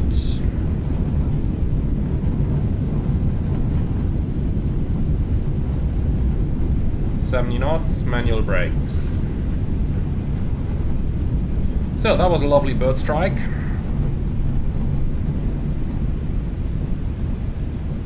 Okay, well, I do hope we have engineering over here. They will have to have a look at that plane. And for once, that's not due to my landing. Air France 498, welcome to Juliana. Taxi to Terminal 1. A 2 at your discretion. Monitor this frequency. Gate Alpha 2 via our discretion, Air France 498 Heavy, and we had a bird strike just over the runway threshold. Ladies and gentlemen, welcome to Princess Juliana. We kindly ask you to remain seated until we have reached our final Alright. So we'll do the 180. 4908, taxi to terminal 1A2 at your discretion. You said Acknowledge that bird already. strike over runway threshold. Please report any damage or issues. At the moment, no visible sign of issues, Air France 498.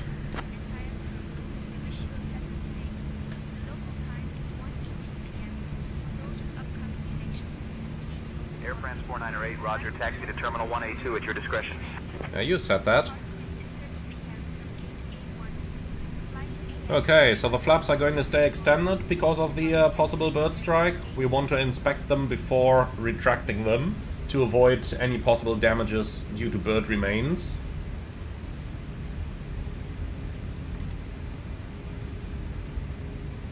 Okay. So, let's clean it up. Flaps stay out.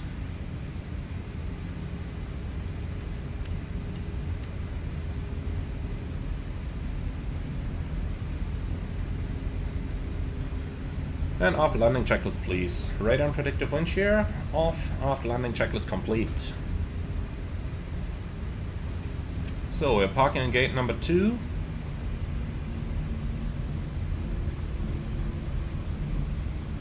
GSX menu not available. What's killed that stupid thing again?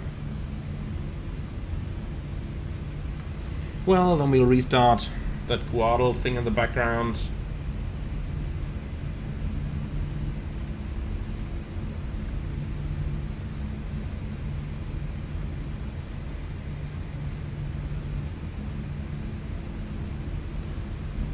Okay, so, yeah, Guido, you name it. Bird strike damage to GSX.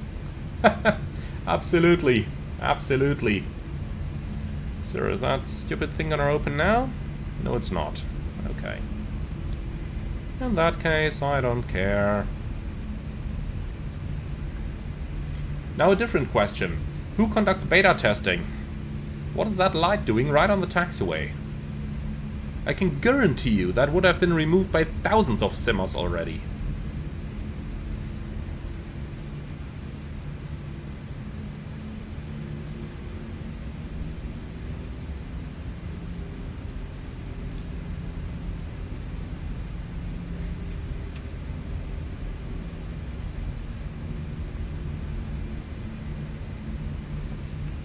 So let's try one more attempt. GSX, menu, nope. Okay. So be it. So Alpha 2 is the one on the left over here. Lights off.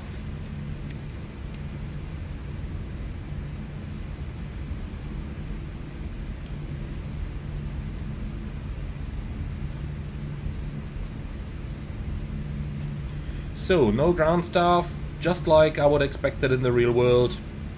You arrive 15 minutes ahead of schedule, there is no one there. Might as well have flown Cosinic Zero, saved that fuel.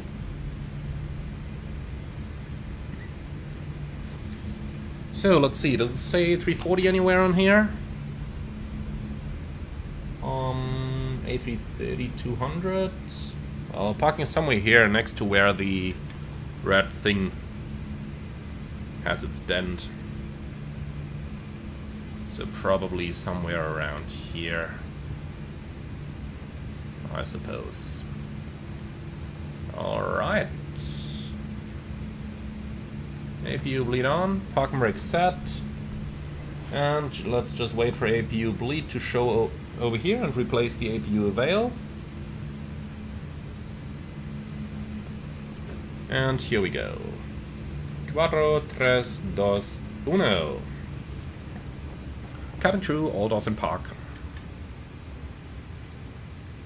Alright, here we go. No, we don't need you. So, engines are below 20. Beacon off. Then let's see. Look at that. Now the ground services are working. Oh, I suppose I don't want to know. So, toggle arm doors. Why is the jetway going back? No, come here. Okay, disarming the slides, and they're all disarmed. Good.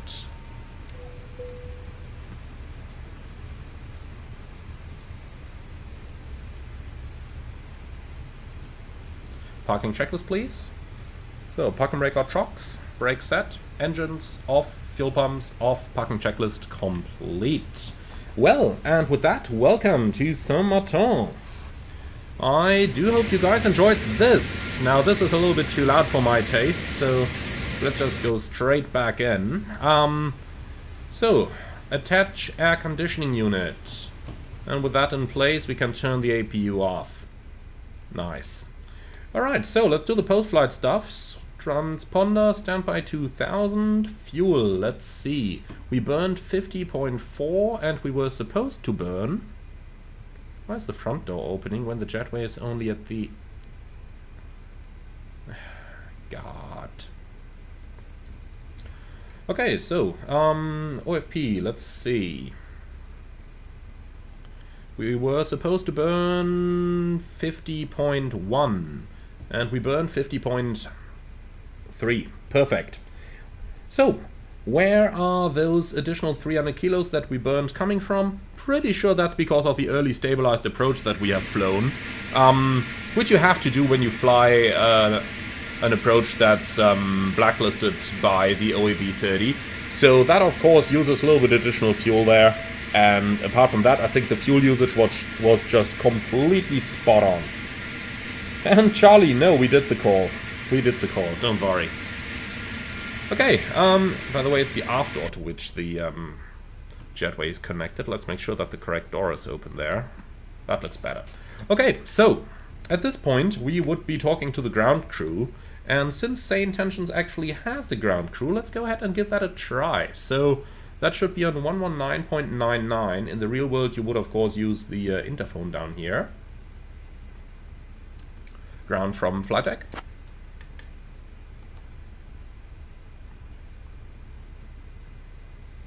Come on. I didn't copy that. Say again. Good afternoon. We had a bird strike on landing. We need a bird strike inspection, please. And Manchester aircraft spotting. We'll be going into the flap retraction in a few moments. We'll be talking about that. Bird strike inspection requested. Please hold position. Inspection team on the way. Okay, perfect. So they're working on that inspection. In the meantime, we could do the logbook entry here and write down the bird strike. As we're doing that, let's also go ahead and shut down that FMS. So let's quickly go to data, position monitor, and our IRSs ran, well, much too perfectly. Drifts of up to 8 or 9 miles are very common after a flight like this, so you could absolutely expect some IRS drift down here. But apart from that, our airplane is in a fine shape. Now, bird strike inspection. Let's go ahead and have a quick look at how that would be done. So follow me outside and we will take a look. And, well, I'm not going to walk all the way now. Let's just do Shift C. So, obviously I'm not a licensed engineer, so that may look a little bit different, but the general aspects of the bird strike inspection are as follows. Number one, you look at all the probes and everything, making sure that there is no damage from the birds anywhere on the airplane's vital sensors. The next thing is, of course, to have a look at the general leading edge of the fuselage over here, making sure that there's no damage over here. From there we continue on to the landing gear, and over here you have a lot of glass from the lights. Then you also have all the important aspects like the actuators from the nose wheel steering over here and all that good stuff. Also have a look inside the wheel well to see if any bird might be sticking in here. You know, if a bird collides with the top of the wheels at 250 kilometers an hour, that thing might very well be thrown up there into the landing gear bay. From there we can move further to the back and then have a look at the leading edges of the airplane. And when you're doing that, also make sure to look into all those parts of the mechanisms over here, ensuring that there is no feathers, no blood or anything like that.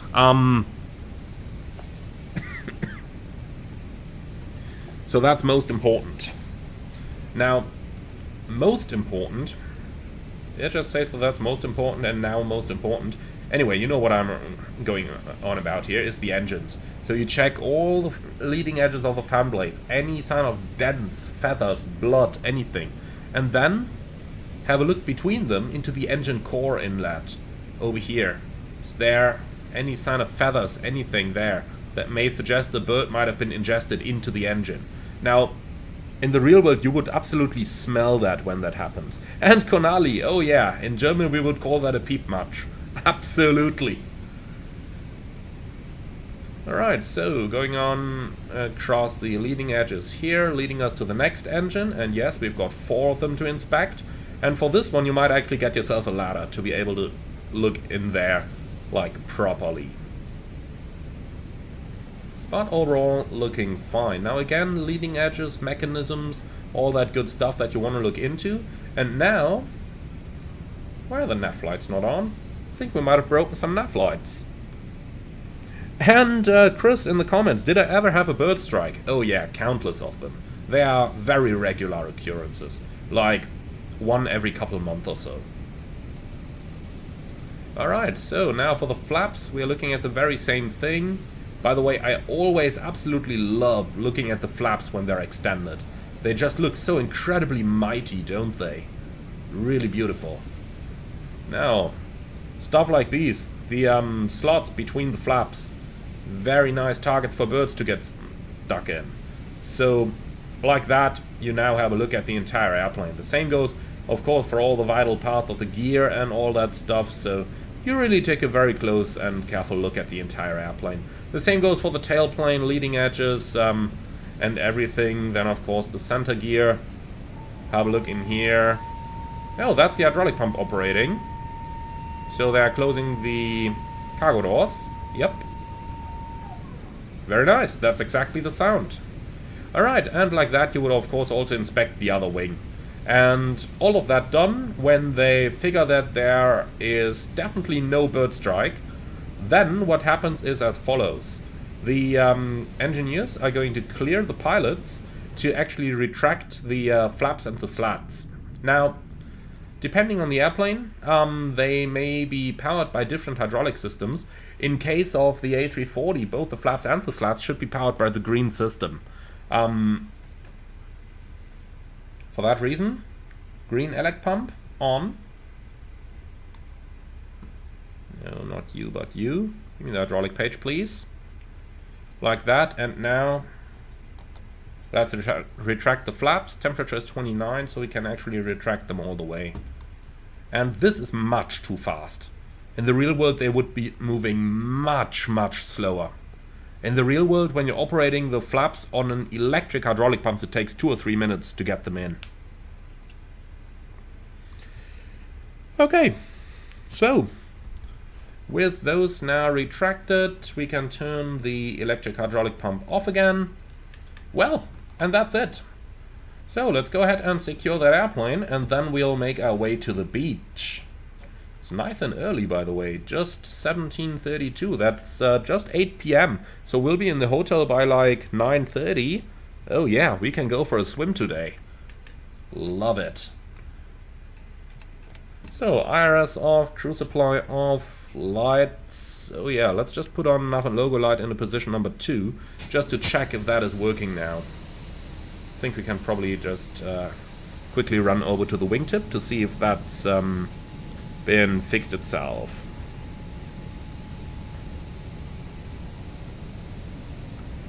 And Valentin, if you do a flap 3 landing, you leave the flaps in config 3. You basically leave them in the landing setting. You don't want to operate them. You don't want to move them when there is the possibility of a bird getting crushed. Alright, look at that. Now we've actually got a green light. So it's the position number 1 of the nav lights that have broken. I didn't land that heavy, did I? But okay. So yeah, Frank, Sunset Bar, absolutely. And man, just look at this. It's a huge airplane, isn't it? I really think that when you view those aircraft from a distance, you never really get to appreciate them, but look at it from here, man. Standing underneath that wing, you really see the huge dimension of the airplane. Just looking back there, I mean, look at that wing. Incredible, huge airplane. But at the distance, you just don't notice. And the thing that I like the most is that you can walk underneath the airplane upright. If I ever have to fly a 737 again, I'm probably going to walk right into an antenna or something, rip that off. And Bartung, I'm not 100% sure how you would do that in the A320, but I suppose you just turn on the electric hydraulic pump and the PTU should pressurize the green system then. Should it? Not 100% sure. On the A330, A340 it's a bit different, as you have just seen. Well, and I think that's about it. So guys, I do hope that you have enjoyed the flight as much as I did. I definitely had a blast flying this one over to St. Martin. That's been a destination that I wanted to do with a realistic flight for a long time. And well, we have finally been able to do that. So let's go ahead and shut it down. So we now know that the nav and logo light position 2 works. So number 1 gets written down in the logbook. Let's go ahead and turn all of that stuff off like this. Beautiful, thank you. And then we can do the secure checklist, please. So securing the aircraft checklist, oxygen off, emergency exit lights off, batteries off, securing the aircraft checklist complete. Okay then guys, that's it. Thank you very much for flying along. As always, be sure to like, comment and subscribe. And well, if I'm not getting activated from standby over the next couple of days, we might just about be able to do another flight in the hopefully not too far future. So thank you very much for watching. As always, like, comment and subscribe, and then I'm really looking forward to see you all again on the next one.